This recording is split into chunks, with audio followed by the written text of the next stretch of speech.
Chapter 525. Seeing a man and 9 women flirting with each other in the center of the battlefield filled with corpses of magical beasts, the surrounding people who came to resist the magical beast army looked left and right. Their eyes and faces were filled with a strange taste, not knowing how to react. In the end, they all decided at the same time that it was better not to care so much. After temporarily solving the problem in his backyard, Wu Yan turned his head to look at the corpses of magical beasts that were piled up in 2s and 3s on the ground. His eyes turned, and the corners of his mouth curled up. No matter how one looked at it, he was filled with joy. There was no way he could not be happy. The corpses of magical beasts were still very valuable to others, and it was even more so to Wu Yan. The torso of magical beasts could be turned over to the system to obtain item points, and the magic crystals could obtain ability points. The corpses on the ground were full of points. With a thought, Wu Yan lifted his foot in a small arc and quickly stepped down. Instantly, the corpses of magical beasts on the ground disappeared in front of everyone's eyes. Ding! Obtained 13755,000 item points. Ding! Obtained 130,000 ability points. The system notification echoed in his mind. When he heard the numbers of the 2 types of points he had obtained, especially the item points, Wu Yan's face twitched a few times before returning to normal. However, his heart was in a mess, and he could not help but crazily laugh to the sky for 10 minutes. In the blink of an eye, the item points that were originally 0 had now jumped to 10 million. Wu Yan was still able to suppress his emotions, which was already a very difficult thing to do. After all, other than the time when he had obtained a huge item points in the sealed boundary of the world of the Whirlwind Butler, Wu Yan had never obtained more than 1 million item points. Moreover, there were even 130,000 ability points. How could this not make Wu Yan go wild with joy? Don't think that it's a loss to get so little ability points from such a large number of demonic beasts. That's right, the demonic beast army this time was huge, too many to count. Otherwise, Wu Yan wouldn't be able to get 13 million item points in one go. However, among so many demonic beasts, the highest level is only a dozen tier 7. The rest are all tier 7 and below. To be able to get 130,000 ability points is already pretty good. With such a harvest, although Wu Yan tried his best to suppress the joy in his heart, a faint smile involuntarily appeared on his face, telling others that he was in a very good mood. And in contrast to Wu Yan, the crowd who were just bystanders, were not happy in their hearts. Not only were they not happy in their hearts, they even had thoughts of cursing. Their eyes widened as they looked at the ground that was still littered with the corpses of magical beasts a second ago. Now, only blood was left on the ground. They were stunned on the spot, and then they started to clamor. Where are the magical beasts? Why are they all gone? Impossible, they were clearly just now. What the hell is going on? Everyone's eyes were fixed on the ground, as if they were trying to see through the invisibility of the magical beast's corpse. Their faces were filled with hysteria. The magical beasts that charged out of the behemoth forest this time might not be high level, but the sheer number of magical beasts was enough to send chills down anyone's spine. If they could get a share of the magical beasts' corpses, it would be a great harvest. But now, the magical beasts' corpses are all gone. It's no different from Dollar growing wings and flying away on his own. Chuju and the others were stunned for a moment. When they saw Wu Yan's smile, they knew who the culprit is. Other than Ikaros and Flanderchan, the girls rolled their eyes at Wu Yan, including Astria and Takitsubu Riku. Wu Yan glanced at the rowdy crowd and pursed his lips. He sneered in disdain. At least 70% of the magical beasts died under Fraxinus's bullet barrage. The remaining 30% came from Mikoto and the Misaka sisters. How dare they ask for a share of the loot? If I didn't come here, I don't know how many people would have died. Taking 10% of the magical beasts' corpses as compensation is letting you guys off easy. Thinking up to this point, he scanned the people around him. His eyes flashed with the light of the system's perceptive sense. When everyone entered his vision and their information was displayed, he couldn't help but frown in doubt. These people seemed to have formed a team spontaneously. However, A small part of them was obviously different from the rest. They were a team. This group of people was the most elite among the crowd.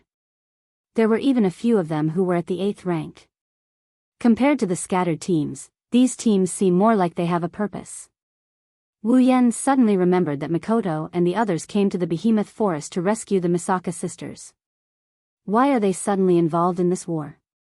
Also, the timing wasn't right, so he didn't think too much about it. Now that he thought about it, what's up with the magical beast's army? Why did they charge out of the Behemoth Forest? Wu Yan was still in the dark about this. Wu Yan turned to look at Mikoto and the others. Mikoto, aren't you here to rescue the Misaka sisters? Why are you suddenly leading the Misaka sisters to fight against the magical beasts? Yeah. Chuju also snapped out of her daze. When I first came here, I saw you guys fighting against the magical beast's army. I was shocked. Mikoto and the others looked at each other. Mikoto looked at Shokuhu Misaki. Why don't you tell me? Shokuhu Misaki nodded and turned to Wu Yan. Actually, we didn't expect things to turn out this way. Shokuhu Misaki explained the situation to Wu Yan and Hinajuku. Wu Yan and Hinajuku understood what happened. When they first came to the Behemoth Forest, Mikoto and the others were working together with Feifei. Mikoto and the others were there to rescue the sisters while Feifei was there to investigate the reason for the abnormality in the Behemoth Forest. Since they were close friends, they decided to enter the Behemoth Forest together. After all, Mikoto and the others were strong. Feifei's strength was also there for everyone to see. It was much better for them to work together. Under the lead of Misaka 10032, the girls successfully found the Misaka sisters. They successfully chased away the demonic beasts and rescued the sisters. However, after that, something unexpected happened. The abnormality in the Behemoth Forest attracted the attention of the various clans in the Ailu Empire. As a natural treasure trove in the Spalier world, every faction sent their best men to investigate. Feifei did the same. Because of this, the Behemoth Forest attracted a large number of people. This is where the problem lies. No one knows why the Behemoth Forest is abnormal. However, since the magical beasts in the Behemoth Forest chased away the humans, they must be hoping that no one will enter the Behemoth Forest. However, as more and more people flocked to the Behemoth Forest, the number of humans increased. Most of them were at least tier 6. As a result, the magical beasts in the outer perimeter of the Behemoth Forest couldn't stop the humans from entering, let alone chase them away. Finally, the magical beasts in the Behemoth Forest went berserk.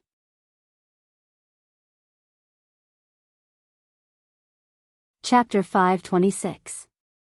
Wu Yan and Chuju felt relieved after listening to Shokuhu Misaki's explanation. Their brows furrowed even deeper.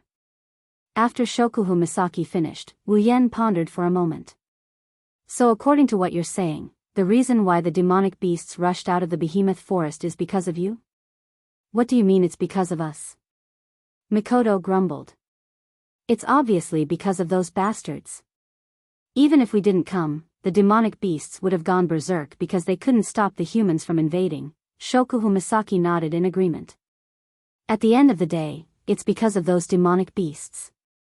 If they didn't act strangely, no one would have come here to investigate and this wouldn't have happened. That's true. Wu Yan shrugged helplessly. Then, where did Feifei go? Didn't you guys travel together? Why can't you find her? Hearing this, Mikoto and Shokuhu Misaki bitterly smiled.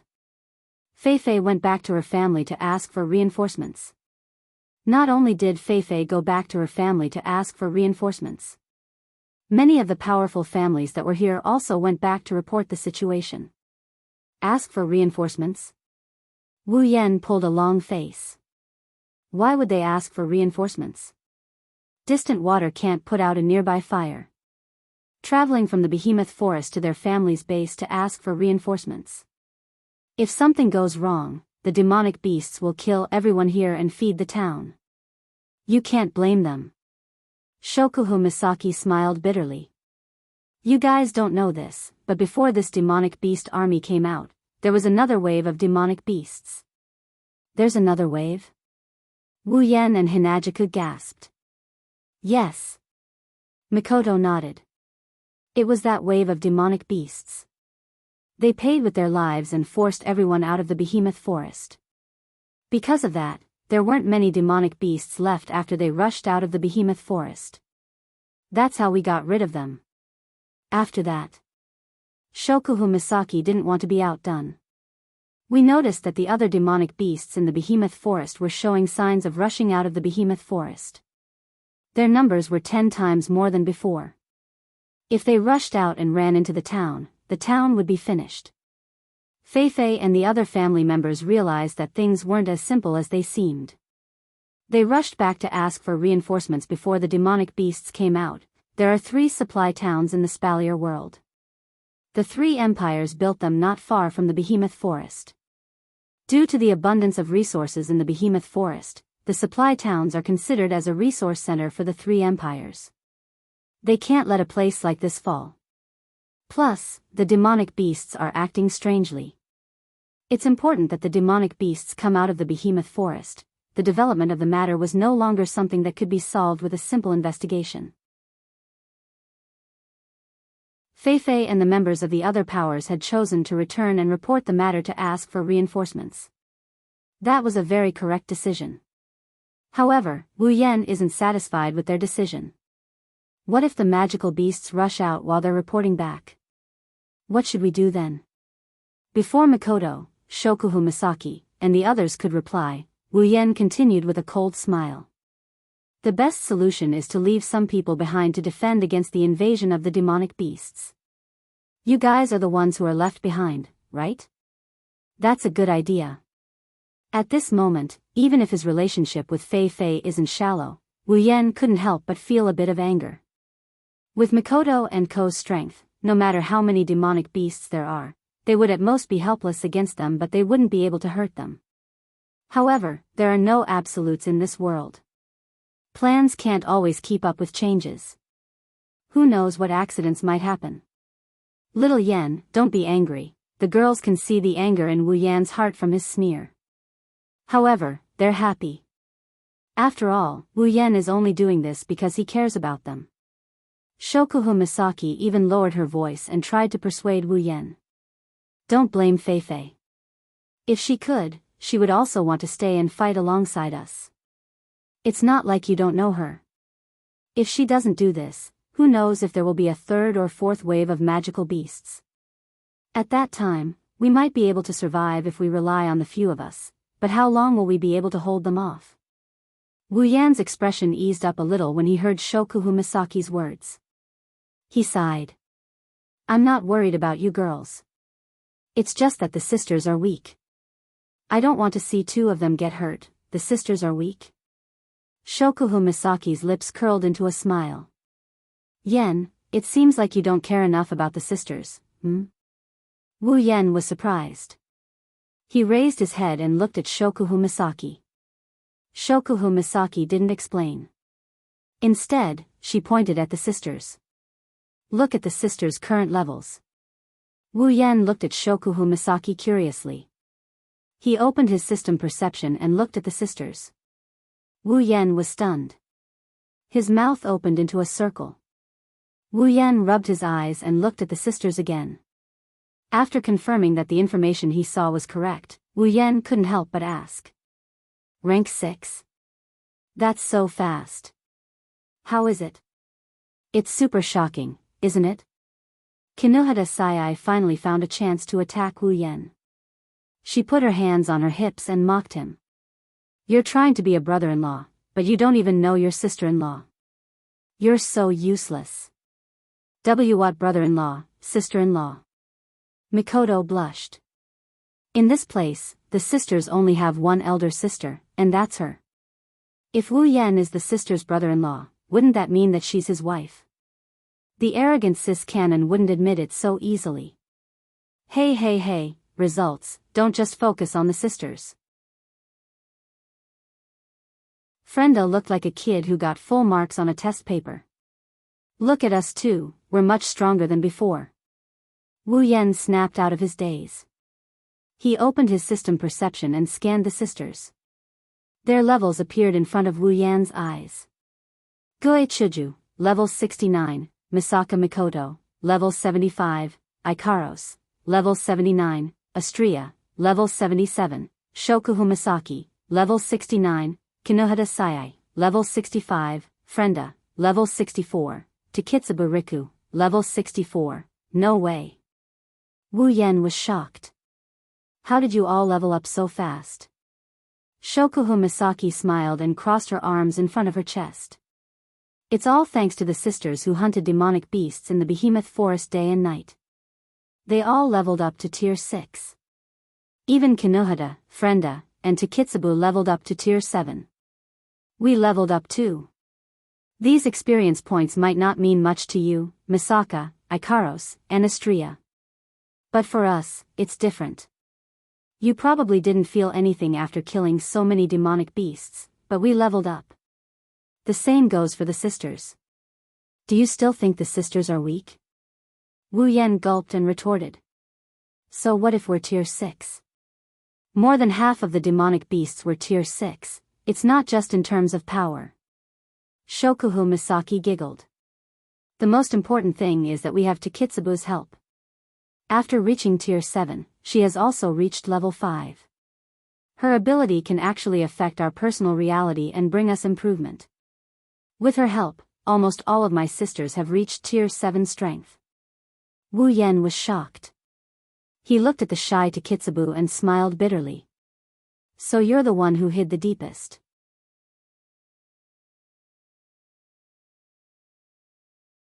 Chapter 527. Takitsubu Riku's original ability was the LV4 level ability tracking. The effect of this ability was to search for and lock onto the location of an aptitude user who possessed an AIM diffusion force field based on her previous memories. Even if the opponent had fled to an area outside of the solar system, she would still be able to track down their location and capture their information. Ability tracking was powerful, but it didn't have any offensive capabilities. It was also wrong to say that it was weak, because without this ability, the efficiency of the Academy City's Black Ops would be greatly reduced. Generally speaking, ability tracking was quite good in terms of support. However, after Takitsubu Riku reached LVL 5, ability tracking completely changed. Through the AIM diffusion field, she could freely manipulate other people's own reality. She could enhance, weaken, exchange, and change other people's abilities at will. She could even create a multi-ability user. This was Takitsubu Riku's current ability. This ability was undoubtedly very powerful, so powerful that it made people envious. To put it bluntly, with this ability, Takitsubu Riku could even start her own Academy City. Moreover, it would be even more powerful than the original Academy City. Because she could freely cultivate and create ability users, and even directly create an Esper, that wasn't just a dream. It has to be said that the previous Takitsubu Riku was buried by the entire Academy City. Although Takitsubu Riku's ability could only be used for tracking before reaching LVL 5, after reaching LVL 5, it would definitely be more useful than any other ability user in Academy City. It's impossible that the people of Academy City didn't detect Takitsubu Riku's talent. Logically speaking, with Academy City's style, doing their best to nurture Takitsubu Riku would be the best choice. If that's the case, it would be of great help to Academy City. With such a talent, Takitsubu Riku was actually thrown into the Black Ops by the people of Academy City. They even made her use a body crystal, which was harmful to her body. It was as if there was something wrong with her head. Regarding this matter, the higher-ups of Academy City can't be blamed entirely. It's impossible for them not to covet such an ability. The main reason why Takitsubu Riku was reduced to this state was because it's extremely difficult to raise her ability to LV5. Originally, the higher-ups of Academy City had intended to raise Takitsubu Riku as the 8th person of Academy City. But later, according to the simulation of the tree diagram designer, the chances of Takitsubu Riku reaching level 5 and becoming the 8th person was infinitely close to 0. With regards to the results of the tree diagram designer simulation, the science-minded people of Academy City naturally wouldn't doubt it. Therefore, the higher-ups of Academy City could only focus on the body crystal and have Takitsubo Riku consume the body crystal to achieve a similar effect. Unfortunately, the simulation also failed. In the end, Takitsubo Riku, the most talented aptitude user, could only become a Black Ops member who assisted in tracking. The higher-ups of Academy City probably didn't expect that in this world, there would be an anomaly like Wu Yen who possessed such a heaven-defying system. In their eyes, Takitsubo Riku had completely given up on her, but when it came to Wu Yen, it blossomed successfully and became the LV5 that they thought was impossible.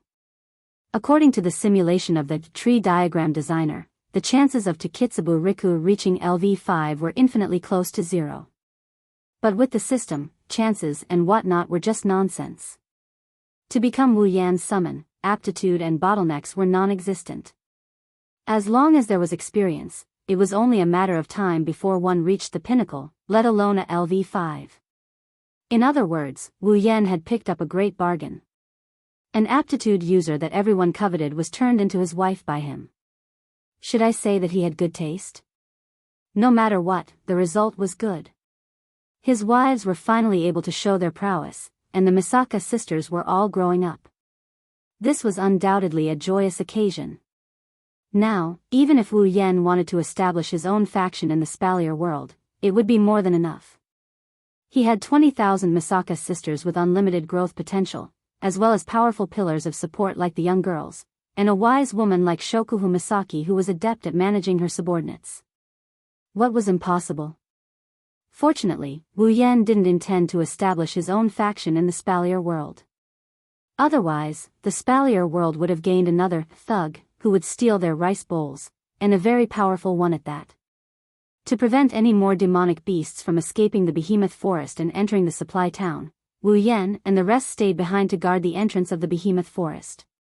Whether the demonic beasts in the behemoth forest would harm the human world or the supply town had nothing to do with them. However, Wu Yen knew that if the Spalier world was unlucky, they wouldn't be able to escape from this whirlpool. Rather than waiting for that to happen, they might as well put in some effort since it wouldn't be a problem anyway. Moreover, Wu Yen couldn't bear to watch so many innocent civilians die under the claws of the demonic beasts in the supply town. The kind sis Canon and the president wouldn't let it happen either. Plus, Fei Fei still had a favor to ask of them, so they could only stay here for the time being. Demonic beasts appeared a few more times as expected. However, there weren't as many of them as before and none of them were above level 6. Wu Yen couldn't be bothered to do anything, so he let the Misaka sisters practice on their own. Needless to say, the combined strength of the Misaka sisters was off the charts. They killed the demonic beasts in a matter of seconds, leaving Wu Yen stunned. This time, Wu Yen didn't touch the corpses of the demonic beasts. If he ate the meat, he should at least let the others have the soup. Otherwise, what would happen if they ran away? Since there weren't many demonic beasts and their levels were low, they couldn't be exchanged for a lot of points. Wu Yen didn't mind. After waiting for about 3 to 4 hours, finally, another batch of demonic beasts fell under the swords of the human army. Reinforcements finally arrived. A large army that was several times larger than the number of people guarding the supply town, wearing armor, holding knight swords, long spears, and other weapons, rushed from the direction of the supply town. They spread out and formed a human wall, protecting the entire supply town behind them. The leader of the army was an old man, one that Wu Yen and the others were familiar with. Lei Wang. Wu Yen and the others looked at the old man from afar and called out his name in shock. That's right, the old man is Lulu's grandfather, the host of the Spalier World Tournament, a member of the Academy Council, the ancestor of the Lori family of Ailu Empire, Lei Wang. Ha ha ha ha. Lei Wang looked towards Wu Yan's direction. When he saw Wu Yan, he couldn't help but laugh. He waved his hand and said, "Little guy, we meet again." Yen. Chuju. Mikoto. Beside the Thunder King, Fei Fei, who was holding the night elf, ran over. She glanced at everyone before letting out a sigh of relief and said, "That's great. You guys managed to hold on until we arrived. You guys are finally here." Mikoto shook her head with a bitter smile. There were signs of relief on her face as well. "I didn't expect you to come personally. Wu Yan said politely to Lei Wang, who also walked towards them. Lei Wang was Lulu's grandfather, be it in terms of seniority, strength, or experience. Lei Wang was more than a level higher than Wu Yan. It was only natural for Wu Yan to be polite. However, Wu Yan didn't expect a Tier 9 powerhouse like Lei Wang to come personally.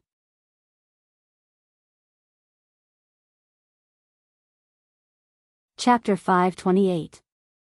Lei Wang's smile widened at Wu Yan's courteous behavior. He patted Wu Yan's shoulder without the slightest arrogance of a powerhouse. You didn't expect this, did you, kid? Lei Wang sized up Wu Yan with his weathered eyes. His eyes lit up when he noticed something. Kid, I haven't seen you for a day or two and you've grown a lot. Did you rank up? Wu Yan was slightly surprised. He lifted his head to look at the smiling Lei Wang and nodded his head in admiration. I didn't expect you to see through me. Lei Wang shook his head in amusement. Kid, you have so many secrets but you don't want to talk about them. I can't help it. I'm very curious, so I had to wipe my eyes clean and find out for myself. Wu Yan smiled sheepishly and didn't say anything else. Fei Fei finally reacted from the conversation. She covered her mouth and looked at Wu Yan in shock. Yan, you've ranked up. You're a Tier 8 powerhouse now? Well, I've been grinding for so long. Wu Yan said half-heartedly to Fei Fei. It's all thanks to the battle with Jaffer that I broke through my bottleneck. I see. Fei Fei looked at Wu Yan with envy.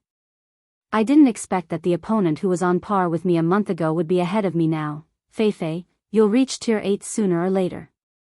Wu Yan saw the envy on Fei Fei's face. You're already at the peak of Tier 7. It's only a matter of time before you reach Tier 8. It's not that easy. Fei Fei smiled bitterly. There are many peak Tier 7 powerhouses in the Spalier World Academy, but how many Tier 8 powerhouses are there? One mistake and you'll be stuck at this level for the rest of your life. Don't underestimate yourself, Fei Fei. Wu Yan smiled and looked at Fei Fei's face. You should think about it this way. How many Tier 8 powerhouses are there that can reach the peak of Tier 7 at your age? Well said, kid. Lei Wang clapped and looked at Wu Yan with praise. He then looked at Fei Fei and grinned. Fei Fei, don't underestimate yourself. Back then, although your teacher was also a rank 7 when he was your age, he didn't reach your level. You're only one step away from the rank 8. Your talent is stronger than your teacher's. That brat has already reached the rank 8. How can you not reach the same level as him? The most important thing is to have a good attitude. Fei Fei lowered her head and thought for a while. Then, she smiled. I understand. Thank you, Patriarch. And Yen. I'm happy to see all of you grow up. The Thunder King stroked the white beard on his chin and said with a smile. At the Thunder King's level and age, compared to himself, he was naturally more willing to see his juniors grow up healthily. Otherwise, he would not have chosen to be the host of the Inter-Academy tournament. At this time, some of the more well-dressed people walked out from the crowd. They glanced at Lei Wang and wanted to greet him, but when they saw Lei Wang chatting with Wu Yan and the others, they dismissed the idea and retreated to the side. Wu Yan took note of the situation. Based on their attire and their location, Wu Yan guessed that they are reinforcements sent by the other families to the giant beast's forest. Wu Yan looked at Lei Wang in confusion. Grandpa Lei Wang, why did you bring these people here? Aren't you the old ancestor of the Lori family? What? Lei Wang glanced at Wu Yan with a half-smile. Do I look like the kind of person who would watch a show behind the scenes? No, that's not it. Wu Yan scratched his face. However, there's something I don't understand. As a member of another family, why would they agree to let you lead their family members? Lei Wang's smile didn't change after hearing Wu Yan's words. However, Wu Yan's sharp senses noticed that Lei Wang's expression tensed up a little. It made that smiling face full of wrinkles look a little more serious. It can't be helped. Lei Wang looked at the troops and said to Wu Yan and the rest. After all, the Ailu Emperor personally ordered me to lead the troops here. The Ailu Emperor. Wu Yan and the girls looked at each other. They didn't know how to react. Shokuhu Misaki thought of something and looked at Lei Wang. Could it be that this incident has reached the point where the Empire has to send a Tier 9 expert? Oh. Lei Wang looked at her. Not bad, little girl. You have a sharp mind. It's no wonder you were able to raise the 13th faction in the Spalier World Academy in a month. Shokuhu Misaki wasn't happy with Lei Wang's praise. Instead, she frowned. Everyone else, including Wu Yan, had the same reaction. Lei Wang's words were equivalent to acknowledging Shokuhu Misaki's words. Even the Empire is paying attention to this issue, sending a Tier 9 fighter. Wu Yan rubbed his forehead as if he had a headache. This is the first time he's paying attention to this demonic beast anomaly ever since he arrived here. The atmosphere became a little heavy, causing everyone's hearts to seem to be covered by a layer of dark clouds.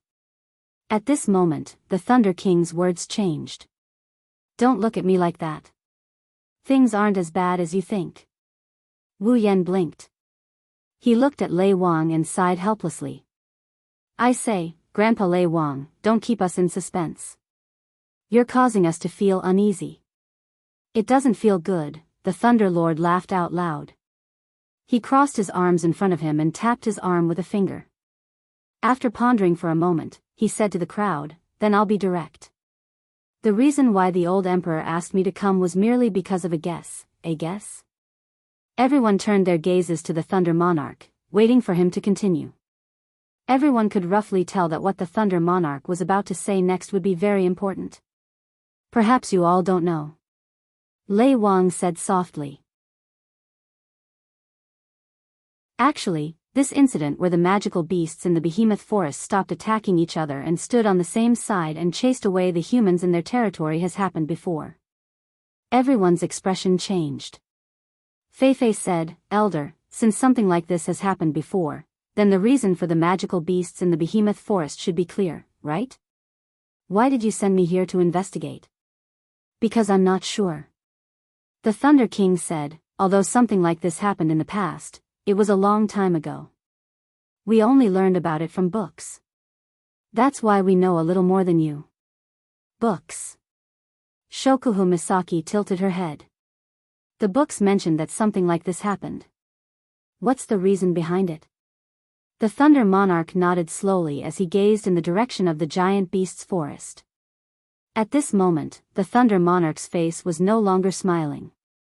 According to the books, when magical beasts gathered in the behemoth forest and chased away humans, it was always at the center of the behemoth forest. That's when the Beast King was born. Beast King. Everyone slowly repeated these two words. Their eyes were filled with doubt.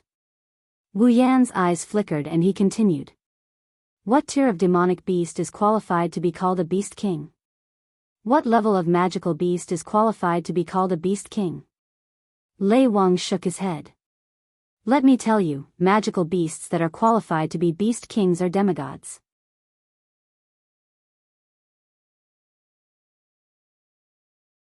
Chapter 529. Demigod Rank. Everyone present sucked in a breath of cold air. Since ancient times, the Spalier world had given birth to 5 peak-level god-level powerhouses. Everyone in the Spalier world knew about this. The people of the Spalier world also knew that many years ago, an unknown disaster had befallen these 5 god-level powerhouses. Since then, no more god-level powerhouses had appeared in the Spalier world. In today's Spalier world, only the demigod rank powerhouses, or in other words, powerhouses above level 90, could truly stand at the pinnacle of the Spalier world. And in the Spalier world, there were only 5 such powerhouses. The entire Spalier world's surface area was so vast that it made people speechless. And the number of humans living in the Spalier world could be counted in the hundreds of millions. With such a terrifying number of people, there were only 5 demigods. One could only imagine how easily the demigod rank made people feel as if they were in a dream, but now, the Thunder King was saying that a demigod had been born in the behemoth forest. If the Thunder King, a level 9 powerhouse closest to the demigod rank, hadn't said this, Perhaps even Wu Yan and the others who came from other worlds and didn't have as much respect for the demigod rank as they did for the Spalier world, they probably wouldn't have believed it so easily. You don't have to be so shocked. Didn't I just say it? This is only a guess. Apart from you, only us old fellows from the council know about this. The majority of people still don't know. The Thunder King sighed softly. No matter what, it's only something recorded in a book. Whether it's true or not still needs to be investigated, is that so? Wu Yan looked in the direction of the behemoth forest, his gaze becoming incomparably sharp. It's just a guess. Is there a need for a level 9 powerhouse to investigate? That's because you still don't know what a demigod rank magical beast, also known as a beast king, represents. When he mentioned the demigod rank, the Thunder King's tone became a little illusory. If the demigod rank was only a legend to others, then to the Thunder King, it was a dream. Do you know why the birth of a beast king caused the magical beasts in the behemoth forest to abandon their former enmity and gather together to fight against foreign enemies, and even chase the living people of the behemoth forest out of the behemoth forest? Wu Yan's beast kings in the Spalier world king's eyes, and they all shook their heads in unison. The Thunder King demigod rank. And demigod rank in the Beast King. The reason why demigod-level magical beasts are called Beast Kings is because demigod-level magical beasts are no less intelligent than humans. They can think and have their own ideas. At the same time, they have the ability to make all magical beasts obey them. The magical beasts will gather when a Beast King is born and chase away foreign enemies together. This is the Beast King's command. The Thunder King recalled the description of the Beast King that the 3 emperors of the 3 empires had about the Beast King during the council's meeting and said slowly.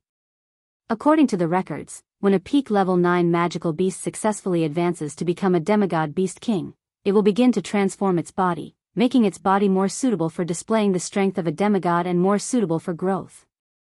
During this period of time, the Beast King's strength will drop to an unprecedented low.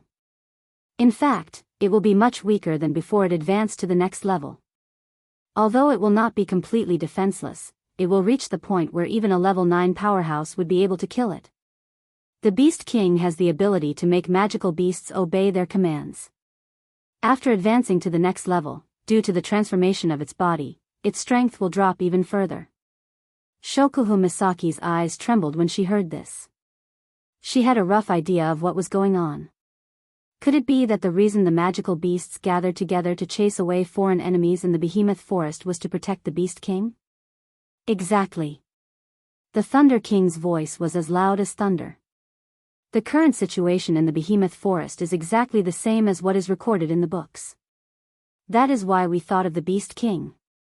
As you all know, the Council of Silveria World Institute is made up of the 12 most powerful factions in the world. When they realized that the Beast King might have been born, the 3 chairmen of the council, who are also the emperors of the 3 empires, immediately called for a meeting and explained the situation to us. That's how I came to the giant beast's forest with my team. That's right, I'm the one who brought you here.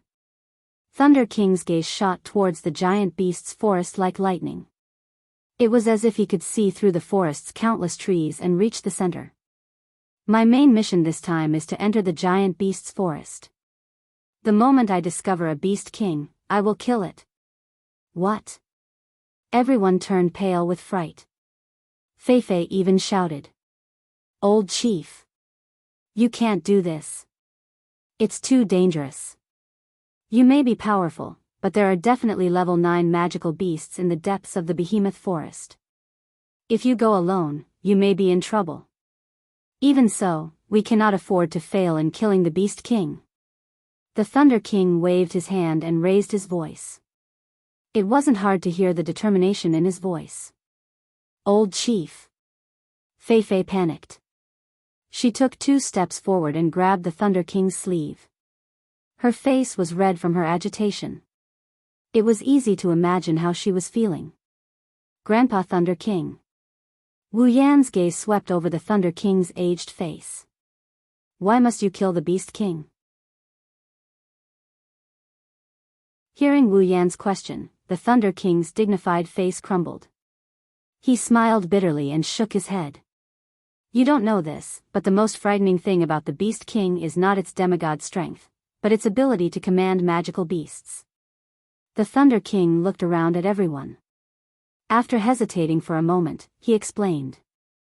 The Behemoth Forest is a paradise for magical beasts. Magical beasts are everywhere in the forest. Not only are there many of them, but their reproductive abilities are also very strong. This is also why the Behemoth Forest, a natural treasure trove, is still full of vitality even after so many years of exploitation by humans. Due to the law of the jungle in the Behemoth Forest is a world where the strong preys on the weak. Therefore, low-level magical beasts are constantly hunted down in the Behemoth Forest, while high-level magical beasts are rarely hunted down. As a result, there are likely to be more level 9 magical beasts in the Behemoth Forest than humans. However, under such circumstances, there has never been any mention of a demigod or higher magical beast. The Thunder King sighed. That's because a long time ago, the demigod-level beast kings and even the divine-level beast gods of the giant beasts forest were all killed by the strongest humans. Hearing this, Wu Yan frowned. Why must we kill the demigod or higher magical beasts? It's because of the Behemoth Forest. The Thunder King said. The Behemoth Forest is a treasure trove that we humans cannot do without. Without it, the strength of humans, and even other aspects, will drop to a frightening level. The resources in the Behemoth Forest are very important to us humans, however, the Beast King's existence can command all the magical beasts. Because it has intelligence comparable to humans, the Beast King will not be willing to let its own kind become prey for other races. Therefore, once the Beast King is born, it can gather all the magical beasts to resist humans and completely take over the Behemoth Forest. When that time comes, it will not be as easy for humans to exploit the resources in the Behemoth Forest. Therefore, the Beast King's existence is a different kind of threat. The Thunder King's words caused everyone present to descend into silence. No one knew what else to say.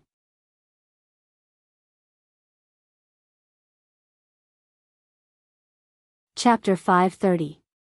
Night, outside the Behemoth Forest. At this moment, a wooden fence had been erected in front of the supply town.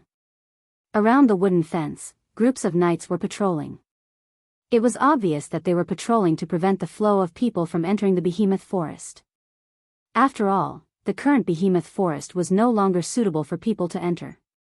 It was still necessary to take some protective measures. Not far away, there was another place surrounded by wooden fences. Tents were set up one after another inside. Similarly, groups of knights were patrolling the area. That was a place for the majority of the troops, as well as the people here, to rest. It was night. Within a tent, Wu Yan was lying on a blanket. His hands were behind his head as he looked at the ceiling of the tent.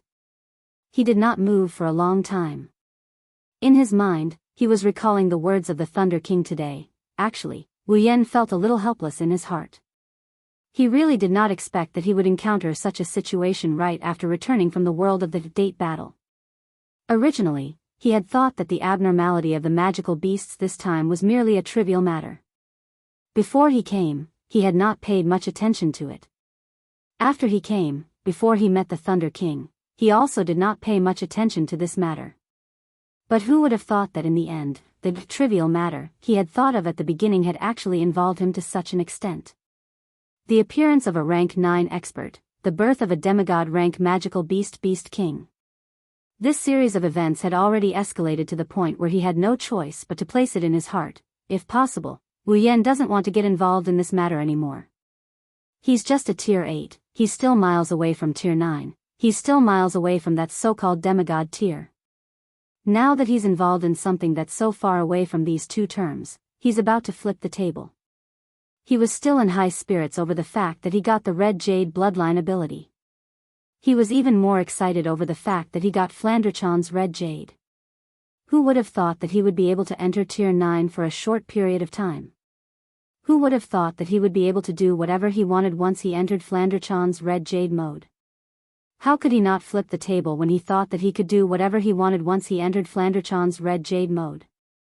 How could he not flip the table when he thought he could do whatever he wanted?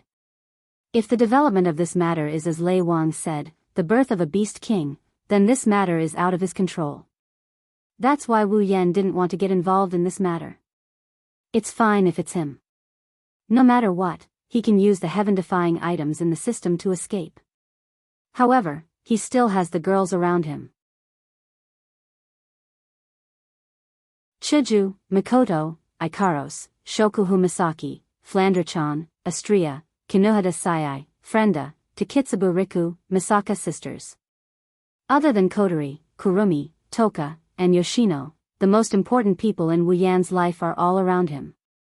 Even if he has the system's items as his trump card, he won't be able to take care of all of them. If something happens to any of them, Wu Yan will definitely go crazy. Even if he can use the summoning points to revive the girls, it's not an excuse for Wu Yan to let this happen. That's why Wu Yan didn't want to get involved. However, at the same time, Fei Fei was still here. Although he had only met the Thunder King once or twice, their relationship was quite close. Furthermore, the Thunder King was Lulu's grandfather. Could he just watch them stay here and not do anything? That night, Wu Yan's mind was filled with all sorts of worries. This is because the matter with the Beast King is only a guess. Only the Thunder King came to the meeting this time. Before the situation in the giant beast's forest is clear, the Thunder King doesn't dare to act rashly. The giant beast's forest's 9th-rank magical beasts are as rare as phoenix feathers and Chilan horns, but if 3 or 4 of them appear, the Thunder King would be surrounded and beaten to death. If one of them is higher ranked than the Thunder King, then one would be enough. Thus, the Thunder King didn't have any plans to act for the time being and stayed in the tent like everyone else, waiting for the decision to be made. During the day, Lei Wang said that the Ailu Empire's royal family, first family Lori family, second family Saito family, and third family Ladin family will each send out an elite team to investigate the situation in the Behemoth Forest. Tomorrow, Wu Yan and the rest will decide whether they want to go to the Behemoth Forest or not. Wu Yan bitterly smiled, cursing in his mind. Tomorrow, the elite team that will go to the Behemoth Forest will be led by Fei Fei, the Lori family's leader. If Fei Fei is going, how can he and the rest stay here and watch? He might be able to harden his heart and not get involved, giving Fei Fei something to save her life. But if Fei Fei agrees, he agrees, but what about Chuju? What about Mikoto? Will they agree? The answer, of course, is no. Grandpa Lei Wang, you really are heartless. Wu Yan gritted his teeth. Aren't you afraid of burying Fei Fei, the pearl of the Lori family in the Behemoth Forest? These words had just sounded when the Thunder King's familiar voice rang out in the tent. No, it's the opposite, I'm very afraid. The sudden voice made Wu Yan's heart skip a beat, causing him to jump up from the blanket. When he recognized the owner of the voice, Wu Yan grumbled. Grandpa Lei Wang, eavesdropping is not a good habit. No, I've just arrived and I've already heard what you said.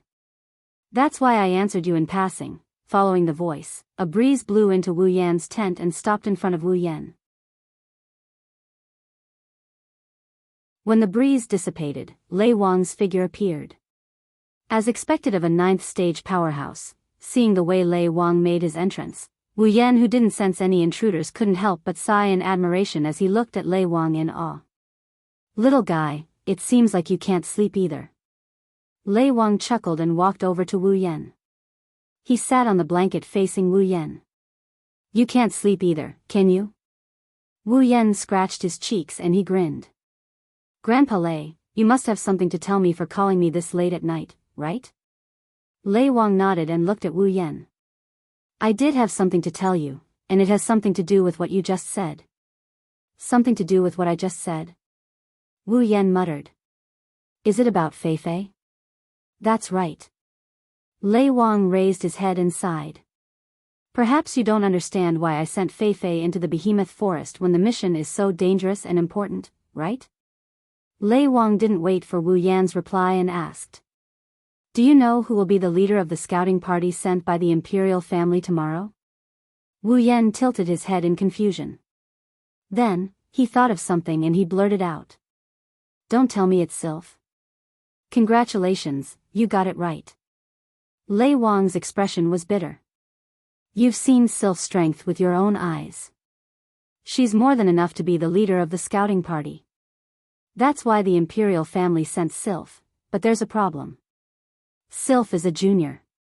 If the imperial family sends a junior to lead the scouting party, the other factions will be weaker than the imperial family. That's why the Lori family isn't the only one. I'm afraid the other two families will send their juniors to lead the scouting party as well. No way. Wu Yan's jaw dropped. Look at the situation and you're still trying to fight back. Are you out of your mind? But that's the truth. Lei Wang smiled bitterly. He turned serious and looked at Wu Yan. Kid, you're a mysterious person. There are many things we don't know about you. I'm sure you're not simple. I believe the behemoth forest won't be able to keep you here. That's why I hope you can help me protect Feifei.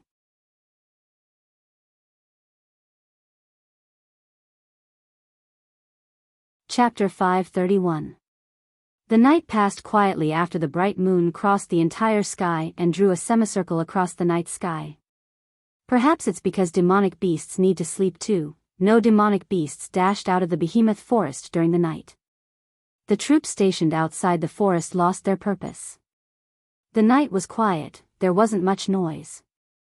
When the night slowly faded and the sky started to brighten, the behemoth forest encampment was filled with people. In the middle of the open space in the encampment, a team was neatly lined up. There were about 100 people in this team. Compared to the entire encampment, this number was like a drizzle. However, everyone in this team had at least the strength of a Tier 7 expert. From the outside, they appeared to be neatly arranged. However, if one were to observe carefully, one would discover that this 100-man team was actually divided into 5 small groups. To be more precise, there were 4 large groups and 1 small group. At the front of the group, 4 young boys and girls stood at the very front, looking ahead. In the direction of their gazes, there was a figure standing in the wind, with his back facing them. He looked up at the sky, like a statue. For a long time, he didn't move at all. The 4 young men and women are familiar faces. One of them is Bing Ling, leader of Sea of Icicles, one of the 13 strongest factions in Spalier World Academy. The other one is Bai Shi, leader of Crimson Land, one of the 13 strongest factions in Spalier World. The last 2 are girls. They're Feifei, leader of Deadly Forest, and Sylph, leader of Snow Song and princess of Ailu Empire. The 4 of them stood at the front of the team in a row. It was obvious that the 4 of them were the leaders of this team. However, in this team, there was a very conspicuous corner.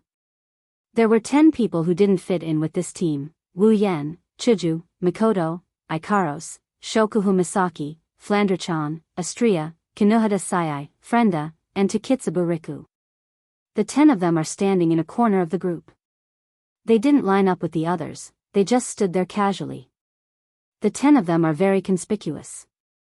However, the person in question didn't care about it. He ignored everyone's gazes and looked at the figure with his back facing them. It's Lei Wang. Looking at the figure with her back facing him, Wu Yan acted the same as the others on the surface, but in his heart, his thoughts had already drifted away.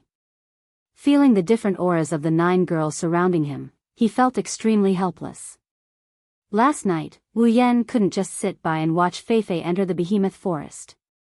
Under Lei Wang's request, he agreed to follow Feifei and the others into the behemoth forest. Wu Yan didn't want to let Chuju and the others know about this. However, he knew they would find out sooner or later, so he didn't hide it from them. How should he put it? Well, the result was more or less what he expected. The girls all said they wanted to follow Wu Yan and Feifei into the behemoth forest. Wu Yan had expected this, but he couldn't do anything about it. After all, Wu Yan didn't want the girls to get involved in this, even though he knew it was impossible. Not only that, if Wu Yan expected Chuju, Mikoto, and the others' reaction, then when Flandre-chan made a big fuss and said she wanted to go with them, Wu Yan really didn't expect it. Everyone knows that Ikaros is the strongest in the group on the surface, but the real strongest is Flandre-chan. It's just that Flandre-chan's power was sealed and it hasn't been unsealed since. That's why everyone subconsciously ignored Flandre-chan's existence until now, when they finally remembered Flandre-chan's true strength. After a series of twists and turns, Flandrachan will be coming with them. This time, all 10 of them will be moving together. Chuju, Shokuhu Misaki, Kinohada Sayai, Frenda, and Takitsubu Riku are all Tier 7. Wu Yen, Mikoto, Ikaros, and Astria are all Tier 8. Their hidden trump card is the Tier 9 Flandrachan. With this combination, the 10 of them will be more than enough even if they don't move together with the expedition team. They stood in the center of the base with the expedition team. They were surrounded by a large group of people. Everyone stood there quietly, they didn't say a word. It's as if they're waiting for something to happen. The sun rose from the other side of the behemoth forest and shone down on everyone. Lei Wang, who had his back facing everyone, slowly turned around. He took a deep breath and scanned the expedition team in front of him. After a while, he opened his mouth. I don't want to talk about how important this mission is. You should know how important each of you are in your respective families and organizations. Due to various reasons, this mission has fallen on your shoulders. Even I don't know what will happen when you leave. What I want to say is, the Thunder King paused for a moment and waved his hand to the side. His casual but solemn words reverberated in the air above the encampment, entering the ears of everyone present and also into their hearts. You must come back alive. Everyone's hearts trembled violently when they heard the Thunder Emperor's words. The entire elite exploration team felt a fire burning in their hearts, causing the blood in their bodies to heat up. Thousands of words were finally condensed into a single sentence. Yes. The Thunder King nodded and turned around. Once again, he had his back facing the crowd. Go. This time, there was no reply. The elite expedition party, led by Sylph, Fei Fei, Bing Ling, and Bishi, walked past Lei Wang and entered the giant beast's forest. Their silhouettes gradually disappeared from sight. Wu Yen spoke after the expedition team left. Let's go as well, the girls nodded. Under the watchful eyes of the rest of the team and the Misaka sisters, they followed Lei Wang into the giant beast's forest and stood beside him. Lei Wang saw Flandrachan being held by Chuju and frowned. He looked at Wu Yen in dissatisfaction. Little guy, are you going to bring this little girl with you? Wu Yen glanced at Flandrachan and nodded. Lei Wang's frown deepened. He opened his mouth to say something but was interrupted by Wu Yen. Grandpa Lei Wang, don't worry. Wu Yen smiled at Lei Wang. Do I look like an unreasonable person to you? Lei Wang was taken aback. He lowered his head and muttered to himself. He knew that Wu Yen was hiding a lot of things. His abilities are definitely not simple. He must have his own plans for bringing the little girl in. He could only nod helplessly. Be careful, Wu Yen nodded at Lei Wang with the other 9 girls. He then walked into the behemoth forest without looking back. The group of 10 disappeared into the greenery.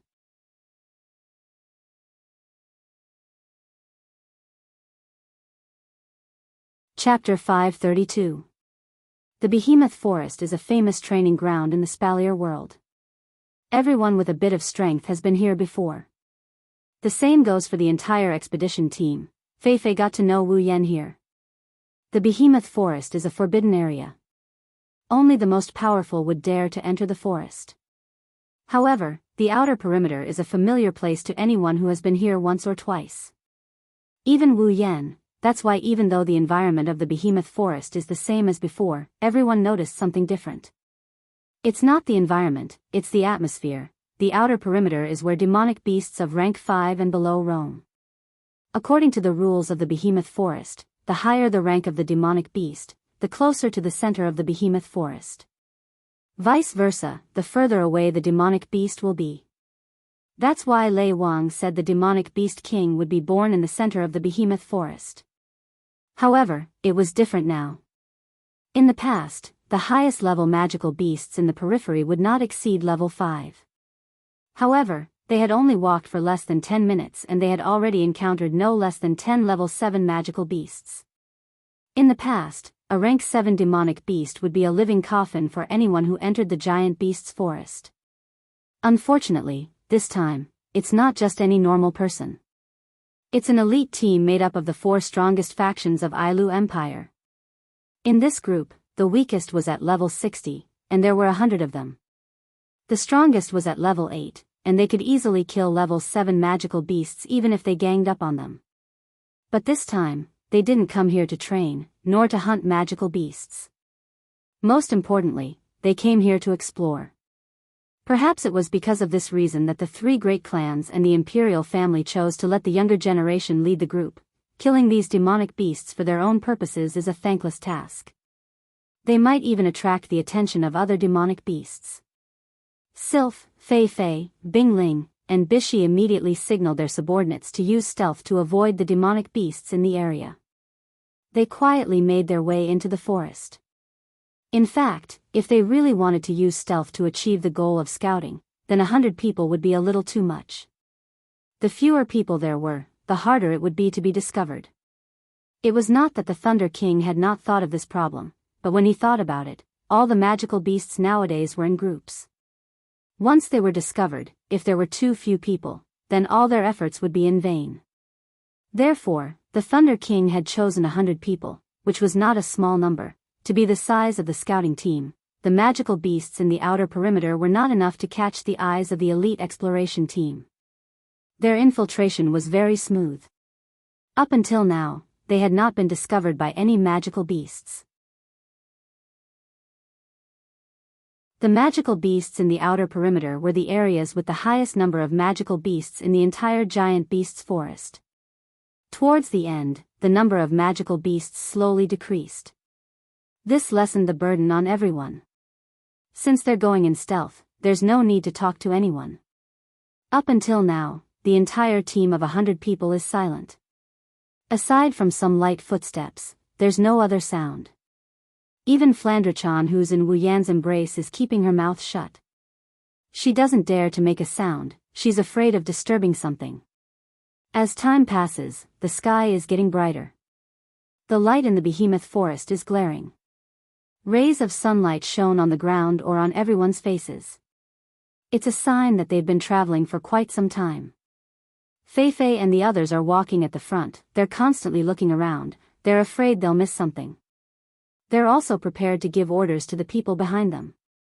Until a certain moment, Fei Fei saw a wide open space in a corner. She waved at Sylph, Bing Ling, and Bishi and pointed at the open space.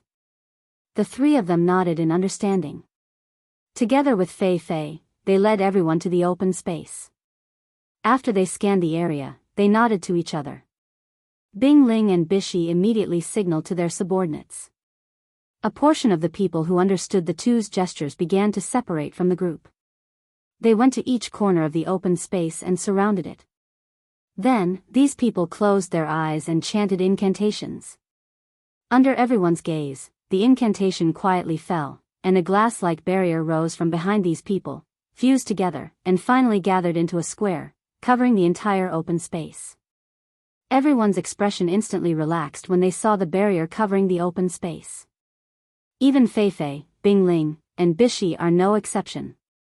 Only Sylph's expression didn't change at all. No one can tell what she's thinking. Alright, let's rest for a bit before we continue our journey, Fei Fei said to everyone present. Her voice was very loud and clear.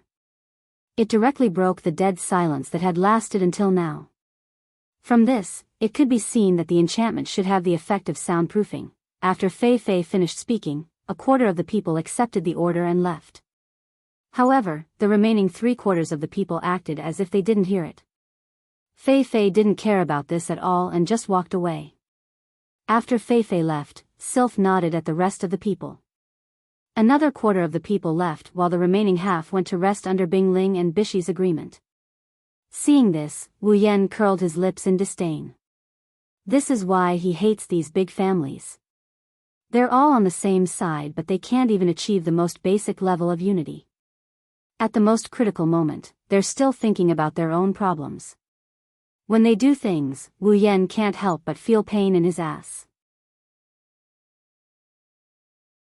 They're even more troublesome than being at Sundra. How troublesome? Of course, Wu Yan didn't say anything. He didn't care about other people's lives anyway. He's only here to protect Fei Fei. After Fei Fei gave her order, she walked towards Wu Yan and the others. Yen, Chuju, Mikoto, and everyone else, you should rest for a bit too, that's great. Shokuhu Misaki's face was flushed red. She was panting heavily as she complained. We've been walking for so long yet we still have to be careful. I'm exhausted. Mikoto glanced at Shokuhu Misaki with a gloating expression. Shokuhu Misaki was annoyed but she couldn't say anything. Who told her to be an exercise idiot? Shokuhu, it's time for you to train your body. Chuju said seriously. Everyone couldn't help but laugh. Shokuhu Misaki gritted her teeth and humphed. I don't need to train my body. I have a smart brain, that's more than enough for me. Everyone laughed when they heard the annoyance in Shokuhu Misaki's voice. The girls' giggles attracted everyone's attention, including Sylph, Bingling, and Bishi. Feifei stopped laughing after a while. She looked at Flandre-chan in Wu Yan's arms with a serious expression. I didn't get the chance to ask you earlier. Yen, why did you bring Flan here? Don't you know how dangerous the behemoth forest is? It's been like this for a long time now. What if we can't take care of her when she's in danger? Flan doesn't need anyone to take care of her. Flandre-chan pouted unhappily. Flan is strong too. Did you hear that? Wu Yan looked at Feifei with a half-smile. That's how it is, you. Feifei rolled her eyes at Wu Yan. She turned around and sulked. It's for everyone's sake. Feifei didn't know that Flandre-chan was telling the truth.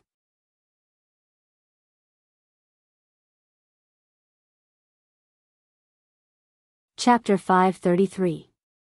Sylph's icy blue eyes stopped on Wu Yan's group for a moment before she walked over. Bingling and Bishi looked at each other. They hesitated for a moment before following Sylph. Everyone's attention was on Sylph and the other two walking towards Wu Yan's group. Wu Yan's group also noticed the trio's approach. Their chatter slowly died down as they looked at the trio in silence. Sylph looked at Wu Yan, Mikoto, and Ikaros before her gaze landed on Astria. Bingling and Bishi also looked at Sylph.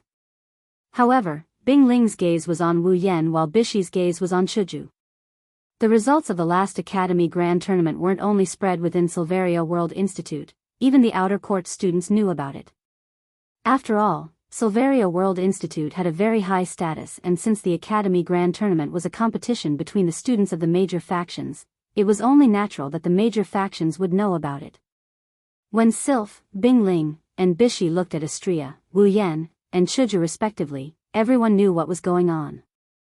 Wu Yan and Chuju looked at each other before they looked at the trio in front of them. Both sides didn't say anything. Astria tilted her head when she saw Sylph looking at her. After a while, a question mark appeared above her head. Why are you looking at me like that? Astria pouted when she saw Sylph's emotionless stare. She didn't seem to be faking it. The atmosphere in the room instantly broke into two halves. Everyone felt a sense of helplessness when they saw Sylph's emotionless stare. Sylph, on the other hand, didn't seem to mind at all. Next time, I will definitely beat you, huh? Astria flinched. She didn't understand what Sylph meant. Sylph didn't seem to want to say anything else. She turned around and left the corner. What the hell? Mikoto looked at Sylph's departing figure with an annoyed expression. She clenched her fist and said angrily. I should be the one saying that. Next time. I will definitely beat you. Sylph didn't hear Mikoto's words. She walked to a corner and closed her eyes to rest. Bingling and Bishi took a deep look at Wu Yan and Chuju before they left without saying anything. Astria wrinkled her nose. Her dissatisfaction deepened. She stuck out her tongue at Sylph, Bingling, and Bishi and made a funny face. What a bunch of weird people. Wu Yan shook his head with a smile. He didn't pay attention to the trio's sudden actions. It might seem strange to an outsider, but those who are in the know that they're just unhappy about their loss. Following this scene, everyone in the open space began to tidy up and rest. Perhaps it was because of the previous scene, everyone knew that there was a barrier around them so they wouldn't alert the enemy. However, they also subconsciously lowered their voices, causing the open space to be filled with whispers. After resting for about half an hour, Sylph, Feifei, Bingling, and Bishi stood up. They looked at each other and gave out orders. Prepare to depart. After the four gave their orders, everyone put away their things and gathered together. Then, the person who set up the barrier came to the front of the barrier and removed it. The glass-like barrier was like a tide, it slowly fell down. Not long after, the situation outside appeared in everyone's eyes. When the barrier fell, Wu Yan and Sylph's expression changed. Not good. Be careful. Suddenly, 5 blurry black shadows, mixed with wind pressure, whistled and arrived in front of those people who had removed the barrier. With a trace of suppressed roar, they pounced on these people. These people had just smelled a trace of fishy stench when their vision turned black. Then, they felt a pain in their head and completely lost their consciousness. Seeing these heads disappear from their heads and blood spurting out from their necks, everyone present was stunned.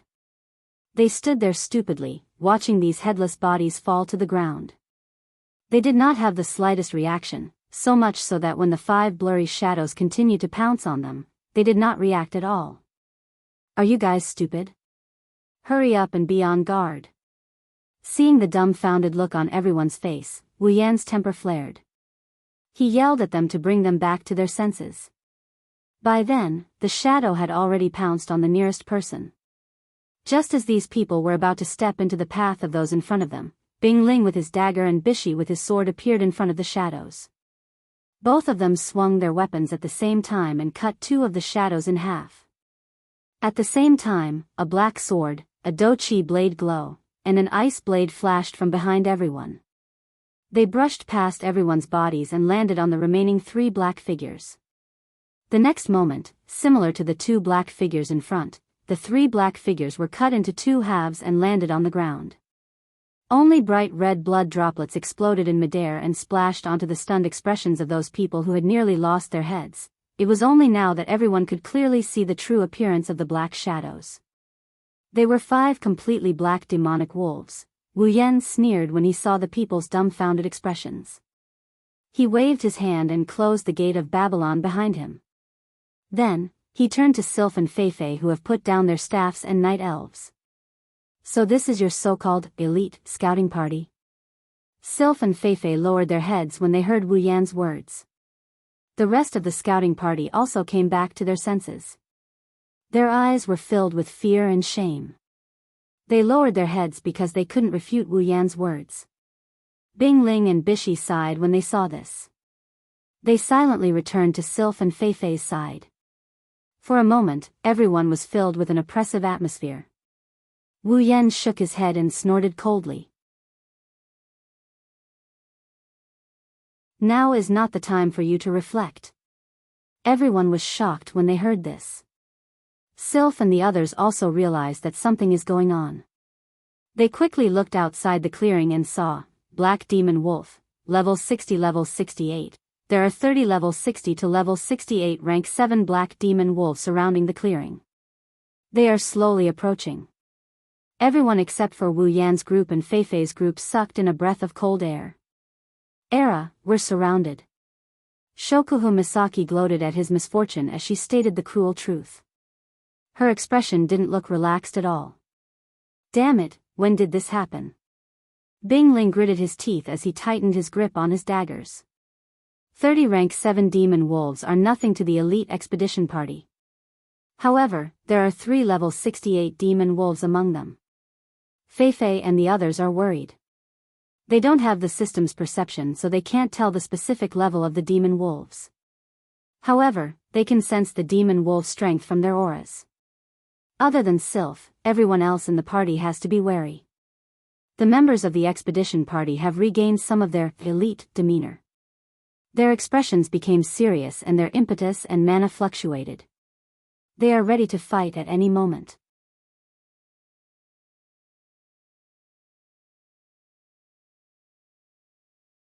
Chapter 534. As the Black Demon Wolf encirclement closed in, the members of the expedition team also retreated to the center of the clearing. After a while, less than 100 members of the expedition team were squeezed back to back in the center of the clearing. They watched as the black demon wolf encircled them from all directions. Sweat began to form on their foreheads. Feifei, Bingling, and Bishi looked at the 3 black demon wolves that were slightly larger than the other demon wolves. However, their auras were much stronger than the other black demon wolves. Their expressions were serious as they gripped their weapons. Everyone, get ready to break out. Following this command, the wolves seemed to have realized something. Their footsteps quickened. In the blink of an eye, the wolves arrived at the clearing.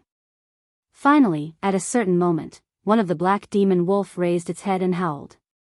It pounced towards the expedition team. This action seemed to have caused a chemical reaction. All of the black demon wolf howled and turned into shadows as they pounced towards the expedition team. Attack!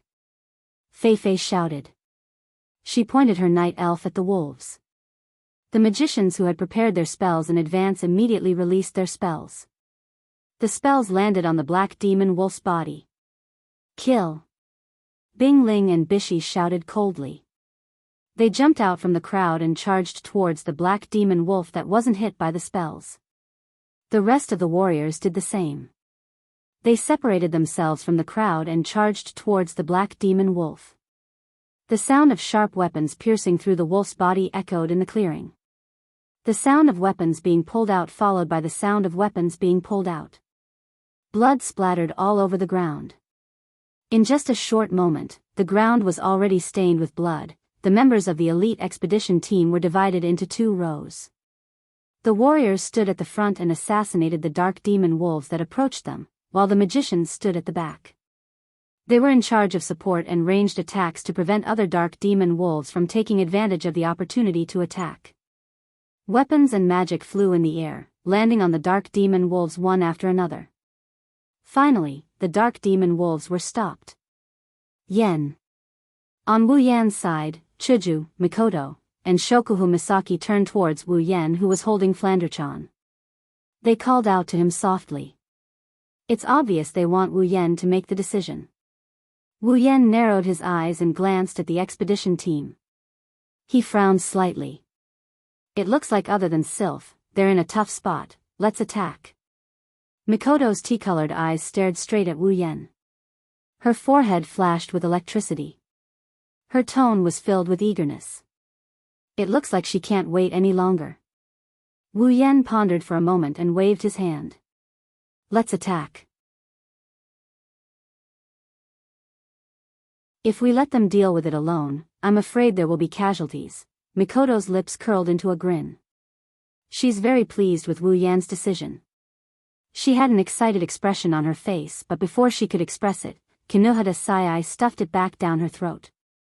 Super, don't attack.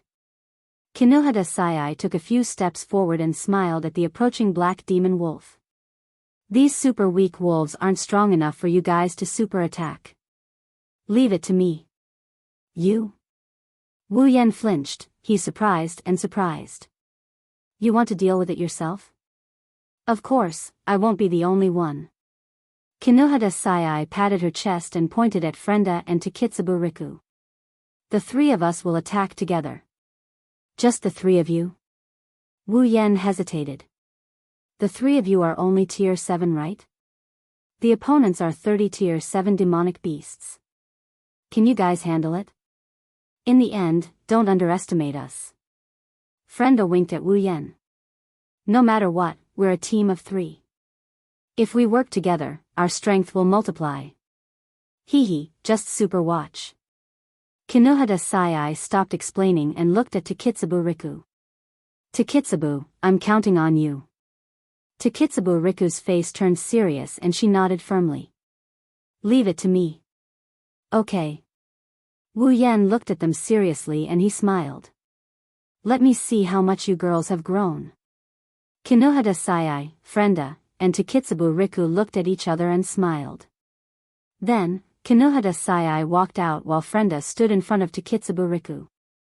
Takitsubu Riku closed her eyes. When Takitsubu Riku opened her eyes again, her pupils were trembling like pearls.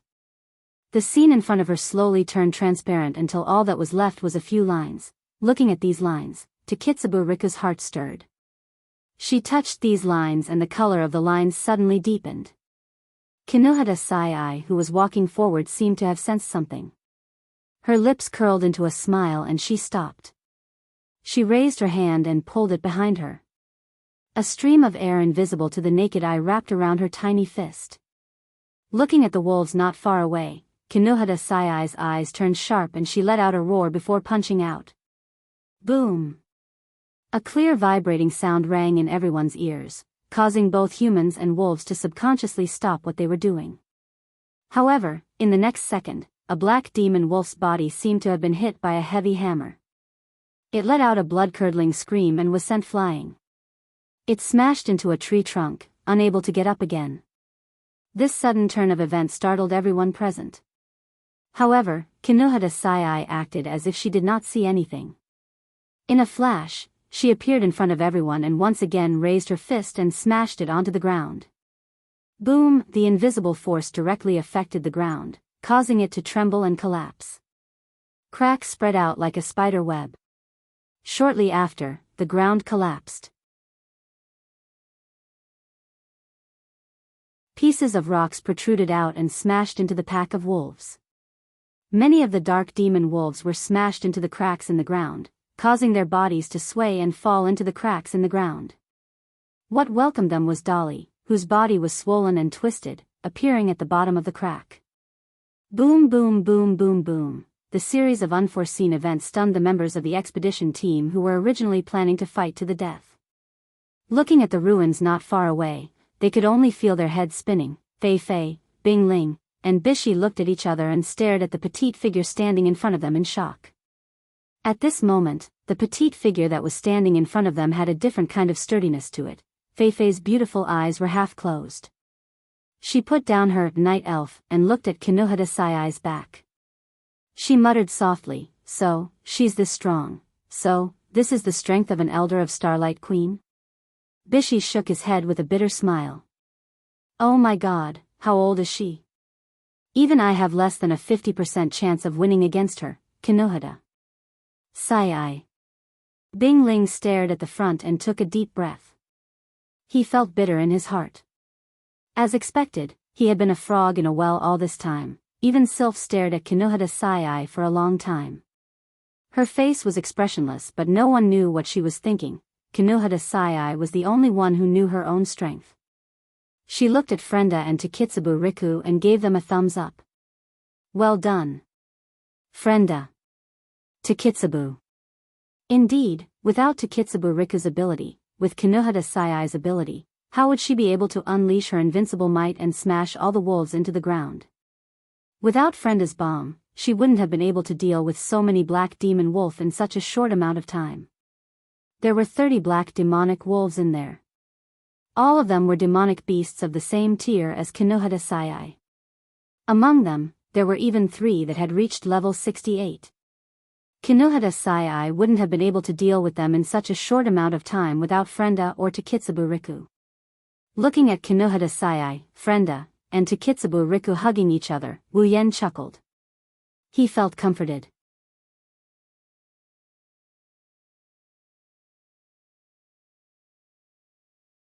Chapter 535. After Takitsubo Riku's ability reached LVL 5, she gained the ability to interfere with the personal reality of others. Through AIM, she was able to manipulate the personal reality of others. She was able to enhance, weaken, exchange, and change other people's abilities. She was even able to engrave the personal reality of others and grant them abilities. Although it might seem like Kinohara Sai was the only one who did all the work, the one who contributed the most was actually Takitsubo Riku. After reaching Tier 7, Kinohara Sai's ability also reached LVL 5. But no matter what, she was still only LVL 65. Dealing with 1 or 2 black demon wolf wouldn't be a problem, but dealing with 30 of them at once would be a little overconfident. However, under the interference of Takitsubo Riku's ability, Kinohara Sai's ability was amplified in an instant. Her strength was also greatly increased. That was why she was able to kill a black demon wolf with a single punch, shatter the ground, and force all the black demon wolves into the crevice. After that, Takitsubo Riku interfered with Frenda's personal reality, allowing Frenda to obtain the same spatial ability as Shiroi Kuriko. This allowed Frenda to move a large number of bomb dolls into the crevice and detonate them. That was how the 30 black demon wolf were dealt with in a short amount of time. Without a doubt, this victory belonged to Kinohara Sayai, Frenda, and Takitsubo Riku. If any of them were missing, they wouldn't have been able to achieve this result. Of course, the black demon wolf couldn't react in time to Kinohara Sayai's and Frenda's methods and were caught off guard. But more importantly, the three of them were able to work together perfectly. Indeed, just like what Frenda said, they were a team of three. If they worked together, their strength wouldn't just be multiplied, it would be multiplied by who knows how many times. Right now, Takitsubo Riku and Frenda's strength was already on par with Mujino Shizuri. Perhaps they were slightly weaker, but with Takitsubo Riku's addition, 2 Mujino Shizuris might not even be enough to take on one of them. One has to admit that Takitsubo Riku is a freak of nature. While Kinohara Sayai, Frenda, and Takitsubo Riku were celebrating their victory, Shokuhu Misaki walked up to Wu Yan's side and chuckled. "How is it? Are you relieved now?" "It's still too early. Even with the three of us working together, we're still far from it." Wu Yan pursed his lips, but he still had a grin on his face. Shokuhu Misaki couldn't help but snicker inside. "Yen." Fei Fei walked in front of Wu Yan and company. "It's all thanks to you guys this time.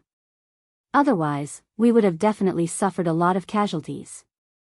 Hearing that, the members of the expedition team couldn't help but fall silent. In terms of numbers and strength, they were no weaker than the dark demon wolves.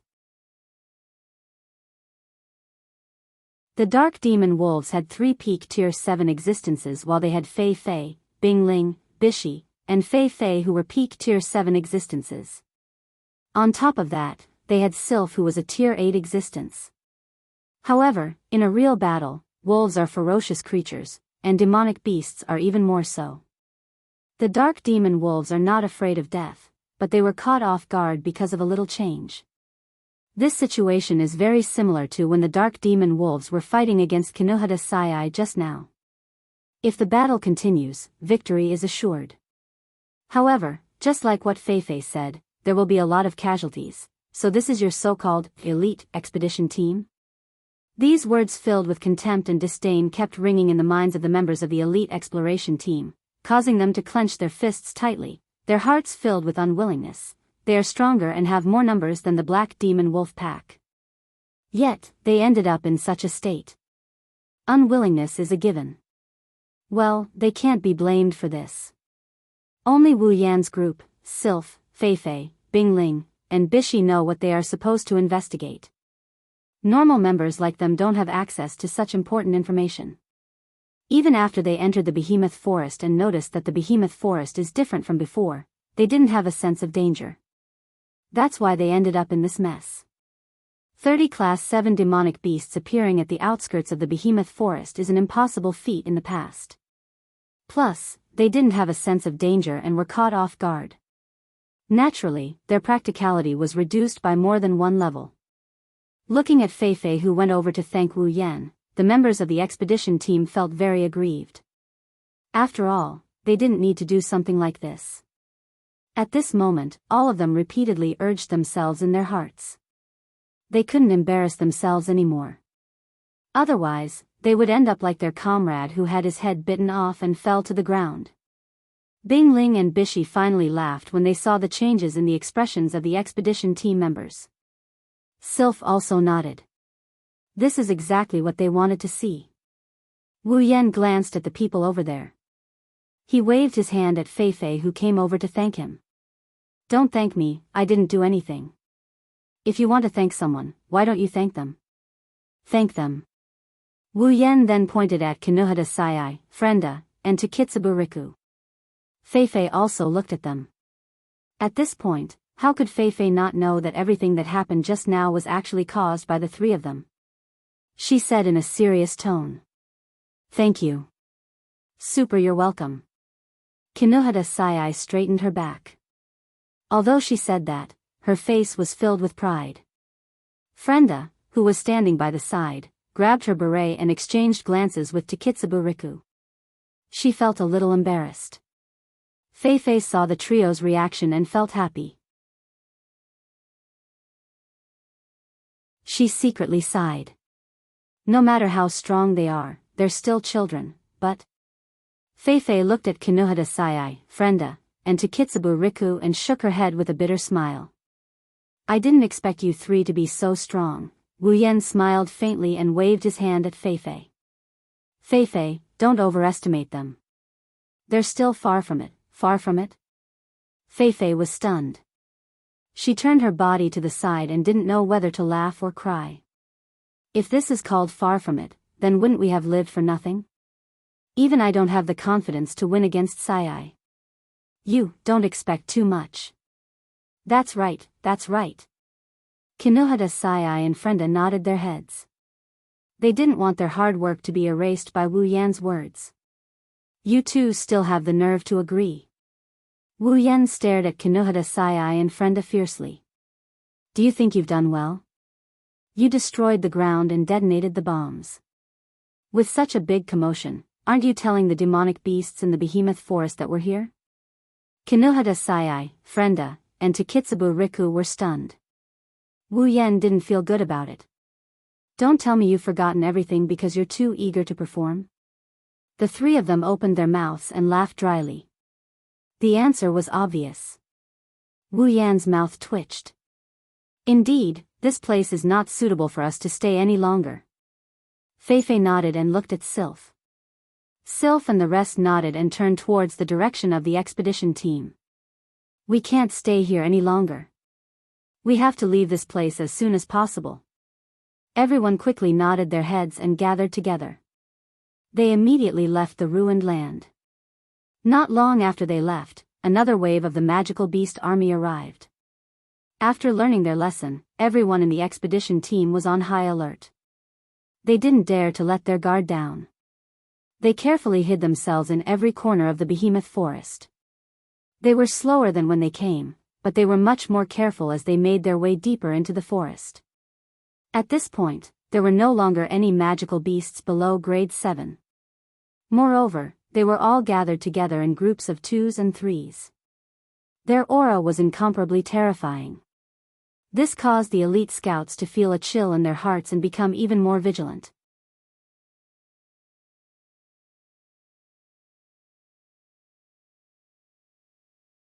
Chapter 536.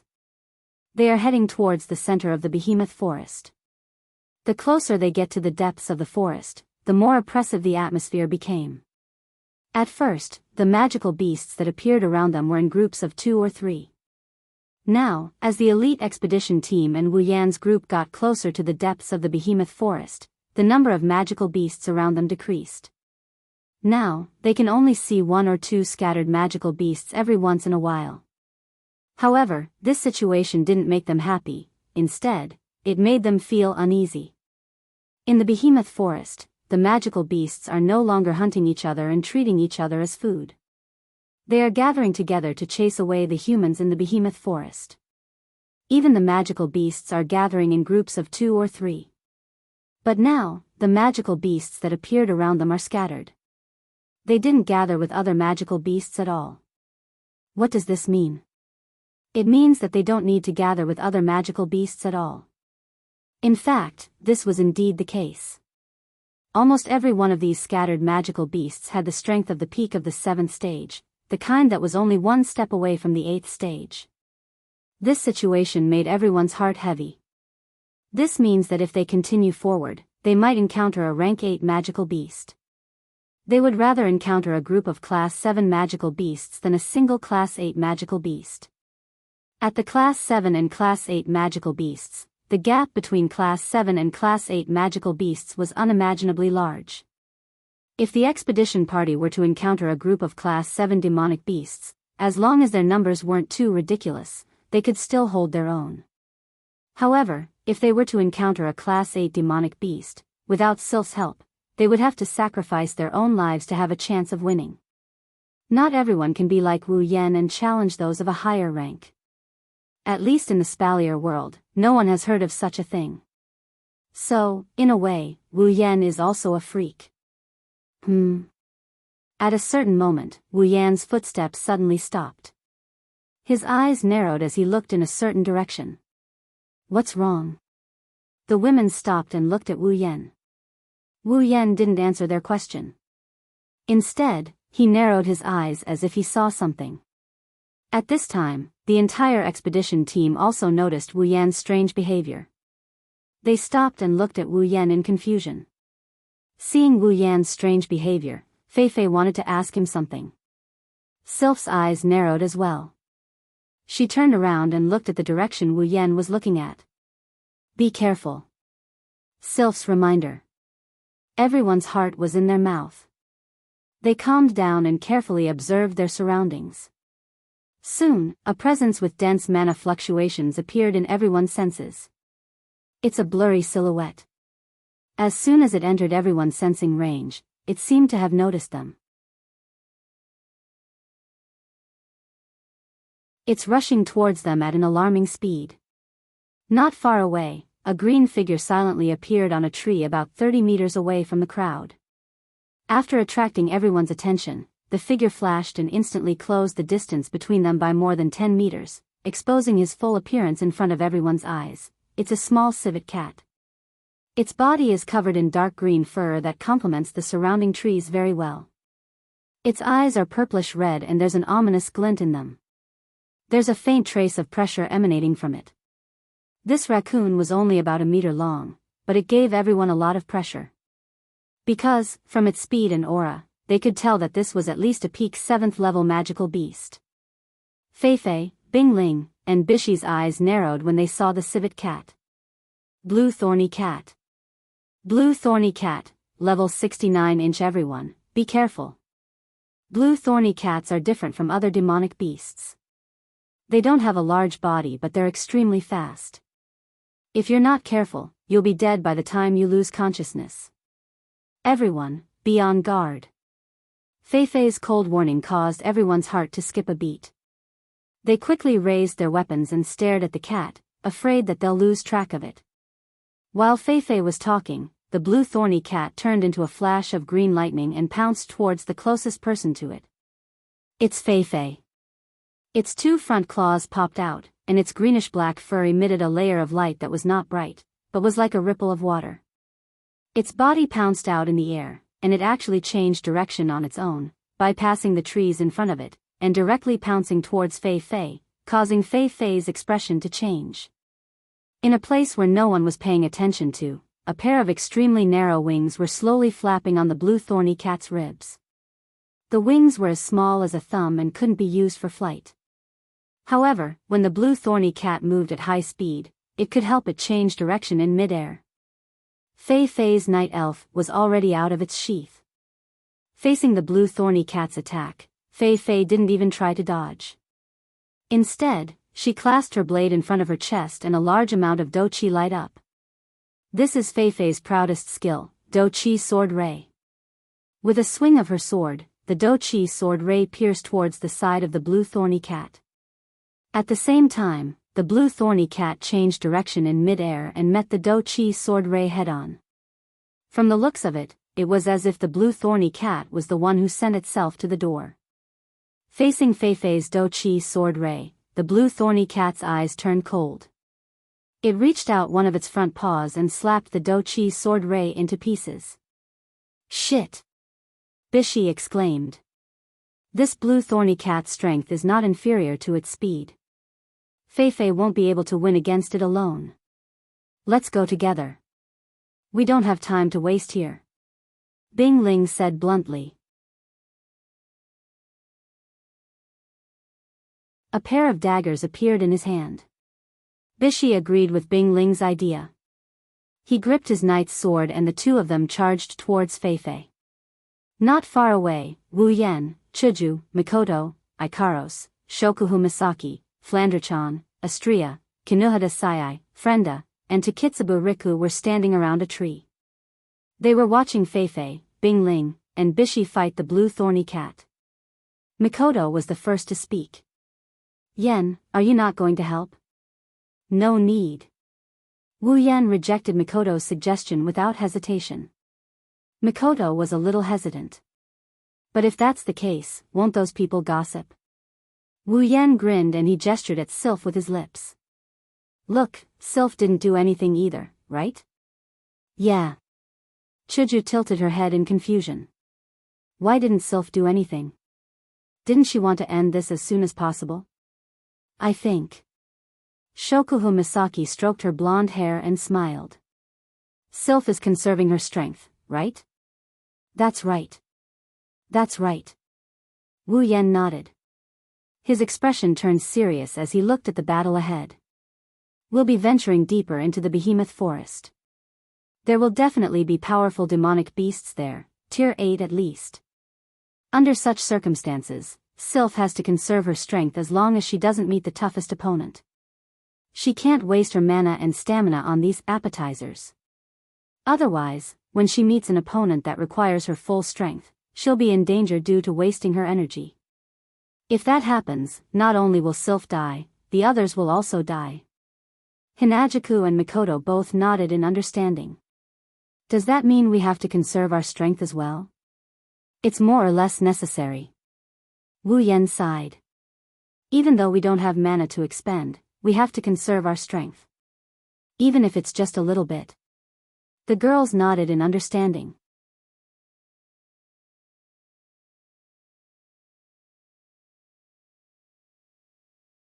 Chapter 537.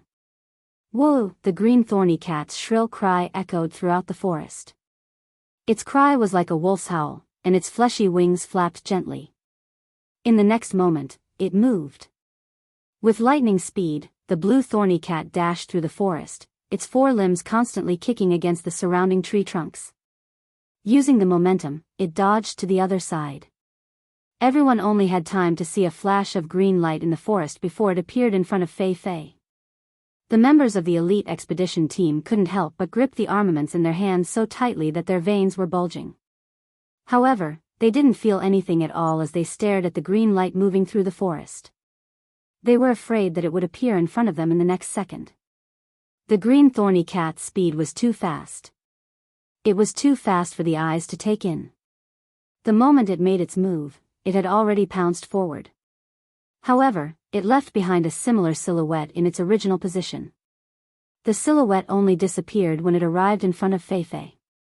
Even Fei Fei, Bingling, and Bishi could only react when the green thorny cat was right in front of them. The members of the expedition party could only see the green thorny cat pouncing on Fei Fei. When Fei Fei blocked the attack, the green thorny cat leaped away from her and continued to pounce on her relentlessly.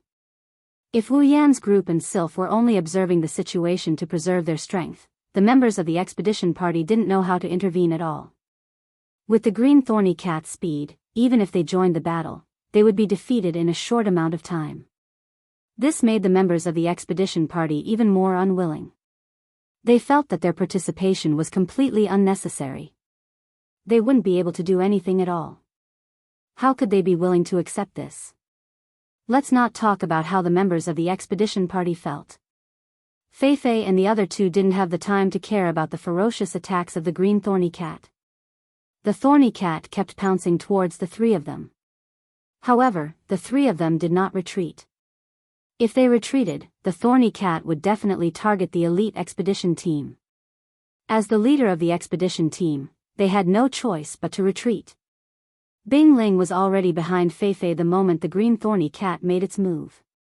When Fei Fei swung her sword and forced the green thorny cat away, his daggers were instantly covered in a layer of ice. The daggers expanded several times in size. It was Bing Ling's ice dagger battle technique. At this moment, Bizi was much more useful than before. As if he had seen through the ice spirit's plan, Bizi swung his knight's sword repeatedly. Streaks of sword shadow surrounded the green thorny cat and slowed it down for a split second. It was also this split second that gave the ice spirit the perfect opportunity to strike. Clang! A series of sparks flew out. Those were the sparks caused by the ice dagger stabbing into the blue thorny cat's body. Bing Ling's face was full of surprise when he felt a heavy force coming from the tip of his dagger. It was obvious that he didn't expect the blue thorny cat's fur to be this hard. Even his own battle technique couldn't break through its fur. When did the blue thorny cat become so tough? Speed, strength, defense. Every single one of them was so strong. Surprisingly, sparks appeared when the dagger hit its fur. Although the green thorny cat didn't seem to be injured, it let out a painful cry. Its eyes glowed fiercely and its body shook violently. In the next moment, Bing Ling and Bishi, who was behind him, were sent flying. They crashed into a big tree behind them and the tree snapped. Both of them fell to the ground. However, they immediately jumped up and stared at the green thorny cat. Everyone in the expedition team let out a sigh of relief. Bing Ling's face was expressionless, but his arms were trembling. He could feel a tearing pain coming from his palms. Although he managed to block the blue thorny cat's attack, his hands were still numb from the impact. However, at this moment, he couldn't care less about his aching arms. He shouted anxiously, "Fei Fei! Be careful!" Yes, both of them were sent flying. The one closest to the green thorny cat was Fei Fei. The green thorny cat landed on the ground without making a single sound. It was like a soft cotton. It jumped up again and pounced towards Fei Fei. It swung its right paw and a dark green claw slashed towards Fei Fei's waist. If it was anyone else, they would have been slashed in half by the green thorny cat's attack. However, Fei Fei was different. She was level 69 and was only half a step away from reaching tier 8. She was undoubtedly the strongest among the three of them. Furthermore, Fei Fei had good battle awareness. Even though she couldn't keep up with the green thorny cat's speed, she could still see it clearly. The moment the thorny cat pounced, Fei Fei was already retreating. In the process of retreating, Fei Fei's body constantly changed positions. The moment the thorny cat's claws shot out, Fei Fei found the right position and leaned her upper body backwards. Her entire body bent into the shape of a bow, narrowly dodging the attack. Looking at the scene behind her, Fei Fei broke out in cold sweat. Fortunately, she did not choose to fight head-on. Otherwise, this attack would not be so easy to deal with. At the same time, the blue thorny cat followed the trajectory of the claw and arrived in front of Bing Ling and Bishi. Do-chi radiated from their bodies.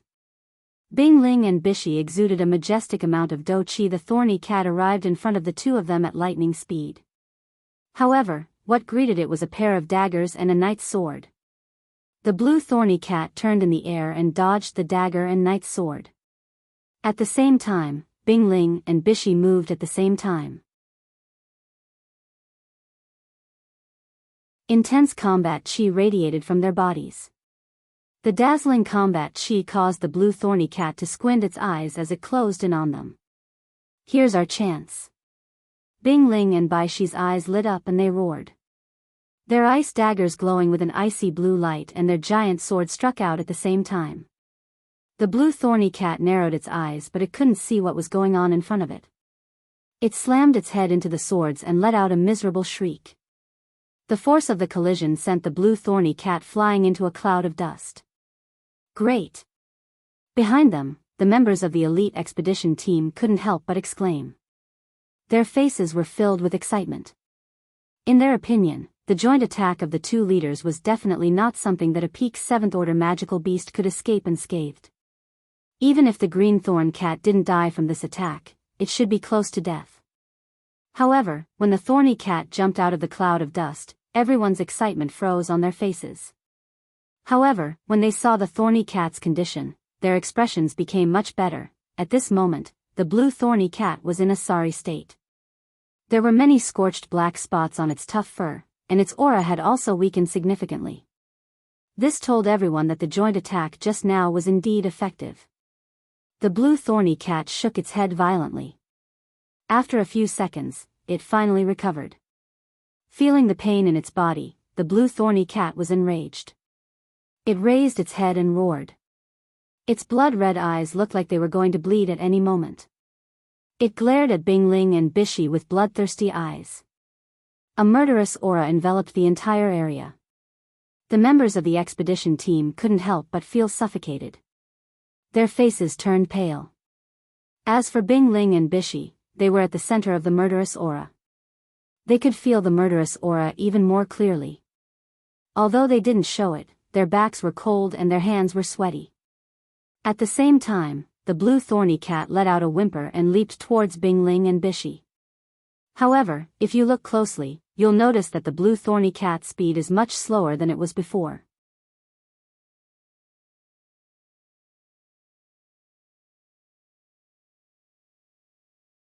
Chapter 538. Sometimes, the difference between humans and animals might be subconsciously ignored in normal times, but at this time, this difference was infinitely magnified.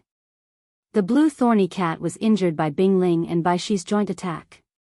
This caused the blue thorny cat to be enraged. Under the influence of anger, the blue thorny cat attacked Bing Ling and Bishi without any hesitation. The blue thorny cat had forgotten that there were more than two people fighting it.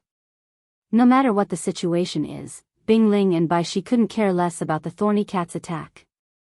The murderous aura from the thorny cat forced them to focus all their attention. Their bodies tensed up as they looked at the thorny cat. While the thorny cat was charging at them, the thorny cat's fur suddenly turned from greenish-black to emerald green. Then, the emerald green light started to spread outwards. The radius of the light wasn't strong, it was only about a meter. However, the thorny cat seemed to have grown in size. The originally 1 meter long body turned into a 2 meter long emerald green cat. The thorny cat looked like a ferocious tiger. Even the thorny cat's roar turned into a tiger's roar. The thorny cat charged at Bing Ling and Bishi with its green light. This sudden turn of events caused the expressions of the two men to change slightly as they felt a sense of suffocation in their hearts. At this moment, the crowd finally recalled that as a magical beast, the blue thorny cat had not used a single magic spell since its appearance until now. Now, it finally used one. Both Bing Ling and Bishi had a bad feeling when they saw the blue thorny cat's aura getting stronger and stronger. All magic beasts have their own innate magic, and this blue thorny cat's magic seems to be a transformation type ability. Seeing the thorny cat charging at them, Bishi quickly raised his left hand and a sword shadow shot out from his knight's sword. The sword shadow accurately landed on the thorny cat's body. Or rather, the thorny cat rammed itself into the thorny cat. The thorny cat's body glowed with a green light and the sword's shadow slid past the thorny cat's body without causing any damage. The thorny cat bared its fangs and its body glowed with a green light. The thorny cat's speed increased exponentially. In a flash, the thorny cat appeared in front of Bing Ling and Bishi. "Let's fight." Bing Ling and Bishi clenched their teeth and ignored the blue thorny cat's attack. They immediately raised their weapons and enveloped the blue thorny cat's body with their combat chi. However, the blue thorny cat seemed to have become a lot stronger after casting magic. When the do chi got close to the blue thorny cat's body, the do chi instantly melted away. What? Bing Ling and Bishi were shocked. The duo's do chi was completely melted away by the blue thorny cat. The blue thorny cat's do chi was only slightly thinner than before. The blue thorny cat continued to glide through the air and pounced at the duo. The stench from its mouth had already entered their noses. It seemed like the blue thorn cat's magic was able to increase its attack, defense, and speed in all aspects. It had improved its already powerful body by a few notches. Of course, Bing Ling and Bishi's attacks were not completely ineffective. At the very least, the blue thorny cat and Bishi's do chi were in a stalemate for a while. It was enough for Bing Ling and Bishi to react. Bizi was the first to react. He quickly raised his right arm and pointed his sword at the green thorny cat. His entire knight's sword glowed brightly. A sharp aura gathered at the edge of the sword. Combat chi surged into the knight's sword. Bizi pressed his left hand on his right hand that was holding the sword. A golden light shot out from the tip of his sword. Golden sword flash. The golden light flashed rapidly. Before the blue thorny cat could completely melt the blue thorny cat's do chi, Bishi thrust his sword forward and a ray of light shot out towards the blue thorny cat's forehead. Chi, the ray of light ferociously pierced through the blue thorny cat's do chi. It was instantly met with a huge resistance. The blue thorny cat's dough started to boil like boiling oil. All of the blue thorny cat's dough rushed towards the blue thorny cat's dough. As the ray of light penetrated deeper into the blue thorny cat's dough, the blue thorny cat's dough became more and more intense. In an instant, the blue thorny cat's dough and the golden sword flash clashed against each other. The blue thorny cat's dough was visibly weakening, but the golden sword flash was also gradually weakening. Even at this moment, Bing Ling and Bishi couldn't help but admire the blue thorny cat's dough. Not only can it increase the blue thorny cat's dough, it can also gather all of its energy to block an attack. Although the blue thorny cat didn't seem to be having an easy time, at least the blue thorny cat's dough didn't manage to penetrate its head. At this crucial moment, a figure silently appeared beside the blue thorny cat. A pair of beautiful eyes turned extremely sharp. It was Feifei, who was ignored by the blue thorny cat. In an instant, a nimble long sword floated out from Feifei's side. Feifei raised the sword in her hand. Feifei closed her eyes and with one hand holding the sword, she drew an arc in front of her with the other hand and lightly tiptoed. With Feifei's body as the center, the sky suddenly darkened and lost all color. The temperature in the air dropped and a faint aura burst out from Feifei's body. That's... Wu Yan's eyes flashed and the corner of his mouth curved into a smile. A ray of moonlight suddenly appeared in the dark sky around Feifei. The silver light appeared on Feifei's body and spread all over Feifei's body. Then, all of the light gathered towards a night elf in Feifei's hand and rose into the air.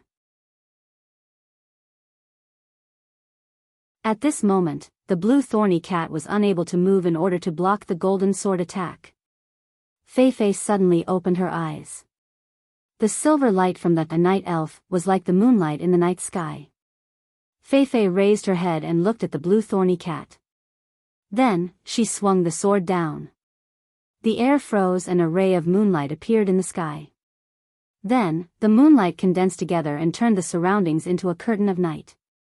The crystal clear ray of light was dazzling as it flew towards the blue thorny cat, who was in a stalemate with the golden sword attack. The blue thorny cat could only watch as the ray of light slashed towards it. It couldn't move at all. Its eyes shrunk to the size of a needle and the light in its eyes dimmed. It seemed that its owner had already predicted its fate. Before the ray of light could reach it, the blue thorny cat raised its head and let out a final cry. Then, it was enveloped by the ray of light. Night moon flash, Feifei's cold voice and the blue thorny cat's cry rang out in the night sky. The ray of light on the blue thorny cat's body brightened up the night sky. At the center of the ray of light, the emerald light on the blue thorny cat's body dimmed at a speed visible to the naked eye. Then, the blue thorny cat's 2-meter-long body returned to 1 meter long and revealed its original form. Feifei, Bing Ling, and Bishi's eyes sharpened when they saw the blue thorny cat's true form. In the next second, the ray of light from the sword, the ray of light from the ice dagger, and the ray of light from the sword landed on the blue thorny cat's body. Bang! The ray of light from the sword, the ray of light from the ice dagger, and the ray of light from the sword struck the blue thorny cat from all directions. The blue thorny cat couldn't dodge the attack at all. No matter how fast the blue thorny cat was, it was useless. The 3 attacks landed on the blue thorny cat's body with a loud bang. Everyone could only see that the blue thorny cat was blasted into the air by Feifei, Bing Ling, and Bishi's attacks. Its 1-meter-long body was thrown into the air and then it fell back to the ground. Under everyone's gaze, the blue thorny cat's body bounced off the ground a few times before it stopped moving. Fresh blood dripped from the blue thorny cat's body. Smoke was coming out of the cat's body. Its body was charred black and tattered. It couldn't be more dead.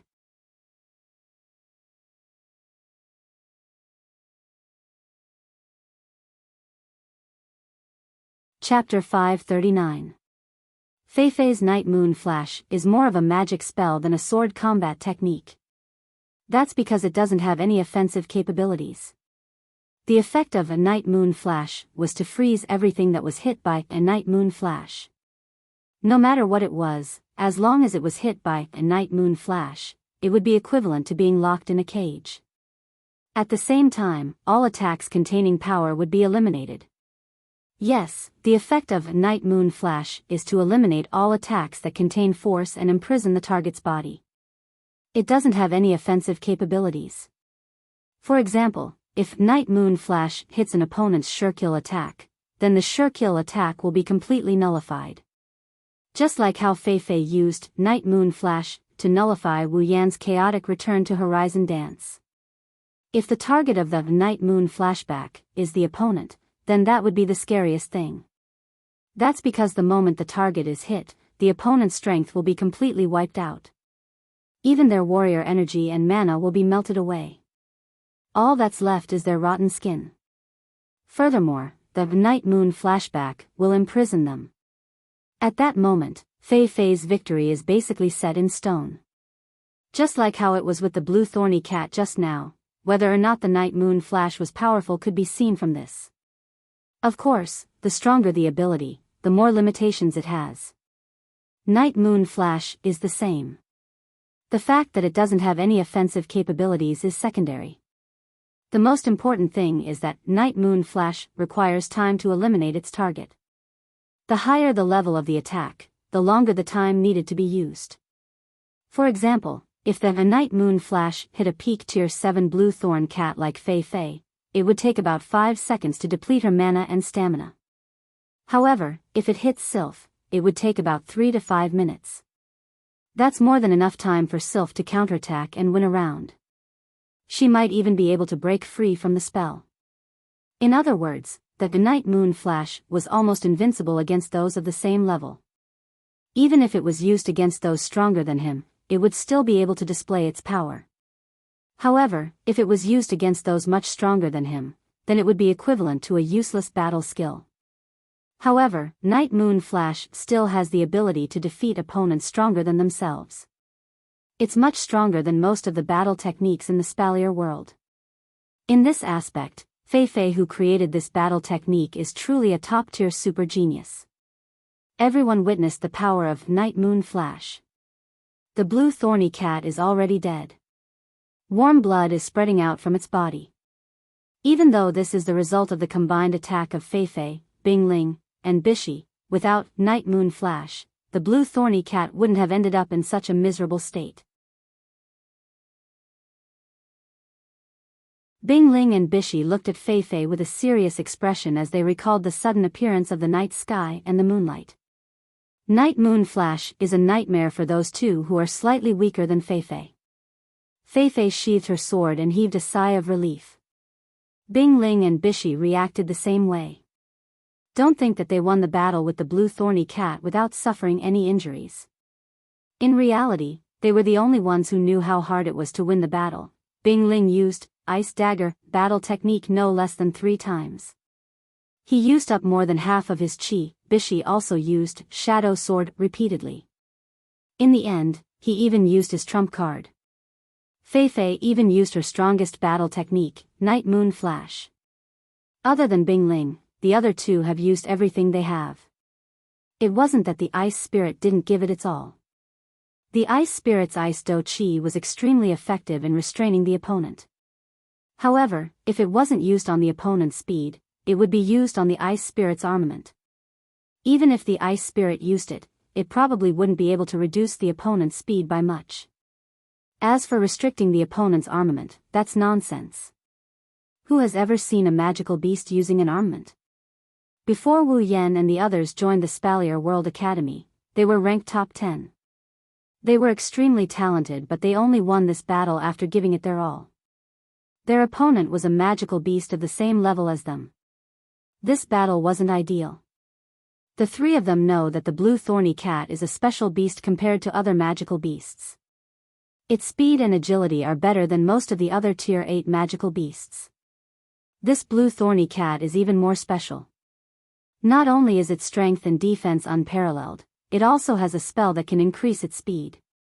The 3 of them used this as an excuse to comfort themselves. They kept telling themselves to recover their strength, but the effect was minimal. Bingling and Bishi looked at each other. They didn't feel happy about winning the battle. Instead, Bishi looked at the blue thorny cat lying on the ground and shook his head bitterly. It's only been half a day and this magical beast is already so difficult to deal with. There will be stronger magical beasts in the future. Can we really complete the mission? The impact on the ice spirit's heart was even greater than Bai Shi's.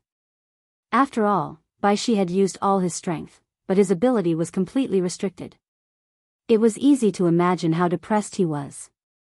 Therefore, the ice spirit only nodded slightly and did not say anything. At this moment, Fei Fei spoke. Don't think too much about it. We don't have time to think too much. Since we've decided to accept this mission, we must be prepared. The old chief is still waiting for our news. Bing Ling and Bishi shuddered when they heard that.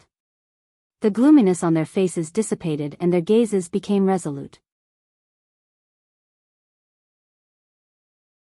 Sylph nodded when she saw this. Wu Yan and the others looked at each other and smiled. They walked towards Fei Fei and the others. Sister Fei Fei, that magical beast just now should be ranked among the top magical beasts of the same level, right? Wu Yan smiled at Fei Fei. There's no need to guess what he's trying to say. Fei Fei smiled and nodded. Then, she cheered up a little. It's fine. You don't have to comfort me. I know I'm not as stubborn as you think, that better be the case. Wu Yan shrugged. He sighed in relief when he saw Fei Fei pulling herself together. Why didn't you all help earlier? Bing Ling frowned. He looked at Chuju, Shokuhu Misaki, Kinohada Sayai, Frenda, and Takitsubu Riku. It would have been a lot easier if you all were here. Everyone agreed that Sylph didn't make a move. She still has to be kept as a trump card to deal with the demonic beasts coming up. Mikoto and Astria are also tier 8 for the same reason. Ikarosa's strength was a flash in the pan, so no one doubted her strength. As for Wu Yan's strength, other than Fei Fei, no one else knew about his ascension. But, at the very least, he managed to tie with Jaffer. Chuju and the other 4 are tier 7. They're much stronger than the other expedition members. They can definitely fight alongside Bing Ling and the others. There's no need to preserve their strength since they haven't reached tier 8 yet. That's why Bing Ling asked that question. However, Wu Yan's next sentence left him speechless. They didn't help because I ordered them to. Wu Yan smiled and looked at Fei Fei. Sister Fei Fei, you should quickly recover your Do Chi and leave this place before the sky turns completely dark. Before he could finish his sentence, a few whistling sounds came from above them, interrupting him. Everyone moved and looked around. Many of them were stunned by what they saw. Numerous greenish-black green thorn cats stood on the surrounding trees. Their eyes flashed with a ferocious light as they looked down at the crowd below. This caused a wave of killing intent to sweep up in this area.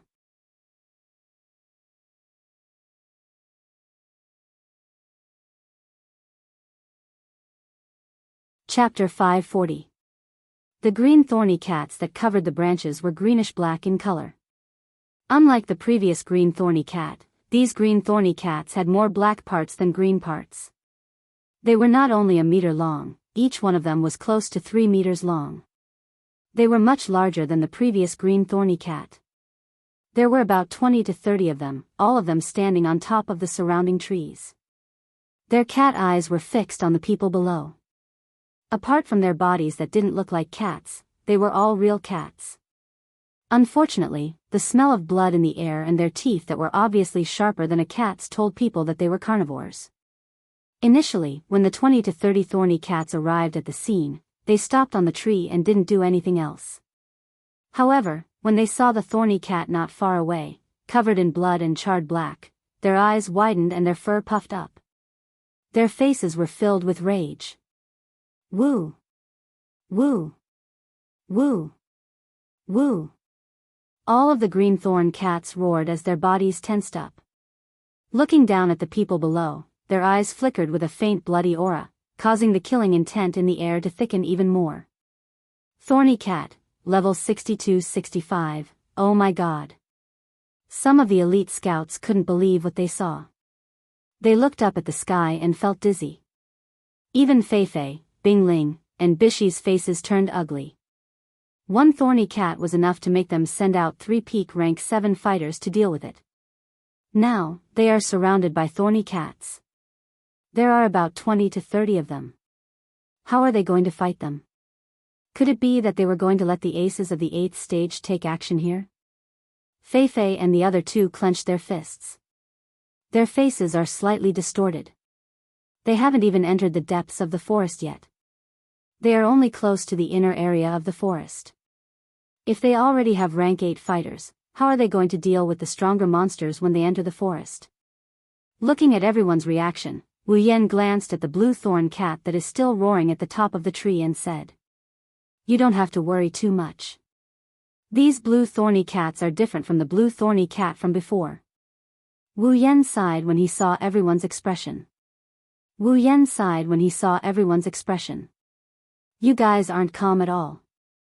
Take a good look at these thorny cats. They are much weaker than the previous one. Hearing this, everyone subconsciously lifted their heads to look at the blue thorny cats that were roaring at them. At this moment, they could feel that the mana waves coming from these blue thorny cats were much weaker than the one from before. Some monsters live in groups. Wu Yan's voice sounded. If I'm not wrong, the blue thorny cat just now should be the king of the blue thorny cats. Of course, the blue thorny cat is the king of the blue thorny cats. No wonder. Fei came to a realization. That would explain why the green thorn cat's strength and defense were so strong. Also, that magic that could buff its body should be unique to it, right? But. Frenda looked at the dead thorny cat and then at the thorny cats on the tree. She asked in confusion. Why are these cats so much bigger than their king? What's so strange about being super? Kinohata Sai clapped her hands and casually explained, for a monster like this, which is known for its speed, its body size is small, so its speed is naturally fast. As for that super cat king, its body size is the smallest, so of course it's the strongest. Is that so? Takitsubo Riku mumbled in confusion. That should be it. Hinajuku had a crystal sword in her hand out of nowhere.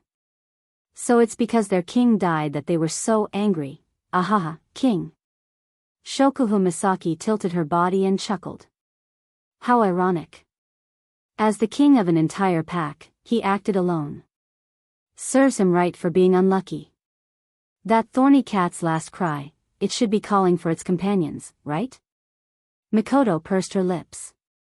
Even in death, it still wouldn't let us have a good time. As expected of a monster. Perhaps they understood Mikoto's words. The thorny cats on the tree started hissing. Their voices were filled with anger. They were dissatisfied with Mikoto's evaluation of their king. Unlike the thorny cats, the elite squad felt a weight lifted off their shoulders. Knowing that these thorny cats aren't as threatening as the previous one, they couldn't help but feel excited. Isn't this their turn to shine?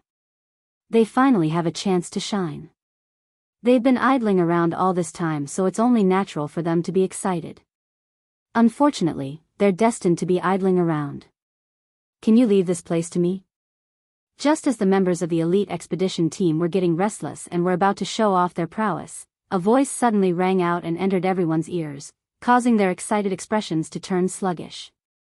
Shokuhu Misaki's golden eyes scanned the blue thorn cats on the tree. She smiled, her white-gloved hands crossed in front of her chest, and her white-stockinged feet stepped forward, walking in front of everyone. Leave this place to me. Shokuhu Misaki's words had the same meaning as the previous one. Her words woke everyone up from their stupor. Everyone looked at Shokuhu Misaki strangely. You? Bing Ling frowned. Just you? Bishi looked at her in surprise. This isn't appropriate. Fei looked at Wu Yan and the others. They seemed to have agreed with Shokuhu Misaki's decision. Fei hesitated. Well. Shokuhu Misaki waved her hands without turning back. Her movements were elegant. I need to let these demonic beasts know the price they have to pay for not following their king closely and causing her to lose her life. This is bad. Wu Yan covered his face and sighed. The Queen Sama's prestige is off the charts. She's about to go crazy, but... Fei Fei and the others wanted to say something, but the thorny cats couldn't wait any longer. They have lost their king and they can't wait any longer. They want to tear these arrogant enemies into pieces.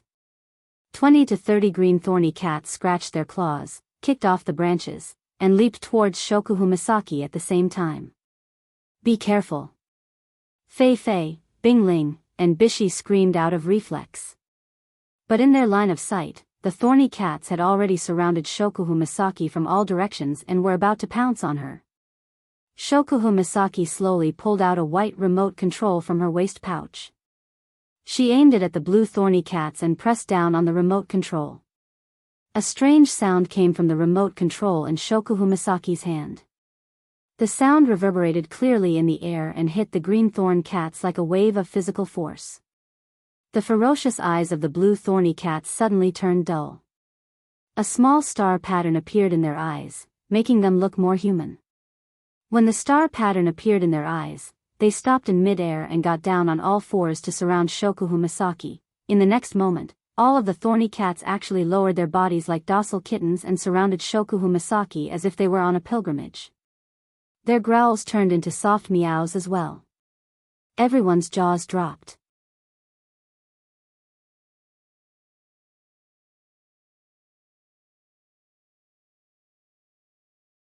Chapter 541. Shokuhu Misaki is standing right in front of everyone. She is surrounded by a group of 3-meter-tall green thorn cats. They are all kneeling on the ground and purring softly at the center of the group. They look like lazy cats that are begging for benefits. Shokuhu Misaki is standing there gracefully. She stroked her hair and smiled. Her side profile is the only part of her face that is visible to the rest of the group. She has a unique charm to her. Queen. Someone muttered in the crowd. That was what everyone else was thinking. At this moment, Shokuhu Misaki was a queen who accepted the worship of her subordinates. Bing Ling and Bishi stared at Shokuhu Misaki, who was in the middle of the group of blue thorn cats. Their eyes were filled with envy and admiration. As men, especially men from a large family, they have dreamed of becoming the king of the world. Of course, they have dreamed of becoming the king of the world. As long as one is a man, there is a desire to conquer. For Bing Ling and Bishi, Shokuhu Misaki is the most dazzling existence in the world. Even Sylph has to admit that she is inferior to Shokuhu Misaki in terms of temperament. If Shokuhu Misaki was a tamed and respected queen, then Sylph was a pampered princess who lived under the glory of her ancestors. It was obvious who was born and who was loved by the people. Of course, Shokuhu Misaki is only superior to Sylph in terms of temperament and methods. Sylph is the stronger one in terms of talent and strength. Of course, that is only for now. Fei Fei was dazed for a moment. When she regained her senses, she sighed. Sometimes, I wonder if she's even from the same world as us. Fei Fei didn't know that her words are the truth. Shokuhu Misaki seemed satisfied with her performance as the queen of the academy. She turned around and walked towards Wu Yan. The blue thorn cats that surrounded her made way for her when she walked past them. If anyone else saw this, they would think that Shokuhu Misaki is the new beast king. Mikoto pursed her lips in disdain when she saw Shokuhu Misaki being escorted by the blue thorn beasts. This woman really likes to play this game. How childish, Misaka-san. Shokuhu Misaki rolled her eyes and smiled at Mikoto. You're wrong. I didn't go around looking for people to fight, and I didn't send out lightning bolts all the time. How can you say that I'm playing? What? What do you mean by that? Mikoto clenched her teeth and turned around, huffing. Are you saying that I'm childish? I didn't say that. Shokuhu Misaki's eyes, which were originally on Mikoto's face, moved down to Mikoto's chest. Her lips curled into a smirk that made Mikoto's blood boil. Anyone with a discerning eye could see what she meant by that. Mikoto closed her eyes. Her small fists were clenched so tightly that they made cracking noises. Her petite body trembled non-stop. It's obvious that she's suppressing some sort of impulse. Others might not know what impulse it is, but Wu Yan can guess. It's definitely the impulse to release electricity. Wu Yan looked at the two girls who are fighting with each other. He didn't have much to say about this pair of rivals. He handed Flanderchan to Chuju and turned to Feifei. Feifei, the blue thorn cat king's last screech might have attracted other demonic beasts. You two should hurry up and recover your do chi so we can find a safe place to rest for the night. Then, Feifei looked at the blue thorn cats that were still kneeling on the ground. Wu Yan smiled. Don't worry. It's fine if little Chi doesn't succeed, but once she does, I've never seen anyone who can break free from her control unless she wants to. Feifei sat down on the ground and began to recover her do chi. Bing Ling and Bai Shi also did the same. They were racing against time to recover their do chi so that they could prepare for the rest of the journey. The members of the elite expedition team surrounded the three of them and acted as their protectors. This was the only thing they could do right now. Naturally, they would not slack off. Looking at Feifei and the other two who are sitting cross-legged on the ground with their eyes closed, Wu Yan pursed his lips and shrugged helplessly. He asked in a soft voice. Why don't we borrow the help of some items? As the pillars of the three great houses, don't you have items that can help you recover your do chi? Chuju rolled her eyes when she heard Wu Yan's words. Do you think that items that can restore do chi and mana are cabbages? Even for those big clans, these things are cabbages. At this time, they need to save as much as possible. There will definitely be a time of danger later. At that time, if these things are not enough, then it will be terrible. Shokuhu Misaki shook her head and gestured to Chuju. Chuju, you don't have to tell him that. He is a nouveau riche with the system's item list and tens of millions of item points. He won't understand. That's true. Hinajaku nodded in agreement. Wu Yan shut up and he didn't say anything else. In the Spalier world, the recovery speed of do chi and mana depends on the cultivation method or mana extraction method used. The higher the level of the cultivation method, the better the recovery speed. Feifei, Bing Ling, and Bishi are the core members of the three great houses of Ailu Empire. Their cultivation methods are among the best in the Spalier world. It took them about 5 minutes to recover their do chi. Wu Yan nodded when he saw Feifei and the other two have recovered. Let's go. It's not too late yet. Let's hope we can continue our good luck and find a place to rest. Otherwise, we won't have a good time tonight. Okay. Feifei, Bing Ling, and Bishi nodded. Sylph didn't object. The four leaders agreed and the expedition party had nothing else to say. They packed up and headed deeper into the behemoth forest. What they didn't notice is that with Wu Yan and Ko's outstanding performance, the people here are already subconsciously thinking of Wu Yan and Ko as their leader.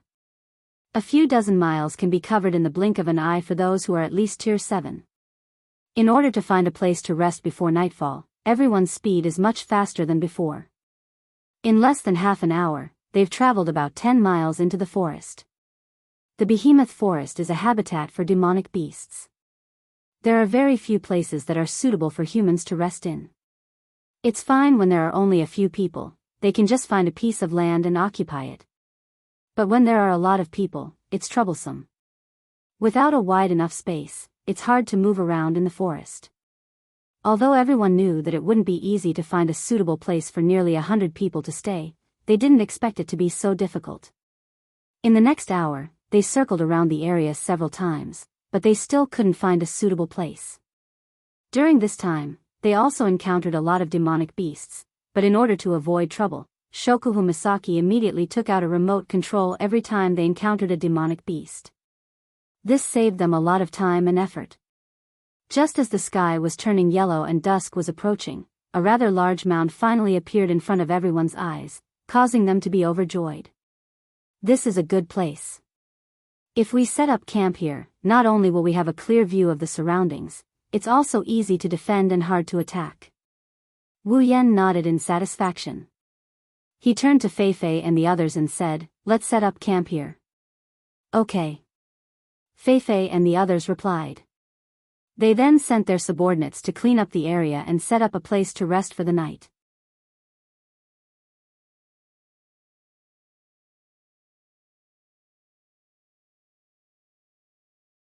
Chapter 542. The area of the mound is relatively wide. The top of the mound can accommodate no less than 100 people. The lower part of the mound is enough for people to rest. The height of the mound is also about 10 meters. Even if a demonic beast appears, it would be easy to spot it if they stood on top of it. If they set up camp here, they would be able to deal with almost any situation as long as some of them were on night watch. Moreover, the high ground was easy to defend and hard to attack. It was their luck to have found such a place. The elite expedition team patrolled around the mound, and after finding no traces of demonic beasts, they set up their tents. At the highest point of the mound, the elite expedition team set up 10 tents. This was for Sylph, Feifei, and Wu Yan's group to rest. Logically speaking, the highest point should be where the leaders of the expedition team rest. Wu Yan's group joined the expedition as outsiders. It was already good enough that they weren't allowed to set up their own tents, let alone share a place with the 4 leaders. That's how it should be. However, even though the 10 of them didn't all fight today, they still managed to impress the other members of the expedition team. There are also a few experts on the same level as Sylph in the expedition team. They will have to rely on this group for the upcoming battle. The elite expedition team thought for a bit before they decided to set up Wu Yan and Ko's tent at the highest point of the camp. The place slightly below the highest point was where the elite expedition team was supposed to be. Interestingly, during the process of setting up the tents, the members of the expedition team showed an unusual excitement. They seemed to have entered a strange state. Every one of them set up their tents with great speed and excitement. They were so happy that they almost started singing. This made Feifei, Sylph, and Wu Yan's group look at each other. After spending an entire day in the behemoth forest, the members of the expedition team were basically useless. They didn't need to fight, they couldn't join in the conversation, and even when they voted, they followed Feifei and the other 3's lead. 100 powerhouses of the 7th order were reduced to the point of idling. Only they themselves knew how sullen they felt. Now, it's finally time for them to be put to use. That's why the expedition team was so excited.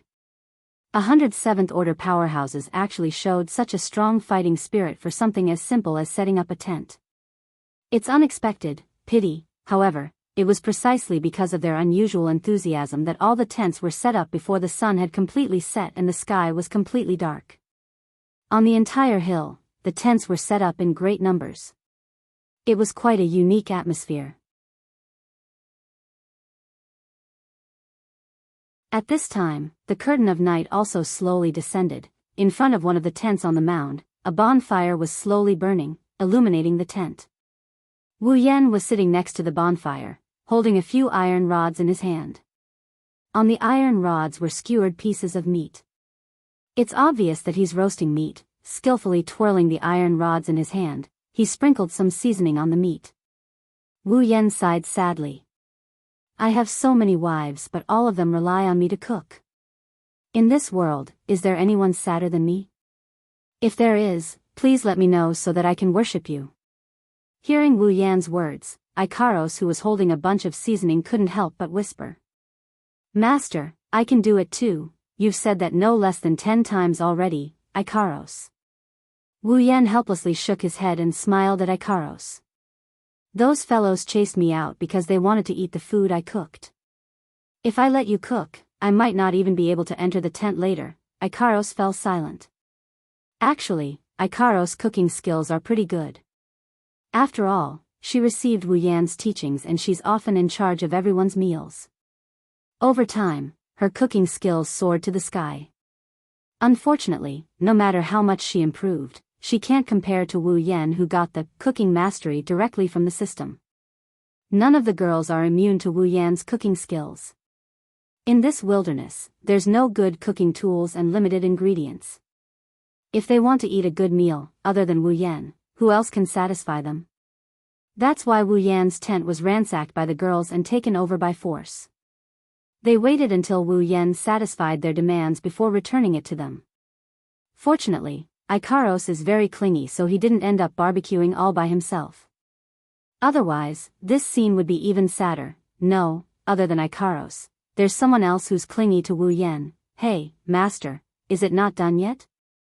Astria's crimson-red eyes stared at the barbecued meat on the iron stick. Saliva dripped down from the corner of her mouth. Wu Yan's heart ached at the sight. Can you keep your saliva to yourself, oh? After that, the sound of someone sucking on water could be heard. Looking at the barbecued meat on the iron stick, Wu Yan lost all of his appetite. Sylph walked out of a tent not far away. Her long blue hair swayed as she walked. Her eyes were so cold that one could almost see ice in them.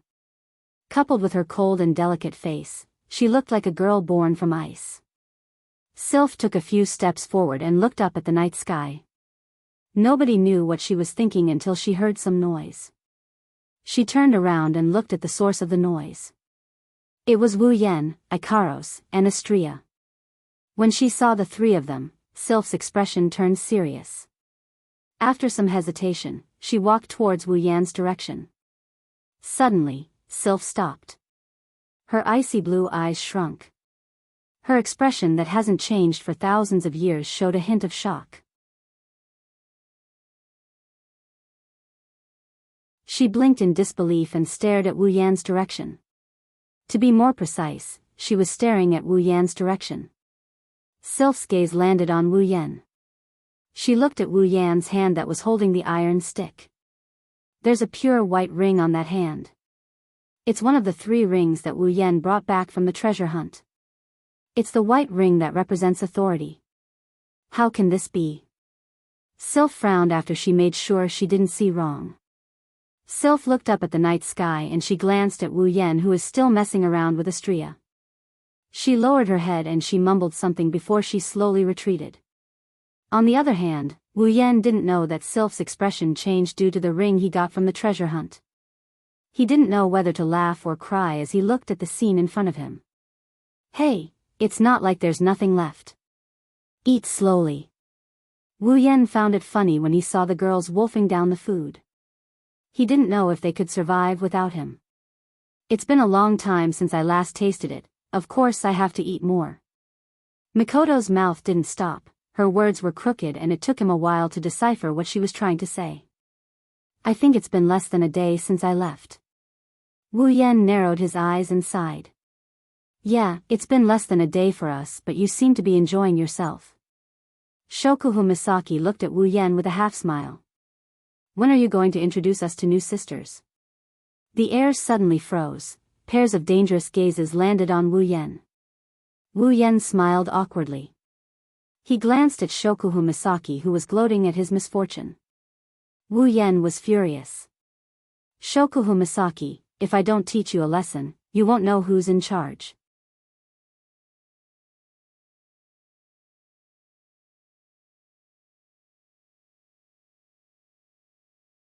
Chapter 543. As time went by, it was already very late at night. On the small hill, everything gradually calmed down. Everyone went into their own tents and started to rest. Only the footsteps of the night watchers and the sound of the bonfire could be heard on the small hill. Unfortunately, the night watchers were too focused on guarding against external intruders that they forgot to guard against internal intruders. At the highest point of the small hill, there were a few large tents. A black shadow suddenly flashed out from one of the tents. With extreme speed, it avoided all the eyes and shuttled back and forth in the dark night, bringing with it a gust of wind that blew towards the bonfire. In the end, it entered another tent. That tent belongs to Shokuhu Misaki. Wu Yan and Co. are staying at the top of a small hill. However, unlike Fei Fei, Sylph, and the other girls, they didn't have their own tents. Other than Wu Yan, the other girls had their own tents and they slept in the same tents as them. The reason why I used the word almost was because among these girls, there was still one who insisted on sleeping alone in a tent. This person was of course our most prideful Her Highness the Queen. The wolf that just entered the tent let out an eerie chuckle when he saw Shokuhu Misaki sleeping on her blanket. The chuckle wasn't loud, but Shokuhu Misaki heard it all. She frowned as if she was dissatisfied with the sound of the wolf's laughter. Her eyelids fluttered and she slowly opened her eyes. Shokuhu Misaki realized something was amiss when she regained her consciousness. She quickly sat up and looked at the entrance of her tent. A black shadow entered her vision and she almost screamed in shock. You! Shokuhu Misaki's eyes turned cold when she saw someone sneak into her tent. She was about to turn the intruder into an idiot when she heard the familiar voice. Shokuhu Misaki's heart skipped a beat and her cold gaze disappeared. Aya, as expected of Jusama. Someone chuckled. Shouldn't a girl scream and shout something like, "There's a pervert," and then act out a scene of a girl chasing a guy and the guy running over the wall? Hearing this, Shokuhu Misaki puffed up her chest in annoyance. Little Yen, do you really think I'm that kind of girl? Indeed. Wu Yen rubbed his chin and he mused. A normal girl would ask a stranger who barged into her room, "What are you doing here?" or something along those lines. After all, it's a man and a woman who are alone together. Shokuhu Misaki had a bad feeling when she heard Wu Yan's weird explanation. She felt a bad premonition coming from her heart. Why are you looking for me? Shokuhu Misaki had a bad feeling about this. Her instincts are telling her that this person doesn't come with good intentions. Wu Yan chuckled coldly. He looked at Shokuhu Misaki and said angrily, "Jusama, it seems like you've been ruining my plans a lot lately." Shokuhu Misaki was stunned.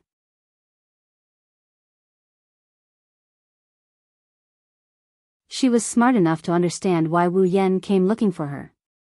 In other words, he's here to restore his position as her husband.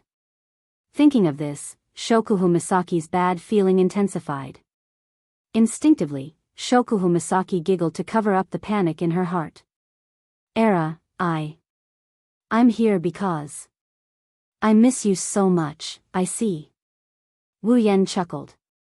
It's obvious that he didn't listen to Shokuhu Misaki's words. But I didn't come here to listen to your explanation, Jusama. Shokuhu Misaki's smile froze on her face. Based on her understanding of Wu Yan, there's only one thing that can achieve his goal of reinstating her husband's authority. This is the right time, the right people, and the fact that he didn't care about the geographical advantage. There's only one thing that can achieve his goal of reinstating her husband's authority. Shokuhu Misaki forced a smile that's uglier than crying. She weakly said, "Yen-sama, I know I was wrong. I know I was wrong." Since her lady queen had admitted her mistake so straightforwardly, it was only natural that she had guessed what a certain someone was planning to do here.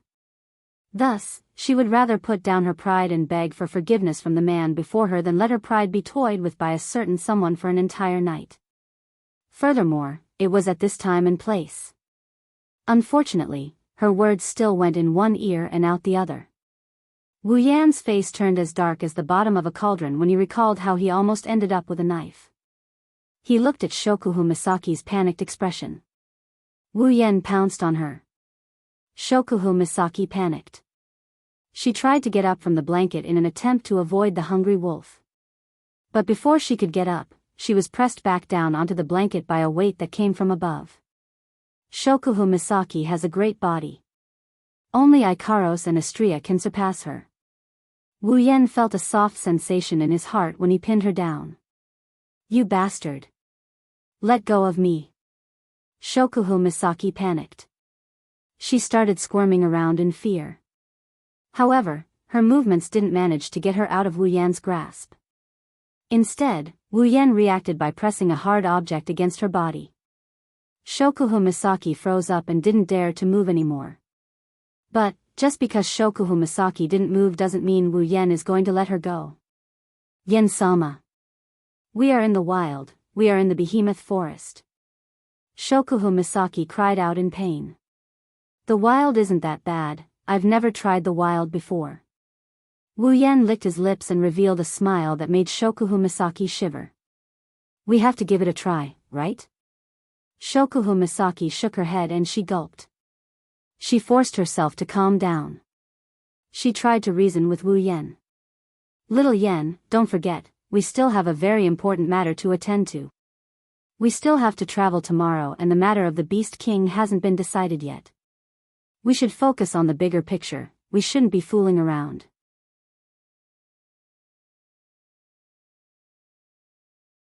"Little Yen, you are a sensible person, I'm sure you wouldn't do something like this, right?" "Oh, I see. Wu Yan pretended to think for a bit. You're right, the matter of the Beast King is a big deal, right? Shokuhu Misaki seemed to have seen a glimmer of hope for survival. She spared no effort in trying to convince Kirito to stay alive. With our relationship, we still have a long way to go. We can do something private like this anytime. However, the matter of the Beast King is a big deal. We have to put off our private matters for now. This is what a man should do. So, Yen-sama, we should deal with the bigger picture first before we deal with our private matters, right? Shokuhu Misaki flashed Wu Yen a charming smile. To protect her dignity and her pride, Shokuhu Misaki used 120% of her ability to talk back to Wu Yen. They are currently in the middle of nowhere with patrols all around them. The only thing they can use to cover their private parts is a small tent. If Wu Yen were to do something to her here, knowing Jusama's personality, she would probably spend the whole night trying to please the werewolf in front of her. Shokuhu Misaki also knew the shameless bastard on top of her. She knew that if she couldn't escape from him tonight, he would use all sorts of methods to humiliate her. For example, he would make her moan loudly, make her moan with all her might. When that happens, there will be patrols around and she will be tortured. Shokuhu Misaki had no choice but to give up her dignity and beg for mercy. Otherwise, she would have to give up even more dignity.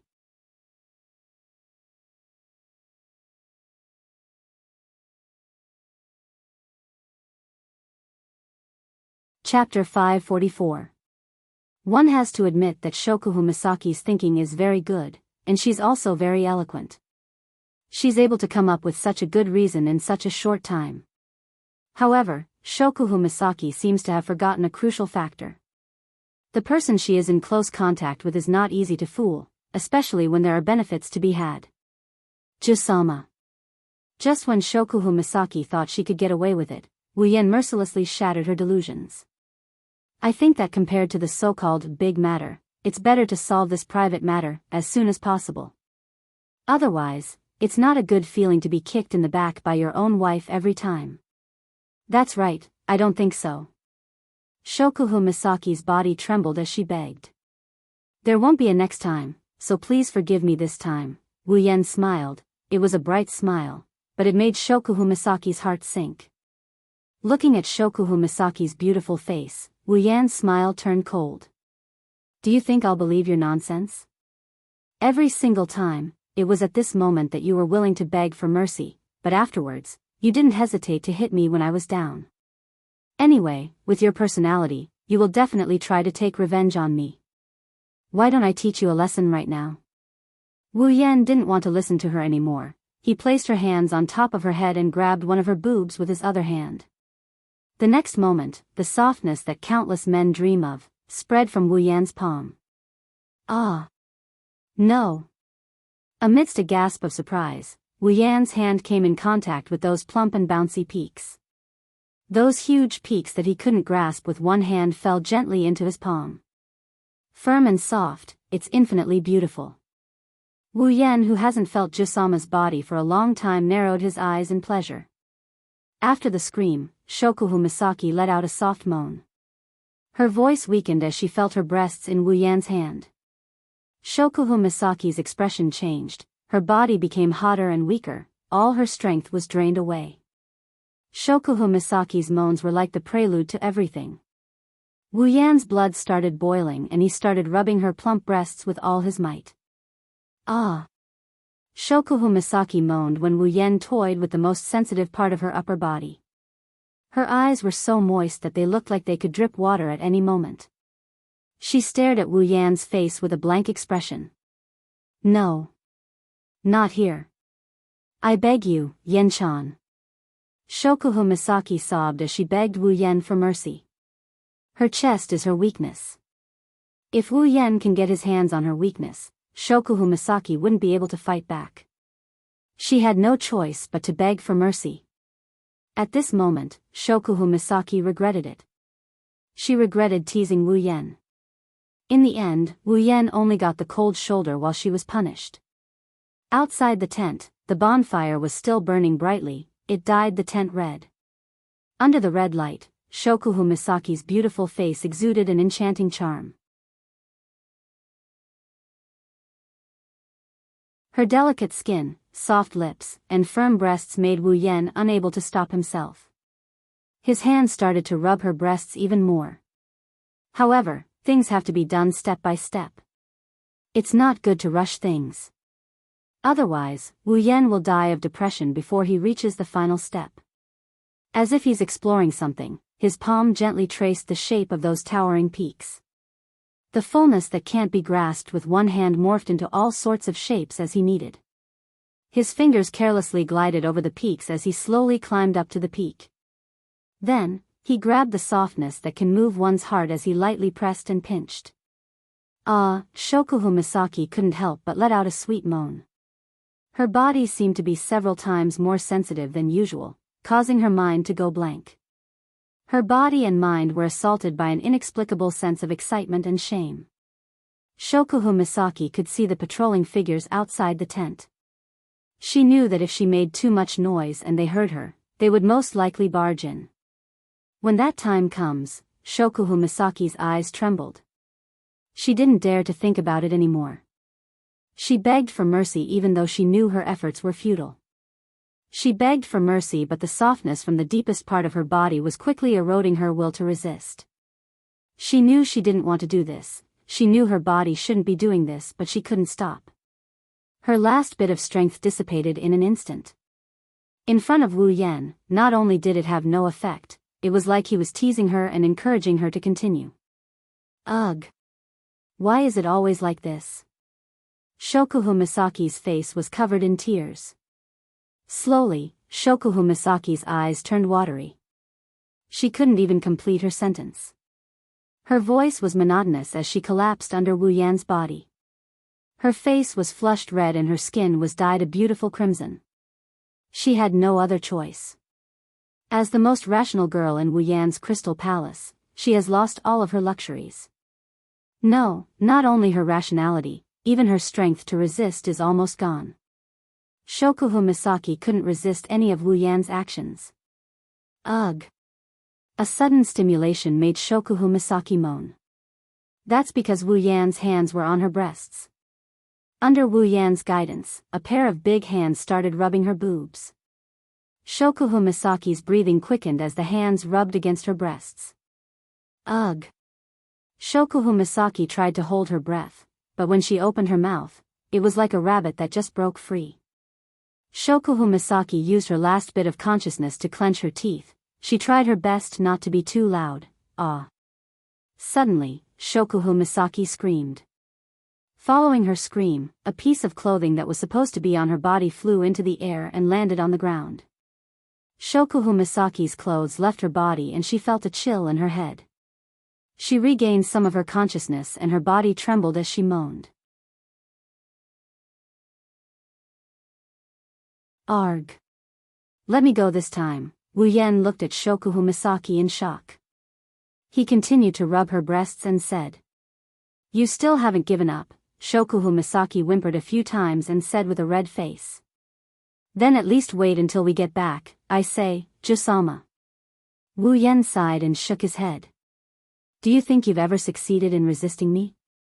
Shokuhu Misaki froze. She recalled that ever since she met Wu Yan, she has never succeeded in resisting him. Even when they first met, she was led by the nose. Shokuhu Misaki's face was covered in tears again. It turned out that the brilliance of his entire life had all been ruined here. No. No. I am the queen. The queen of Tokuwadai. The queen of Spalier World Academy. How can I admit defeat like this? At least let me succeed in resisting him once. Shokuhu Misaki screamed in her heart, but soon, she screamed again. This time, it was accompanied by 2 pieces of clothing.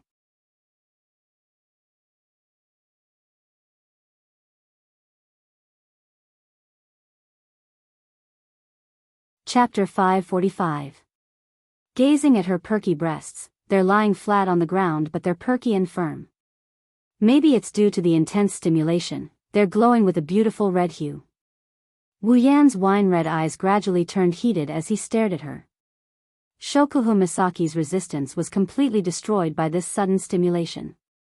She didn't even have the chance to think twice before she died. Ha ha ha. Ha ha ha. Ha ha ha. Ha ha ha. Ha ha ha. Ha ha ha.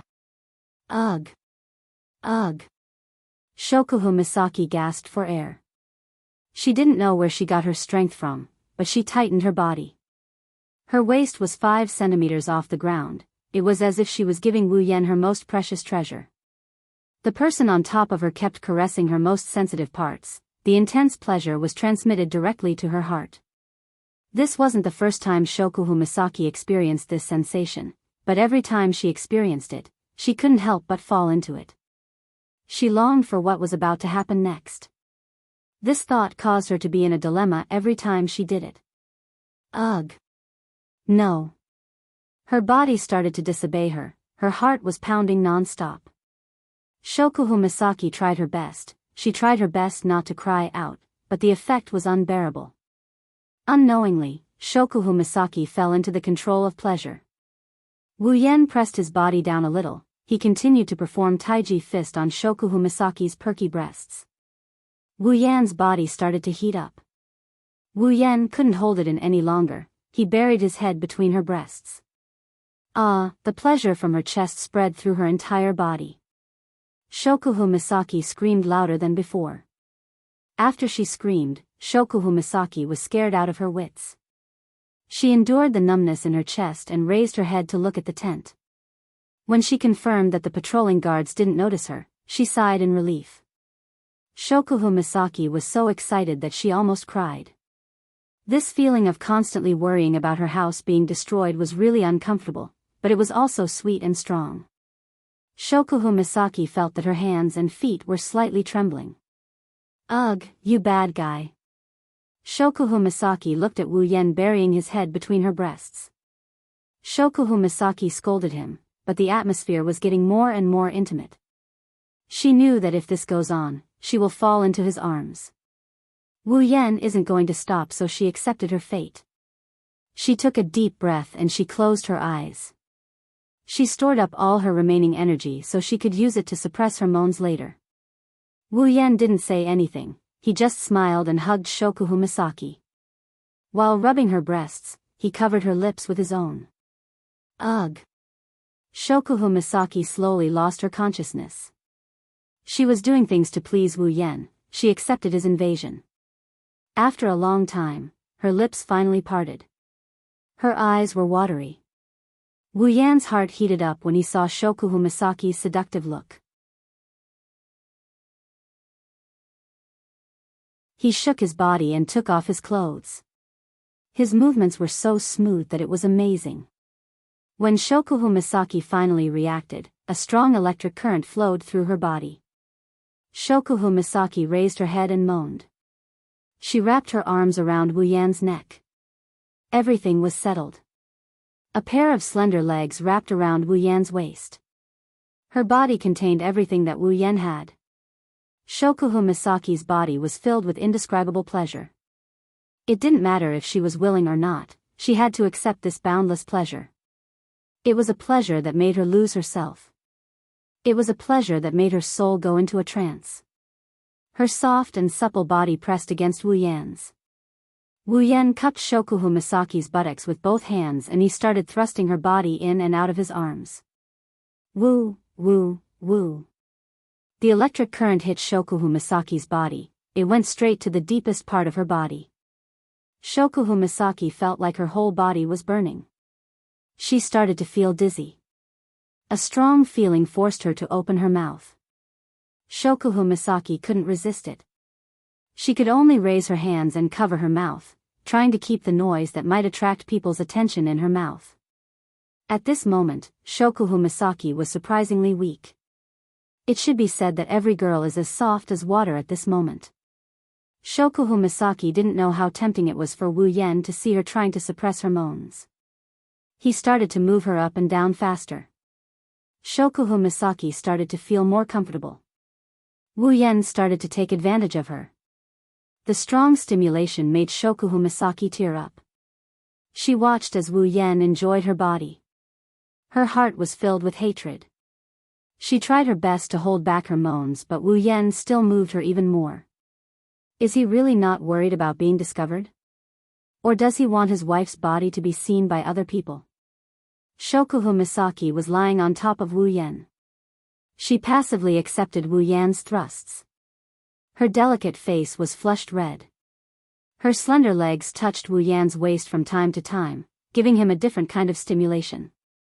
He started to move her even faster. Humph. Her sensitive body gave Shokuhu Misaki the greatest stimulation. Shokuhu Misaki panicked. She covered her mouth with her hands and moaned. Her moans reverberated in the tent.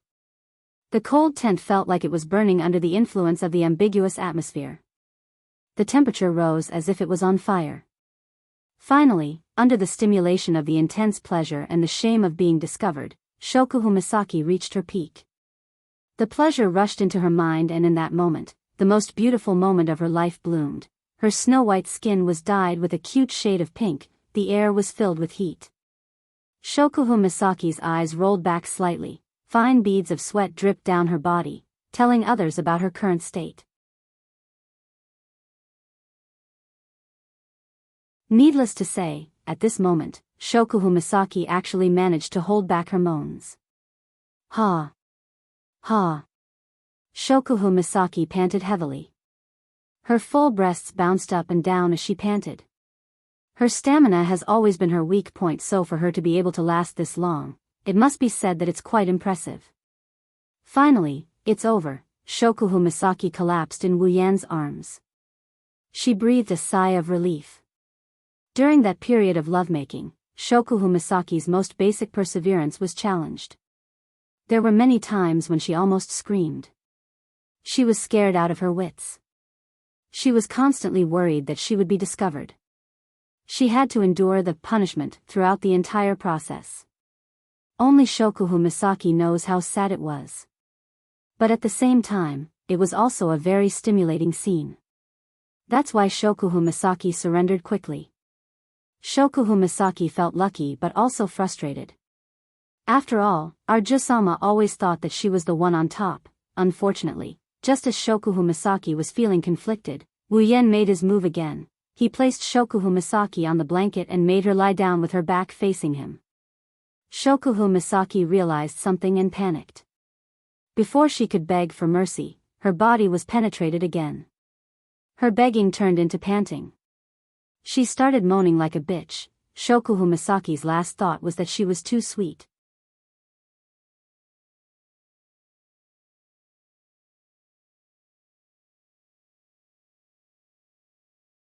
Chapter 546. The next day, the sunlight shone into the small hill and onto the tents. The people who had rested here for the night came out of their tents one after another. They packed up their things and extinguished the bonfire. They were ready to continue on their journey. Fei-Fei, Sylph, Bing-Ling, and Bishi came out of their tents early in the morning. They gathered together to discuss their next course of action. Chuju, Mikoto, Ikaros, Flanderchan, Astria, Kinohada Sayai, Frenda, and Takitsubu Riku are having fun with each other to pass the time. They are probably the only ones who can have fun in this kind of environment. The elite expedition team members are constantly worrying about when they will die in the jaws of demonic beasts. Fei-Fei and the others are also thinking about whether they can complete the mission and whether there will be any danger ahead. They are not like Chuju and the others who are here for a field trip. It is fortunate that Chuju and the others aren't members of the elite expedition team. They were asked to tag along. Otherwise, Fei-Fei and the others would have a headache. Even the elite expedition team members would be dissatisfied. Of course, if it wasn't for the fact that they are strong enough, these people would definitely protest and not allow anyone to drag them down. While everyone else is busy with their own tasks, Chuju and the others are bored to death. They don't know why, but they are usually having fun fooling around with each other. Whenever they know someone is nearby and hasn't shown up, they would feel annoyed no matter how much fun they are having. Why hasn't Oniai-chan come out yet? Flanderchan laid on top of Hinajiku's body listlessly. She called out weakly, completely different from her usual lively self. He's probably still sleeping in, that's how he is. Chuju ruffled Flandrachan's hair. Even though she said that, her eyes kept drifting towards the tents. Astria couldn't help but groan as she laid on the ground. Master, please come out, I'm hungry, don't you think it's super dirty? Kinuhada Sai was speechless when she saw Astria sprawled on the ground. She was obviously talking to a cow. Astria didn't care about her image at all. She continued sprawling on the ground. Perhaps, in Astria's worldview, food is always the most important thing. In the end, you better get up quickly, this is too much. Frenda said. Her gaze landed on Astria's oval breasts that were exposed from lying on the ground. Her eyes flashed with envy, jealousy, and hatred. Unlike the other girls who were chatting, Ikaros and Takitsubu Riku didn't take the initiative to speak. They only answered a question or two when Chuju and they spent the rest of their time staring at the tents, hoping to see a familiar figure walk out. As time passed, the most impatient Mikoto finally couldn't wait any longer and stood up.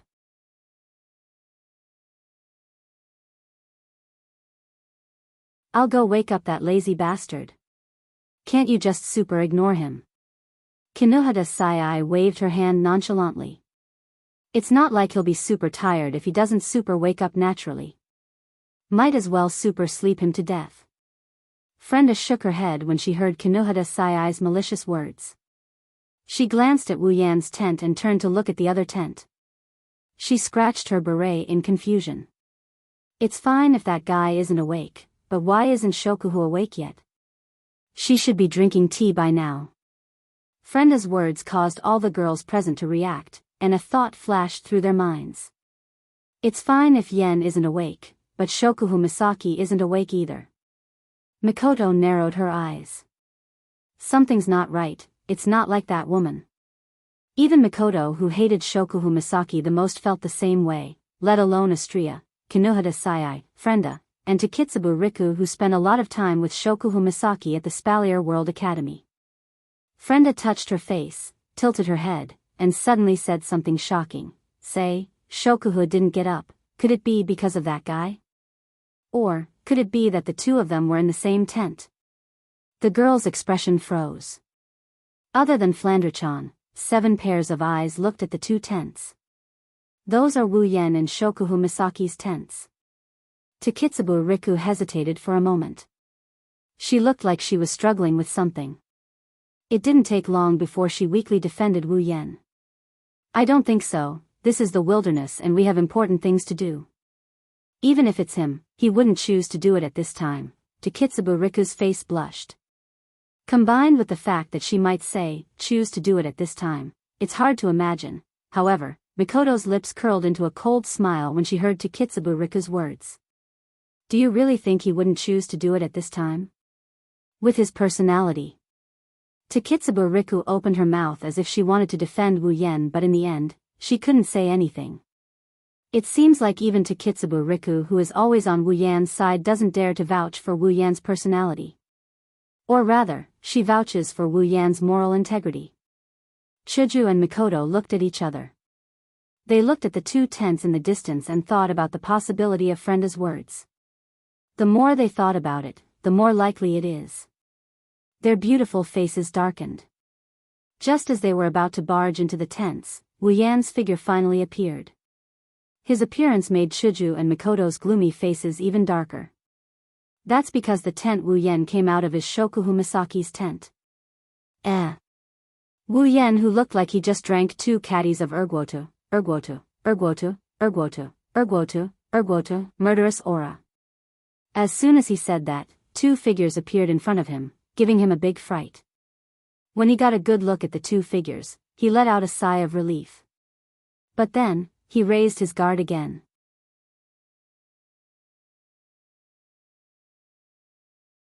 That. Wu Yen smiled awkwardly and raised his hand. My 2 heroines, can you not look at me like that? I'm scared. Hinajuku and Mikoto smiled at him, but there's not a hint of a smile in their smiles. Hey, Yen, can you tell me? Mikoto's bangs fluttered. That's a sign that she's about to fire. Do you know why you came out of that woman's tent? Oh, so that's what it is. Wu Yan relaxed and rolled his eyes at Chuju and Mikoto. And here I thought it was something serious. That scared me to death. Chuju's mouth twitched. How can you answer our questions in such a nonchalant tone? Huh? Huh? Wu Yan looked at Hinagiku strangely. There's nothing to be concerned about. Is there a problem with sleeping with my wife? Hinagiku and Mikoto glared at the nonchalant Wu Yan. The table of their hearts was flipped 100 times in a row. What's the problem? It's a big problem. Mikoto gritted her teeth and glared at Wu Yan. Do you know what time, place, and situation you're in? You're doing such a shameless thing here and you're still so nonchalant? Mikoto's words made him speechless. It's because of this time, place, and situation that I have to do this. Otherwise, I won't be able to sleep well at night. You. Chuju and Mikoto were stunned. Wu Yan glanced at Hinagiku and then looked at Mikoto before he punched his fist into his palm. Are you guys jealous? Jealous. Chuju and Mikoto's faces turned red. Wu Yan teased. How about I sleep at your place tonight?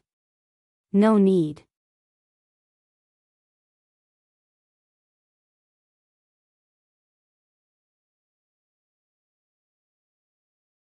Chapter 547. Since they already had a day's worth of travel experience, the exploration mission in the Behemoth Forest went much smoother today compared to yesterday. Disregarding everything else, the group of more than 100 people walked for 3 to 4 hours without encountering a single demonic beast. This was not only because of luck. The most important thing was that this time, everyone was fully alert. Their sense of crisis had been raised completely. Their efficiency had increased a lot. Everything had become much more advantageous because of their self-enthusiasm. During the journey, Feifei, Bingling, and Bishi walked at the front while the others walked behind them in an arc formation. Wu Yan's group of 10 and Sylph walked in the center of the formation. Feifei and the other 3 had a discussion in the morning. They all agreed that Wu Yan's group and Sylph's group would be the most important to carry out the mission. Without them, they would have a hard time moving forward when encountering demonic beasts in the depths of the Behemoth Forest.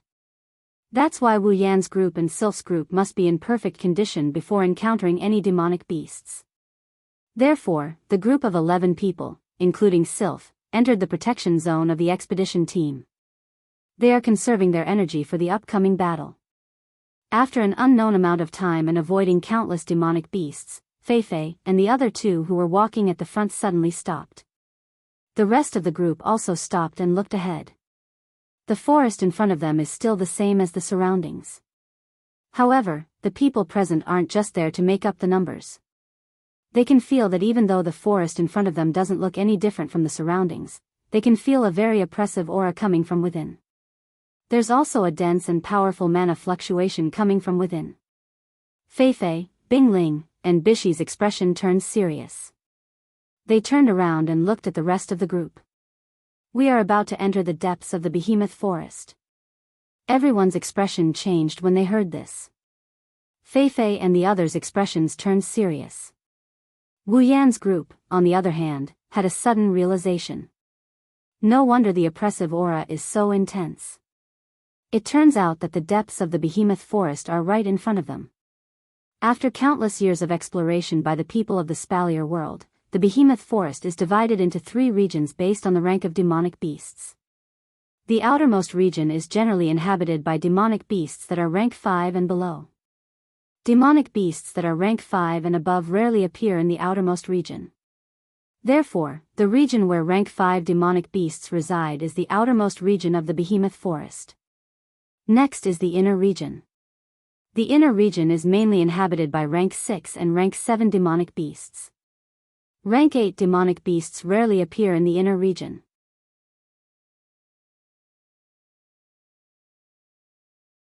Demonic beasts that are rank 5 and below are reduced to food.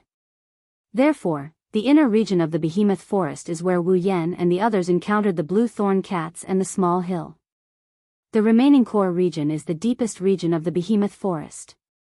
The deepest region of the Behemoth Forest is much smaller than the inner region. It's even smaller than the outer region. Even the demonic beasts that live here are the least. However, the demonic beasts that can live here are all extremely powerful soul beasts. Demonic beasts that are rank 7 and below are almost extinct. Peak rank 7 demonic beasts are the bottom line here. Only rank 8 demonic beasts can occupy this region. Demonic beasts that can occupy this region are rank 9 demonic beasts. Here, I would like to remind everyone. Bing Ling looked at everyone and continued Feifei's words. We can encounter anything in the deepest region of the behemoth forest. It's no longer a game like before. There are almost no rank 7 demonic beasts in there because they don't have the qualifications to stay there. In the depths of the giant beasts forest, the weakest magical beasts we encounter are at least at the peak of the 7th rank. 8th rank magical beasts might not be everywhere, but there are definitely more of them than here. If we aren't careful, Bing Ling went silent and didn't say anything else. However, everyone's heart felt heavy. There's no need to think about what rank demonic beasts are stronger than rank 8 demonic beasts. Even Wu Yan and Ko, as well as Sylph, didn't look as nonchalant as they were before. Bishi took a few steps forward and said to everyone. We have to be extra careful from now on. This is the only thing we can do. Wait a moment. The three of us will continue to lead the way. Everyone gather behind us and monitor the surroundings. Wu Yan and Sylph, you two will be in the center. Be ready to support us at any time. Yes. The members of the expedition team replied in unison. Wu Yan and Sylph also nodded in agreement. Feifei, Bing Ling, and Bishi turned around and walked into the forest. They looked like they were ready to throw caution to the wind. The others followed closely behind them. After entering the deepest region of the behemoth forest, everyone slowed down their pace and increased their vigilance. This place is completely different from before. Rank 8 demonic beasts might appear at any time. Everyone has to be on high alert. That's why they would rather slow down than get into trouble for no reason and end up in hell. The surrounding trees were constantly moving backwards as the group moved forward. The atmosphere was so quiet that it was frightening. There wasn't even the slightest cry of a magical beast. This caused most of the people present to have goosebumps. Chills flowed through their hearts, and they couldn't help but move closer to each other. The girls are no exception.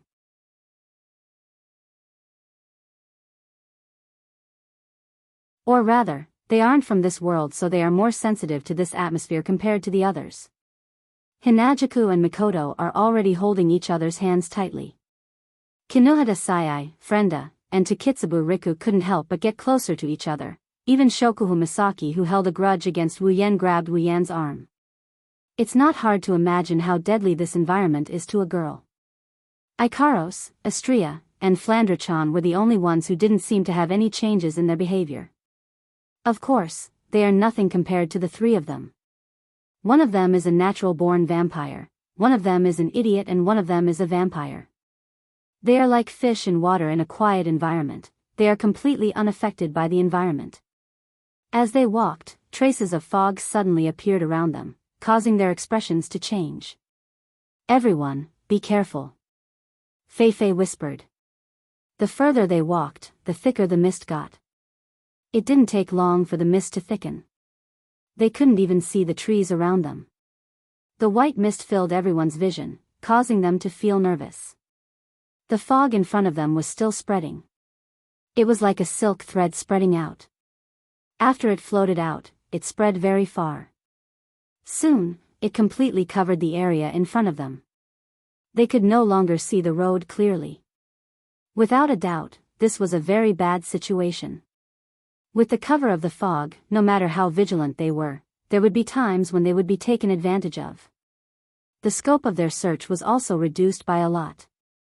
Most importantly, they couldn't see the path clearly. It was very likely that they would get lost and end up going around in circles in the giant beast's forest. This is going to be troublesome. Feifei muttered. She looked at the mist in front of her and stopped. Everyone else stopped as well. At this time, the most taboo thing was to wander around aimlessly. Getting lost was one of the problems. What they were afraid of was that as they walked, the people around them would scatter. When that happened, it would be the most troublesome time. The behemoth forest itself is irregular. It covers an area that spans 3 empires. It's bigger than any of the empires. It's obvious how vast it is. It's only a matter of time before they get separated from each other.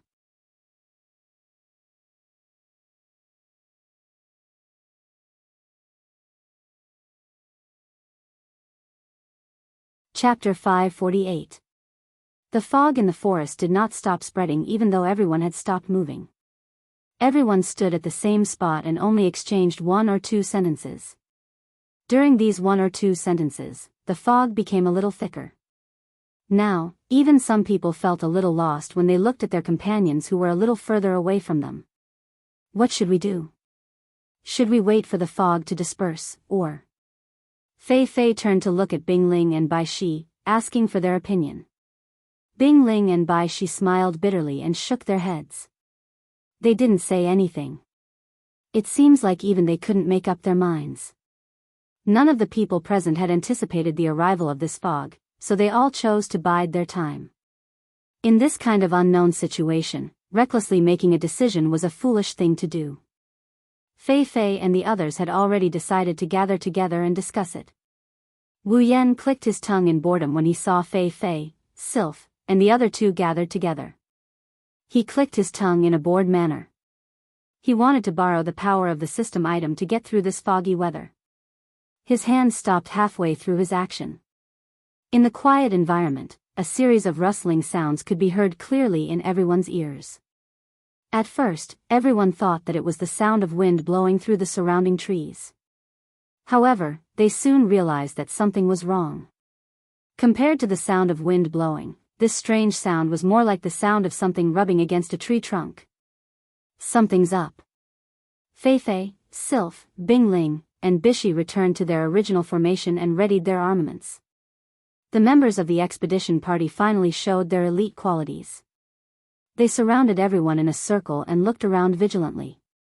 Everyone could clearly hear that in the dense fog, there was a strange sound that was not very loud, but very clear. That sound was like a snake crawling on the sand. It was the sound of something rubbing against something. Everyone focused their attention on their surroundings in an attempt to discover something. Time slowly passed. Other than the rustling sound, there was no other movement. Wu Yan frowned. Is it really the sound of the wind? No. Mikoto shook her head. The sound of the wind wouldn't be this rhythmic, it wouldn't be constant either. This is definitely not the sound of the wind. Master. Ikaros's pupils shrunk, blood-red dots could be seen in her eyes. I've detected the presence of a life form within a certain range. That's right. It's a life form. Shokuhu Misaki nodded. I can also feel a psyche wave around us. You can feel it? Wu Yan looked at Shokuhu Misaki. Can you control it? No. Shokuhu Misaki shook her head without hesitation. This psyche wave is beyond my control. It might be. Pink cherry blossom petals curled around Chuju's palm and a crystal sword appeared in Chuju's hand. The sword's blade shone with a bright luster. A Tier 8 demonic beast. The words Class 8 magical beast entered the ears of everyone present, causing their hearts to tighten. Before they could react, the sha-sha sound that reverberated in the surroundings abruptly stopped. Immediately after, the sound of air being torn apart resounded, bringing with it a gust of wind as it charged towards the crowd. It's here. Someone shouted. Then, everyone saw a series of black shadows rapidly expanding in the mist, bringing with them the faint sound of wind. In the blink of an eye, they appeared in front of everyone's eyes. It's a series of water orbs. A gigantic water ball with a diameter of 1/2 meter and a body that flickered with a metallic luster attacked the crowd from all directions. Although it was a water ball, the water ball was filled with an enormous amount of magic power. Listening to the sonic booms caused by the water orbs, no one doubted that if they're hit by these seemingly harmless water orbs, they'll be severely injured at the very least. Bing Ling, who was standing at the front, coldly snorted. A majestic Do-Chi suddenly rose from his body. The Do-Chi suddenly spread outwards. Then, the Do-Chi that spread outwards directly enveloped the water balls that were attacking. In the next moment, the water balls violently trembled. The water vapor was rapidly consumed. Under everyone's gaze, they slowly condensed into ice balls and fell to the ground. Bing Ling's actions caused the group to move as well. At this moment, no one showed any signs of panic.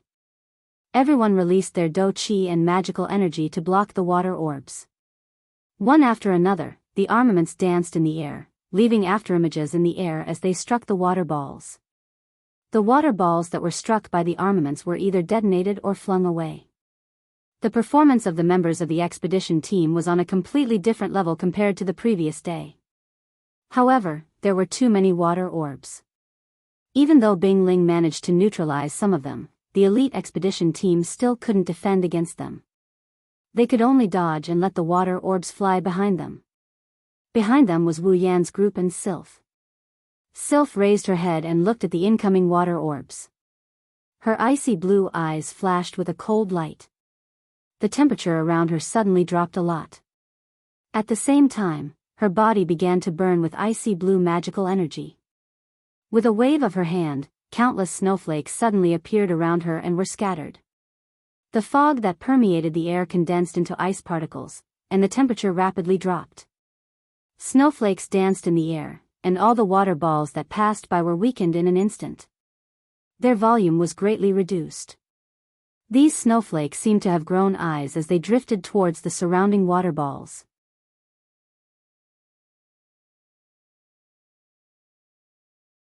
Any water ball that was touched by the snowflakes would be significantly slowed down, reducing the pressure on everyone by a lot. Fei-Fei, Bing Ling, and Bishi stood guard at the front.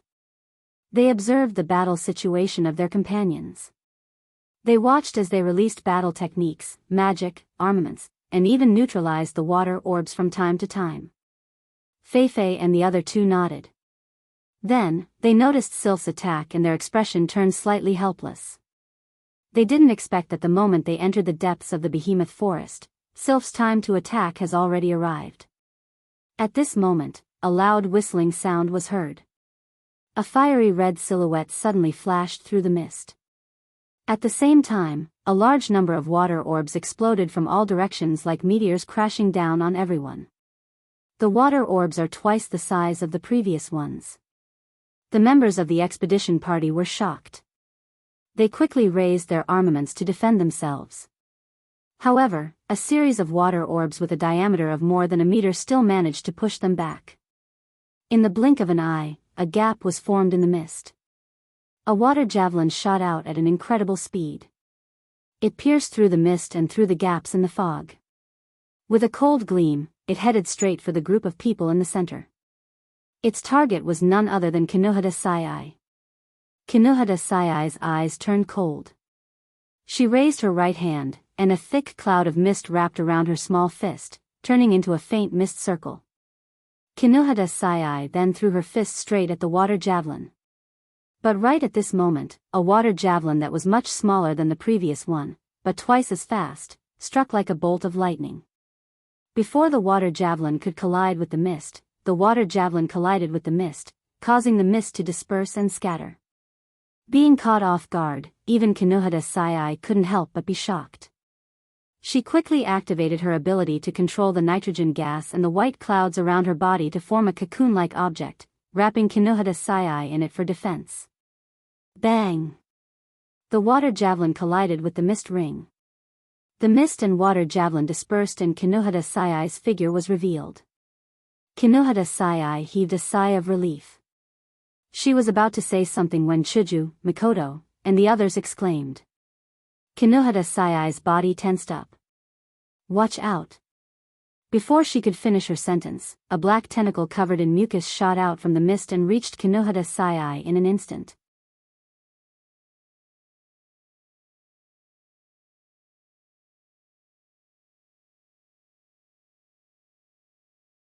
Chapter 549. Everything happened too quickly. No one expected something like this to be hidden behind the water ball and water javelin. When the black tentacle reached Konohata Sai, everyone in the expedition team, including Fei and the other two, couldn't react in time. Frenda was the closest to Konohata Sai, but Frenda's strength was weaker than Konohata Sai's. If Konohata Sai couldn't handle the tentacle, there's no need to mention her. Wu Yan's group reacted quickly, but it was too late for them to come to Konohata Sai's rescue. Seeing that Konohata Sai was about to be attacked, even Konohata Sai herself tried her best to thicken her nitrogen armor, in order to minimize the damage from the tentacle. She gave up on resisting. At this moment, an icy blue light appeared in front of Konohata Sai without any warning. In an instant, an ice cube with a diameter of 1 meter appeared between Konohata Sai and the black tentacle.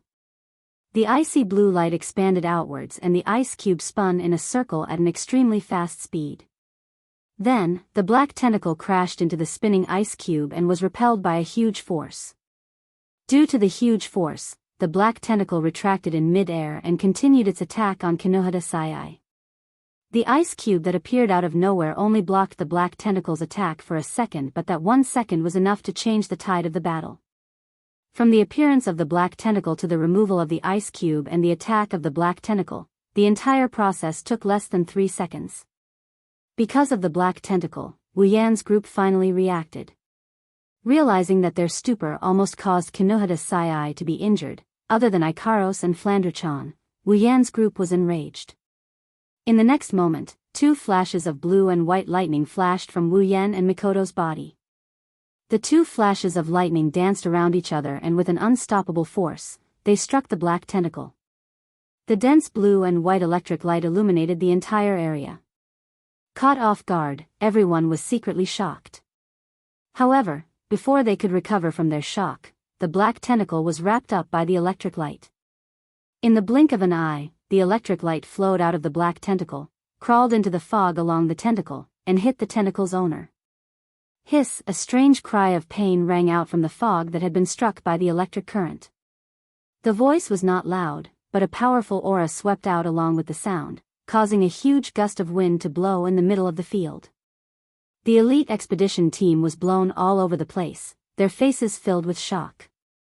Fei, Bing Ling, and Bishi were shocked. They raised their heads and looked in the direction of the voice, their eyes solemn. This aura, it's not something a peak tier 7 beast can release. Bing Ling's face sank. Even Wu Yan, who can challenge those of a higher tier, cannot release this aura.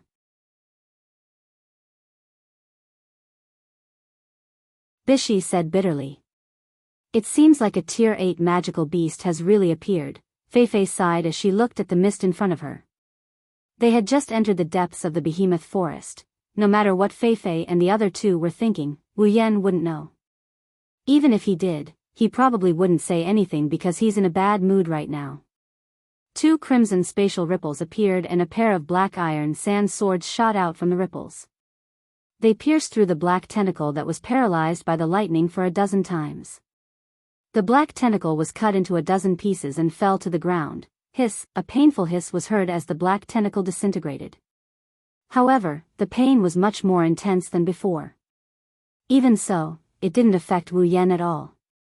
He waved his hand and put away the iron sand swords and Gate of Babylon. His wine-red eyes were terrifyingly cold. Strands of golden light flashed through his eyes, revealing his inner emotions. Wu Yan took a deep breath to calm his anger. He walked up to Konohata Sai, who was still in a daze. Koei, are you alright? Konohata Sai patted her chest and waved her hand. Her breathing was a little hurried. I'm super fine. Fortunately, I had that block of ice to block it for me. Otherwise, I would have been injured a little. Chuju, Mikoto, and the others quickly surrounded Konohata Sai. They pulled her up and down as if they were checking if she was injured. Konohata Sai didn't know whether to laugh or cry. Wu Yan looked at Sylph. Thank you for saving Koei. Sylph shook her head and didn't say anything. However, it's already good that she responded to Wu Yan. Wu Yan was a little confused.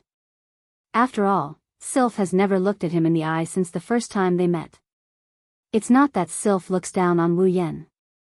It's just that she was born this way.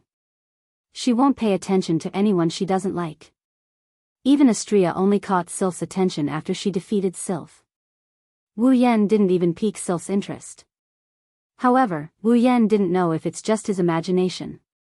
He felt like Sylph's attitude towards him has improved since they left the hill. Wu Yan recalled everything he did since he returned to the Spalier world. After confirming that he didn't do anything that Sylph would pay attention to, he became even more confused. Wu Yan couldn't figure out why Sylph is acting this way. He has something else he needs to do. You all. Wu Yan took a few steps forward and looked around the foggy surroundings. His voice echoed in everyone's ears. Everyone, stop. Leave the rest to me. Wu Yan's tone turned cold. Unfortunately, his cold tone couldn't hide his volcanic rage. Fei Fei and the others who wanted to say something choked on their words. Ever since they entered the behemoth forest, Wu Yan's emotions haven't been affected by the presence of demonic beasts. Even if he knew he might encounter a Tier 9 demonic beast, he would at most get serious for a moment.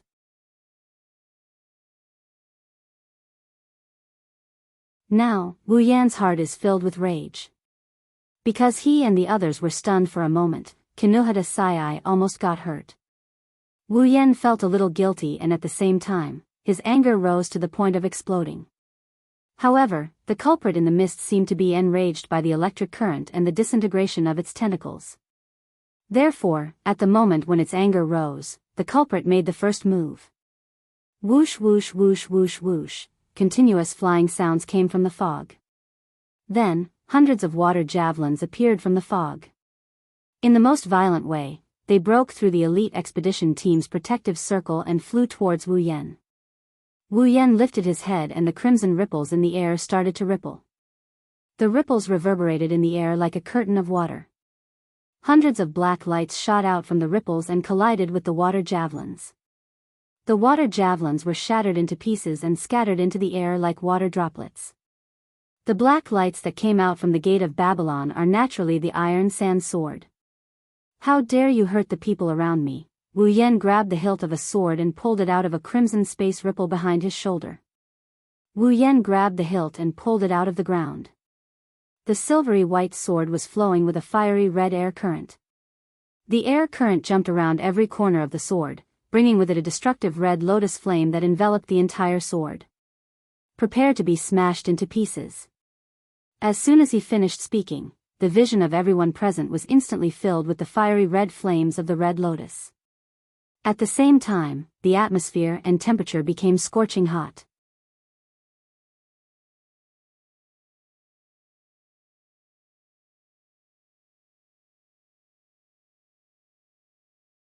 Chapter 550. In the middle of the misty forest, the crimson lotus flame shot up into the sky. The heat from the flames blew across the entire area. In the blink of an eye, a pillar of red flame covered the entire area. It's like a red lotus hell or a volcano erupting. It's a terrifying sight to behold. The red lotus flames rushed into the sky and dispersed the surrounding white fog. Under the heat of the flames, the fog was torn apart and slowly dispersed to the surroundings and the sky. The originally shrouded trees gradually appeared in front of everyone's eyes. Their vision slowly became clear. In the end, the fog completely dissipated and disappeared without a trace. The magic beast that had been hiding in the fog, releasing water balls, water javelins, and tentacles to attack everyone, appeared in everyone's sight as the fog dispersed. However, when everyone saw its true appearance, their faces changed. It's a huge octopus. Its body is 5 meters long and it's black in color. 7 of its tentacles are hanging on the trees around it. It's hanging in the air and it's blocking half of the sky. One of the tentacles that was dismembered is covered in blood and mucus. It's a menacing sight. Blackwater octopus, level 71. The black body swayed in the air, 7 complete tentacles and 1 broken black tentacle. A portion of the tentacles were wrapped around the tree trunk, supporting the blackwater octopus's huge body, while the rest danced around its body, creating whistling sounds. Even if they were only looking at it, everyone knew that being hit by a tentacle like this was no different than being hit by a mountain. A rank 8 demonic beast, looking at the black water octopus that was hanging in the air, everyone's eyes flickered. On one side of their face, a drop of sweat flowed from their temple and dripped down. Fei, Sylph, Bing Ling, and Bishi wanted to attack, but they hesitated when they recalled Wu Yan's words. If they make the right decision, then the best way to deal with the blackwater octopus is to attack together and kill it quickly to prevent other demonic beasts from taking advantage of the situation. They'll then leave this place and continue on their way to complete the mission. Even though their opponent this time around was a rank 8 magical beast, it was easy for the people present to intervene. This large black water octopus definitely did not possess the same speed as the green thorny cat from before. Instead, it was more like a live target. If that was the case, it would be possible for them to surround and attack it. With Fei, Bing Ling, and Bishi around, they should be able to deal with the fast magic and tentacles for now. As for the other members of the expedition team, they only need to attack the tentacles. This way, the black water octopus will be much easier to deal with. Unfortunately, Wu Yan doesn't seem to appreciate their help.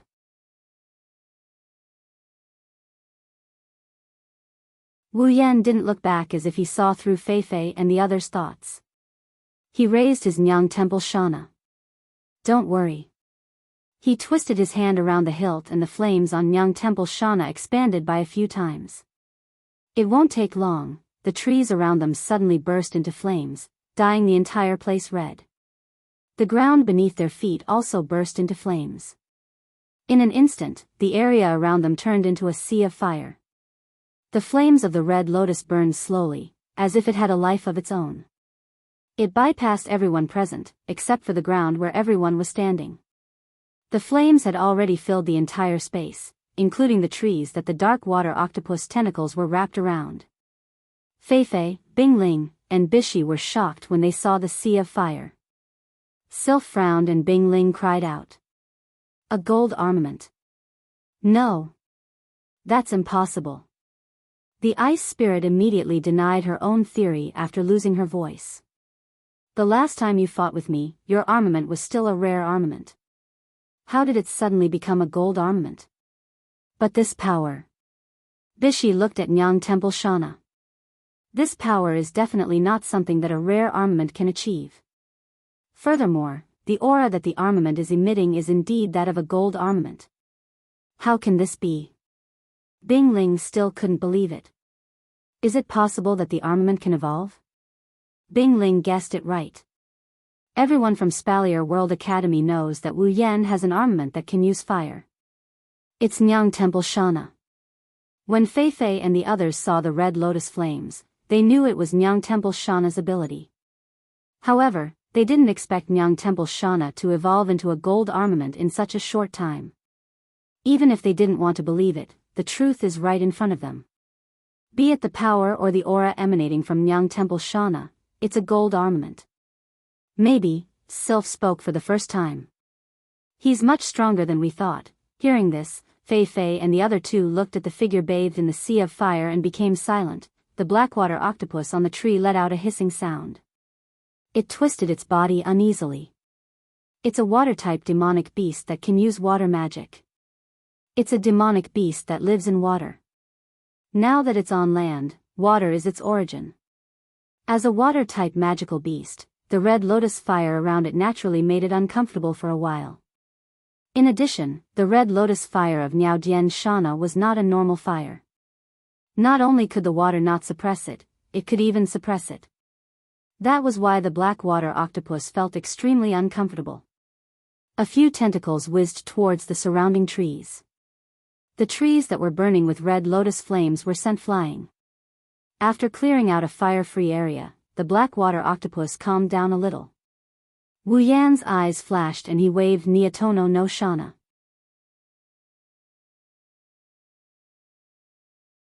The red lotus flames on the ground and trees not far away floated up into the air and flew towards the blackwater stamp. The tentacles of the blackwater octopus paused for a moment, then began to dance crazily, forming a windmill around the octopus to protect its body. The red lotus flame sprinkled on the windmill, but was blown away by the wind created by the dancing tentacles, falling to the ground nearby. Wu Yan frowned. He didn't expect the octopus to use such a method to deal with the red lotus flames. It's obvious that the octopus has a certain level of intelligence. Generally speaking, if one were to disregard other factors and only consider pure strength, when two parties of the same level, one was a human and the other was a magical beast, although their strength was the same, the winner would definitely be the human. This was because humans knew how to use their brains to think and use various fighting methods to maximize the outcome of the battle. On the other hand, magical beasts were not very intelligent and their attacks were straightforward. Therefore, even if their strength was the same, humans would be able to suppress magical beasts in battle. Against demonic beasts, as long as the disparity in strength isn't too great, it shouldn't be too difficult for humans to emerge victorious. However, the higher the rank of a demonic beast, the more intelligent it will be. Once a demonic beast advances, its combat ability will also increase very quickly. Just as the Thunder Emperor said, demigod beast kings have the same level of intelligence as humans. That's why they're such a threat to humans. The black water octopus in front of him already possessed a certain level of thinking ability. It knew how to fight in order to display its strength.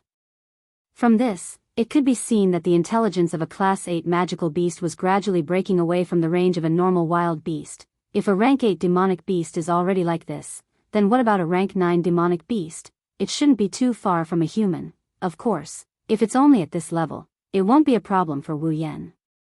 When he was at the peak of rank 7, Wu Yan was already at rank 8.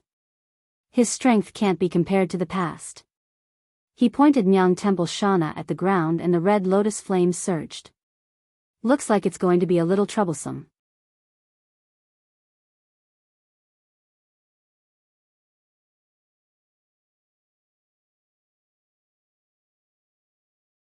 Chapter 551.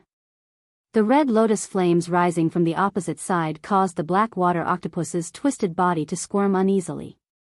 It let out threatening cries, as if it was trying to calm the uncomfortable feeling. The 8 tentacles, along with the broken one, vibrated together. As they danced and swung, the terrifying power contained within caused the flames on the ground to distort. In response, Wu Yan held the blade with one hand. The blade trembled slightly as flames burst out from the blade. In the blink of an eye, the entire area was completely shrouded in hot air. In the sky, the red lotus flames gently drifted down, depicting the scene of a rain of fire. Suddenly, the wind howled. The falling flames paused for a moment, then began to swirl. Entangling with the howling wind, they gradually condensed into a whirlpool and then spread out. A long while later, a red flaming tornado covered in dense flames appeared in front of Wu Yan. The black water octopus seemed to feel threatened. It let out a low cry, looking like it was trying to bluff. This caused Wu Yan's lips to curl into a cold arc. With a wave of the Enrich Shana in his hand, the huge flaming tornado howled towards the black water octopus with a sharp wind-breaking sound and a slow burning sound. The black water octopus let out a loud cry when it saw the flaming tornado. Its huge body swayed, and a large amount of black liquid suddenly gushed out from its body. The black liquid continuously flowed out and condensed into an equally large black water snake above its huge head. A tentacle suddenly stretched out and swung on top of the black water snake. The black water snake, which was completely condensed from the strange unknown black liquid, shot out. It was mixed with a force like rotten wood, and faced the red flaming storm. Bang! One red, one black, one storm and one water snake collided. They were in a deadlock for a moment before exploding with a loud bang. The violent explosion caused a piercing pain in the ears of the people who were on guard not far away. It was extremely uncomfortable. At the moment of the explosion, a circle of strong wind rippled out from the explosion site, causing the surrounding trees to collapse one after another. They fell into the burning red lotus flames on the ground, causing the scope of the sea of fire to expand by a few degrees. The black water octopus's huge body shrunk, its sticky body strangely contracting. A layer of faint black liquid seeped out from under its body and quickly enveloped the black water octopus's huge body. Wu Yan's figure suddenly appeared beside the black water octopus. The Enrich Shana, covered in the red lotus flame streaked across the air like a heavy hammer and ruthlessly smashed into the black water octopus's body. Bang! The Enrich heavily smashed into the black water octopus's body. However, Wu Yan's face did not have the slightest bit of joy.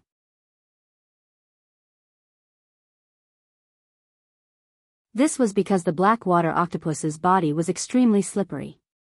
When the Enrich smashed into the black water octopus's body, it actually flew off the surface of the black liquid film and deviated from its path. Looking at the unharmed dirty body, Wu Yan tightened his grip on the Enrich. The red lotus flames on the blade rose and the temperature on the blade instantly caused the unharmed body to be scorched. Hiss! The intense pain from the body caused the black water octopus's huge body to curl up. The huge tentacles suddenly swung back and viciously swung towards Wu Yan. The huge force mixed with the wind caused Wu Yan to move and quickly dodge. The tip of his foot stepped on the ground. Immediately, cracks rapidly spread from the tip of Wu Yan's foot all the way to the ground. The ground became shaky. Wu Yan used the force to jump up and like a bullet, he shot towards the black water octopus. His figure flashed across the air. The Enrich brought along a sonic boom and hot air as it flew towards the black water octopus. At this moment, those tentacles actually let out a shrill sound in unison. The sound was incomparably sharp. The tips of the 7 intact tentacles split open, and then, water javelins shot out one after another from inside. Glancing at the incoming water javelins from the corner of his eye, Wu Yan tightly held the Enrich in his hand and raised a curtain of fire. It was like a circle of blooming red lotus as it spread out. Ding ding ding, wherever the curtain of fire passed, sparks flew everywhere. The water javelins that shot over were instantly vaporized into nothingness. Not a single one landed. The figure passed through the curtain of fire and shot towards the black water octopus. The crowd only heard a muffled sound, followed by the black water octopus's painful cry. Then, they saw a huge tentacle fall from the black water octopus's body, heavily smashing onto the ground.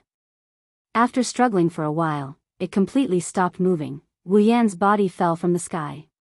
The Enrich in his hands slanted. Dark red blood flowed down the blade and gradually dripped down. Then it was vaporized by the red lotus flames. A fishy smell instantly filled the air. The black water octopus's body was slightly twisted. It was like a wild wolf licking its wounds, causing its huge body to have a wild aura. The tentacle closest to Wu Yan shuddered and like an arrow released from a bow, it danced in front of Wu Yan in an instant. It tore through the air with a sharp sound, it lashed down with great force, thick viscous liquid intertwined and splattered all over the place. It's extremely disgusting. The nauseating smell rushed into Wu Yan's nose, causing Wu Yan to frown. In his heart, his desire to deal with this black water octopus became even stronger. He made up his mind and slightly closed his eyes before fiercely opening them. The huge tentacle smashed down, but it smashed into flames.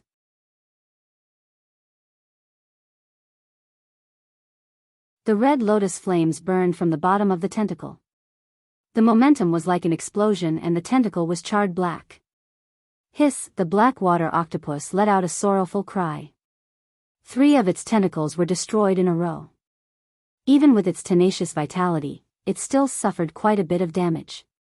However, it didn't know that the real damage was yet to come. A strange vibrating sound reverberated in the air. The strange vibrating sound caused the burning red lotus flame to pause for a moment. That was the sound of the gate of Babylon being activated. A large amount of red spatial ripples spread out around the black water octopus. It was like a battery of cannons, surrounding the black water octopus. In the middle of the red spatial ripples, the black water octopus instinctively felt a sense of danger. It let out a roar and frantically waved its remaining 5 tentacles around, attempting to shatter the red spatial ripples that gave it a sense of danger. Unfortunately, the gate of Babylon was intangible and couldn't be attacked at all. In the next moment, 7 chains made of iron sand shot out from Kai Bao of the king. Even though they were made of iron sand, there was still the sound of the chains. It sounded like a bell, and by the time the sound reached everyone's ears, the iron sand chains had already wrapped around the black water octopus body. 5 iron sand chains wrapped around the black water octopus 5 tentacles and tightly bound them. The remaining 2 iron sand chains wrapped around the black water octopus body, binding it tightly. Under the effect of the iron sand chains, the black water octopus was instantly trapped. Its slippery body couldn't help it break free of the iron sand chains. Its huge body struggled, dragging the iron sand chains with clanking sounds. It's time to end this. Wu Yen grinned. He waved his hand and the iron sand sword shot out from the crimson space ripples. It circled around the black water octopus's head before it slashed down on its head. The iron sand swords cut through the remaining 5 tentacles of the dark water octopus. The 5 tentacles left the octopus body and hung on the iron sand chains. Before the octopus could make a sound, countless iron sand swords descended on its body. They streaked across the octopus body at an extremely fast speed. After maintaining this state for a long time, they finally stopped.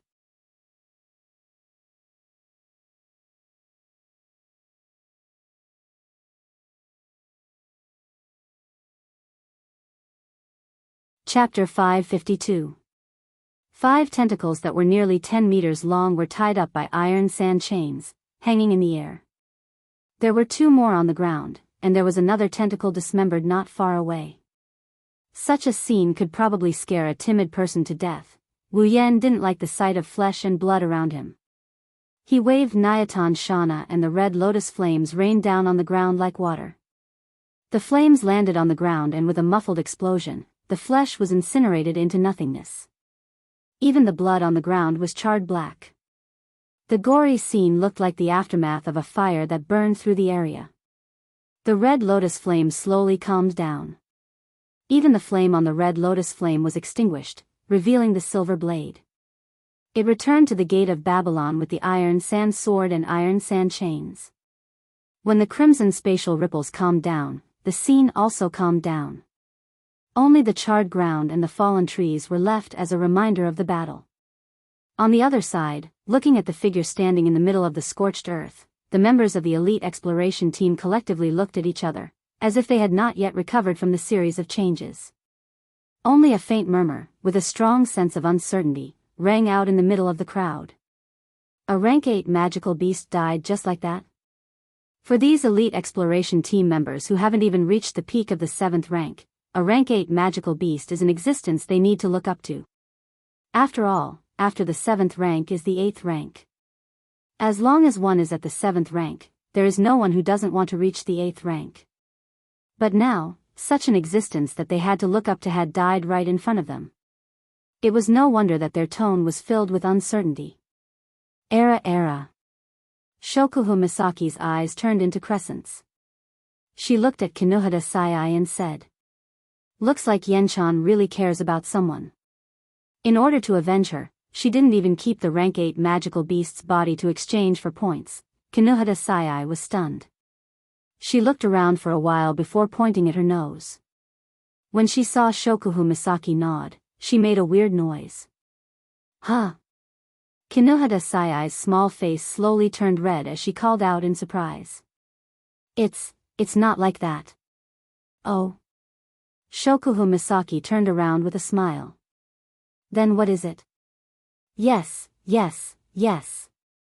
Kinohada Sayai paced around in a panic and stammered, Ken, it must be because that octopus is super disgusting, that's why that guy didn't leave its body behind. Yes, that's it, I'm super sure. Aya. Shokuhu Misaki covered her mouth and giggled.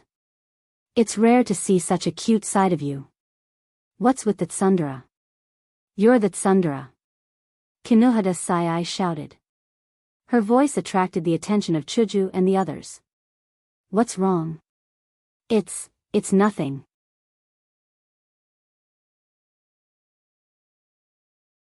Shokuhu Misaki was shocked when she saw Kinohada Sayai's shy expression.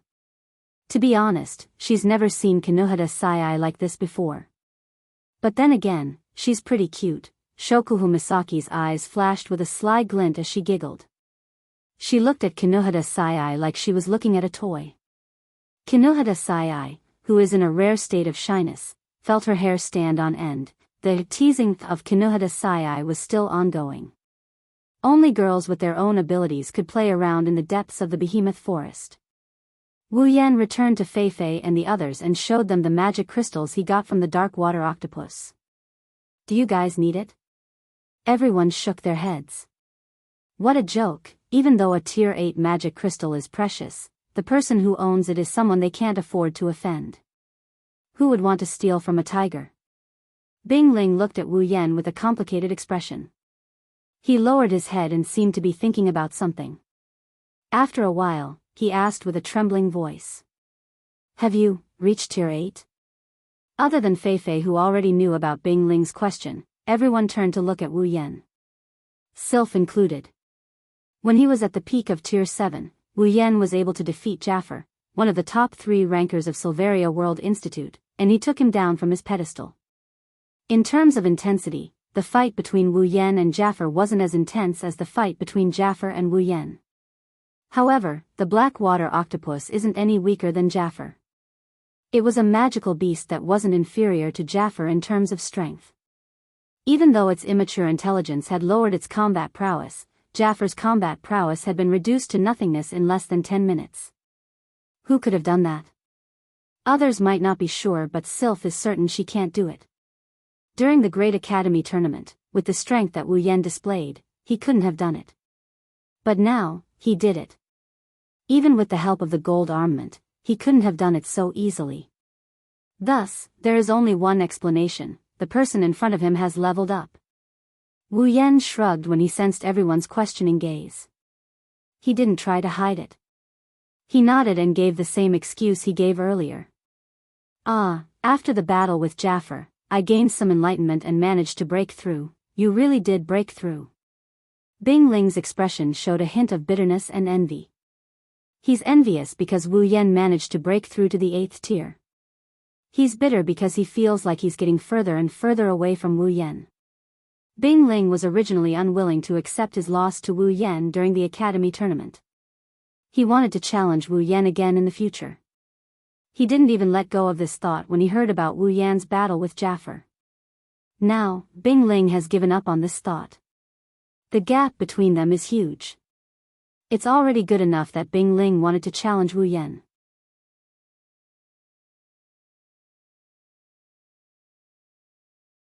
However, when the gap is so huge that it's impossible to predict, it's either he's overconfident or he's overestimating himself. Bing Ling isn't one to overestimate himself. However, he's also not confident that he can surpass the barrier between the 7th and 8th tier. Naturally, the thought of challenging Wu Yan died down. You sure hid your strength well. Bai Shi smiled bitterly. I really don't know how you guys got together. Every single one of you is monstrous. If you're not strong, then your abilities are ever-changing. I really don't get it. If you can't figure it out, then don't think about it. Wu Yan smiled. Maybe one day, you'll somehow break through as well. Hearing this, Bishi shrugged. Well, if only that day would come. By the way, Yan. Fei Fei looked at Wu Yan. Wasn't your Nidian Shana a rare armament? When did it become a gold armament? Well. Wu Yan rolled his eyes and explained to Fei Fei. Actually, Nidian Shana has always been a gold armament. It's just that I didn't have the ability to unleash its full potential. That's why it's always been a rare armament. As you all know, Nidian Shana has a special ability. It's an armament that can control fire. It's a special armament with a lot of limitations. Everyone nodded in understanding. Wu Yan shook his head and chuckled. As expected, I'm pretty good at bullshitting. People will believe whatever I make up. Looks like there aren't many Shokuhu Misaki in the Spalier world.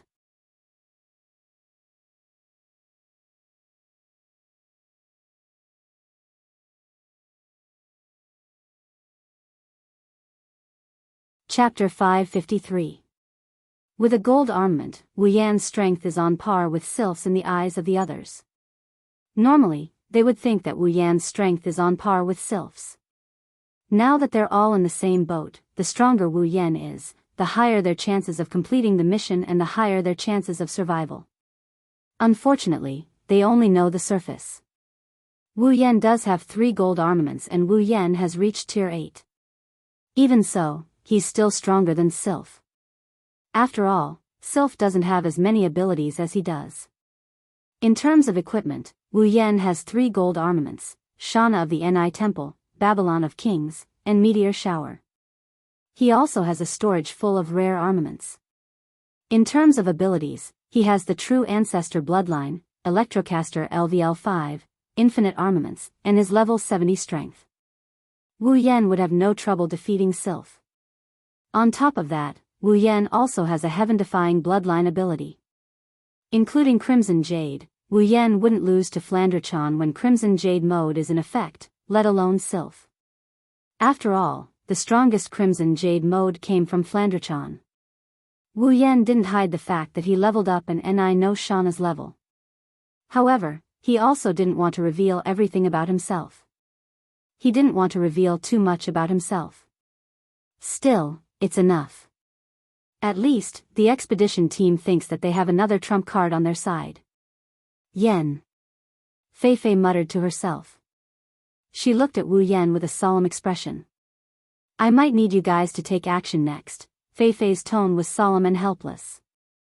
Fei Fei doesn't want Wu Yan, Sylph, and the others to take action. If they do, there's a high chance that they won't be able to do anything. Fei Fei doesn't like this situation but she can't do anything about it. They've only been in the Behemoth Forest for a short time and they've already encountered a tier 8 monster.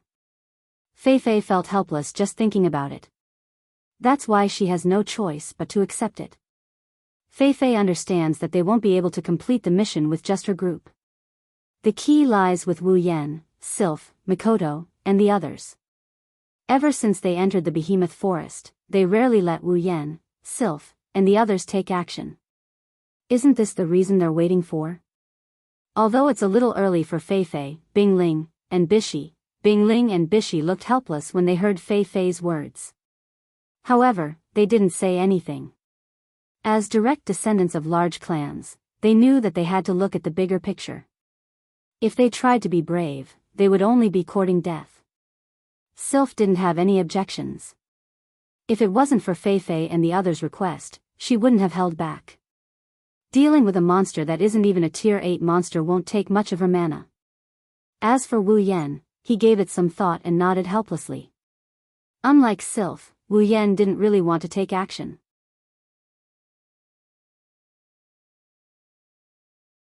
It would be best if they could solve the problem without him and the others taking action. Unfortunately, it seems like this idea isn't realistic at all. Of course, Wu Yan was helpless but Chuju, Mikoto, and the others were excited. They're all competitive people. Ever since they entered the Behemoth Forest, other than Shokuhu Misaki, Kinohata Sayai, Frenda, and Takitsubu Riku, they've been doing nothing. Even Chuju didn't feel good about this feeling, let alone Mikoto who loves to fight. Now that they don't have to do anything, they're more excited than anything else. Apart from Ikaros and Takitsubu Riku, the other girls are smiling happily. They once again set foot on the path to the center of the Behemoth Forest. This time, their formation changed a little. Originally, because of Fei Fei and the others' request, Wu Yan's group of 10, plus Sylph and Fei Fei's group are now walking together. The 3 of them are at the front while Wu Yan's group is at the back. The other members of the expedition team are grouped together to take care of each other. After a short rest, the group changed their direction. They're no longer moving in a straight line. Instead, they're moving horizontally and horizontally. Although their speed didn't change, their efficiency is much lower than before. This is common knowledge when entering the Behemoth Forest. Every time you encounter a demonic beast, you have to change your direction or you'll be discovered by demonic beasts. That's not going to be easy. This time, Wu Yan's group didn't do nothing. Since Fei Fei has compromised, they're not going to stay idle either. With Fei Fei and the other 2 leading the way, they don't feel any pressure. Thus, Shokuhu Misaki used her mind control ability to sense their surroundings. As long as a life form enters her effective range, she'll be able to sense their psyche waves. Ikaros also activated her detection system to monitor their surroundings. Wu Yen, Mikoto, Chuju, Kinohata Sayai, Frenda, and Takitsubu Riku also activated their system perception. Even though it can't detect anything, it's still capable of detecting things that can't be seen with the naked eye. But with this, the expedition team will become nothing more than a bunch of bystanders. Whenever something happens around them, Shokuhu Misaki and Ikaros would be the first to notice it and notify everyone to be on alert. When demonic beasts appear, Chuju, Mikoto, and the others who were already eager to give it a try would swarm up and display their strength. They'll take care of the demonic beasts in the blink of an eye. Along the way, the demonic beasts that came to attack them were either controlled by Shokuhu Misaki or knocked down by Mikoto's taser gun. Hinajuku, Astria, Kinohata Sayai, and Frenda expressed their dissatisfaction with the two girls' kill-stealing behavior.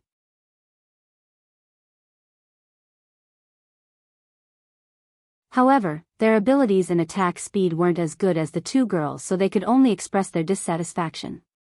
This made the onlookers feel ashamed. They're hoping that the demonic beasts don't appear so they can ensure their own safety. But looking at Chuju and the others, it's as if they want all the demonic beasts to attack. How can they not feel embarrassed? Even Feifei, Bingling, and Bishi are speechless. That's not the most speechless part. The most speechless part is that there's a rank 8 demonic beast among the demonic beasts. This rank 8 demonic beast isn't any weaker than the black water octopus, but it's a lot more tragic than the black water octopus. The moment it appeared, it didn't even have time to roar. Electric current, crystal sword, mental attack, cherry-colored missile, blue lightsaber, shockwave, bombs, all of these things landed on its body without even saying a word. In an instant, the rank 8 demonic beast was drowned by the girl's attacks. Other than a magic crystal, nothing was left of it. This caused the expedition team members to sweat profusely. For the first time in their lives, they sympathized with the demonic beasts. Of course, this only works on demonic beasts that aren't too troublesome to deal with. If the demonic beasts in the depths of the behemoth forest are only at this level, it wouldn't be a forbidden area for humans. As more than 100 people continued to move forward, finally, when it was close to night, a truly troublesome situation appeared in front of everyone's eyes.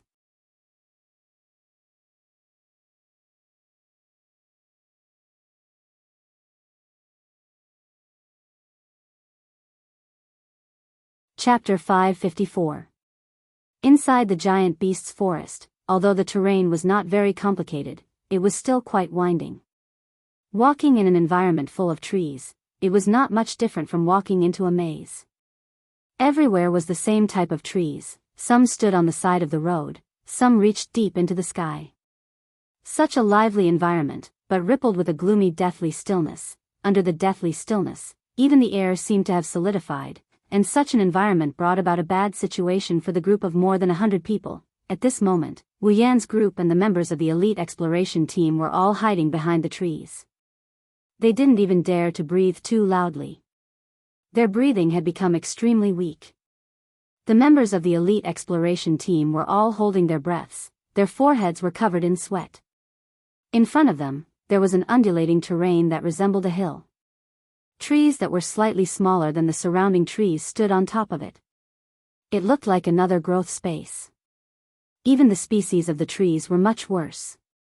There were even some small streams that flowed down from the top and into the surroundings, showing the difference between this terrain and the surrounding area. Such a terrain was very rare in the behemoth forest, because it was very suitable for people to live in.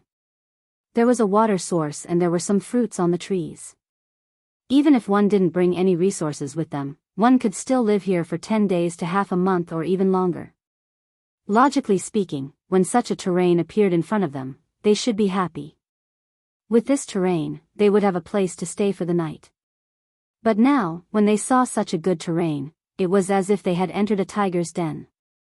Their expressions were extremely serious and they all hid. There wasn't a trace of joy on their faces. Because in this terrain, there was a group of natives.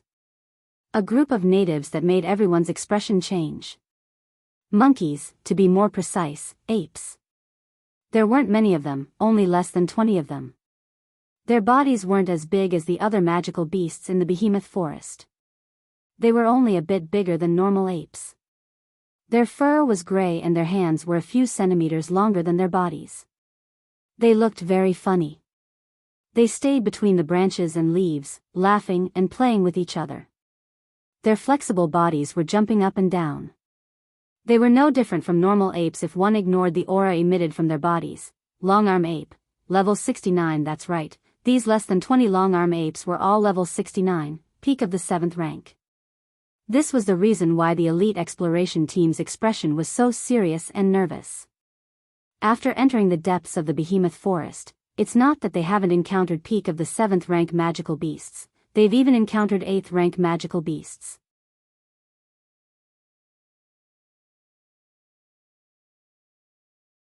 Normally, the weakest magical beasts in the depths of the behemoth forest are peak of the 7th rank. This isn't something to be surprised about. But when these peak of the 7th rank gather in a group, it's a different story. Just this scene alone made the elite exploration team's hearts tighten. When they first saw this scene, they almost cried out in alarm. Wu Yan and Ko and Sylph are far from intimidating them. The real reason why Wu Yan and Ko chose to remain hidden is because of the golden hairs on the back of one of the 20 long-arm apes. Among the group of long-arm apes, there is one particular individual with golden fur standing at the top of a tree. Long-arm ape, level 70, long-arm ape, level 72, long-arm ape, level 74, long-arm ape, level 75, long-arm ape, level 77, long-arm ape, level 79. 6 gray-haired long-arm apes with golden fur on their backs are at the top of a few trees. Under the protection of the long-arm apes, they're fiddling with the branches in boredom. They're lying on top of the trees and munching on fruits. From time to time, they'll squeak at the long-arm apes as if they're scolding them. They're like the elders of the long-arm apes, they're guarding the long-arm apes. 6 rank 8 long-arm apes and 12 peak rank 7 long-arm apes have formed a small group. It's obvious that they're a group and this terrain is their habitat. Everyone had no choice but to treat such a scene seriously. Shokuhu Misaki is lying beside Wu Yan, they're hiding behind a tree. Her starry eyes are observing the long-arm apes. After a while, she spoke. It seems like the long-arm apes don't have strong senses. We've been hiding here for quite some time and we haven't been discovered. It's no wonder the rank 8 long-arm apes are guarding the long-arm apes like this, they're trying to prevent an ambush. Hearing Shokuhu Misaki's words, everyone heaved a sigh of relief. They all trusted Shokuhu Misaki's analysis. Along the way, they've seen her sharp mind with their own eyes. Thus, no one doubted her. Speaking of which, apes were not as good as other beasts in this respect. Jackals, wolves, tigers, and leopards had a keen sense of smell. Beasts such as bears could more or less smell some scents. Only apes, whether it was smell or vision, were not very outstanding. Therefore, in terms of perception, it was normal that they were not so outstanding. Of course, in contrast, they also had flexible skills. One was strong and the other was weak. 6 rank 8 long-arm apes and 12 peak rank 7 long-arm apes. Feifei's eyes glimmered. This kind of fighting strength is not just a little bit strong. It's better for us to leave this place before they discover us. Yeah, that's true. Shokuhu Misaki's expression turned serious. Otherwise, if we are discovered later, I'm afraid that all of us will be buried here. Who knows? Everyone who was about to retreat froze when they heard that. Everyone including Wu Yan, Chiju, Sylph, and Feifei looked at Shokuhu Misaki in shock.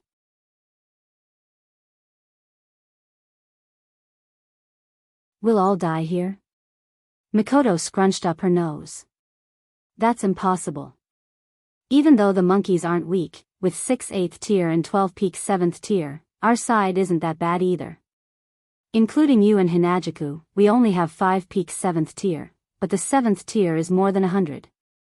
As for the 8th tier, we have quite a few on our side as well. How can it be that we're all going to die here? Huh, Shokuhu Misaki shook her head, she looked around and sighed. If it's just these demonic beasts, it's not like we can't handle them. But haven't you noticed? Shokuhu Misaki pointed at the area where the long-arm apes lived. Look, those apes are very familiar with the terrain. They have a clear division of labor and they have plenty of food and water. They must have been living there for quite some time. What does this mean? Shokuhu Misaki turned around and looked at the long-arm apes and long-arm backs apes who were still playing around. She said slowly, that means, that's their territory. If I'm not mistaken, there is only one type of demonic beast that has the ability to own a territory in the depths of the behemoth forest. Everyone's expression changed when they heard that. The only type of demonic beast that has the ability to own a territory in the depths of the behemoth forest is a rank 9 long-arm ape. In other words, within that group of seemingly ordinary monkeys, there was definitely a 9th-level magical beast that was in charge of leading them to occupy this piece of land. At the same time, it also meant that they had entered the territory of a 9th-level magical beast. There might be a rank 9 long-arm ape around them. When this thought arose in the minds of the elite expedition team, they all gulped in unison. Wu Yan's expression turned grim. He made a decision. We can't stay here any longer. Let's retreat. No one objected to Wu Yan's decision. Everyone nodded in agreement. Suddenly, a cry came from above everyone's head. Hearing this sound, everyone's body trembled, and their faces were filled with shock. You're tuning into the Romantic Tales YouTube channel. Don't forget to subscribe and join us on this journey to catch the most captivating stories.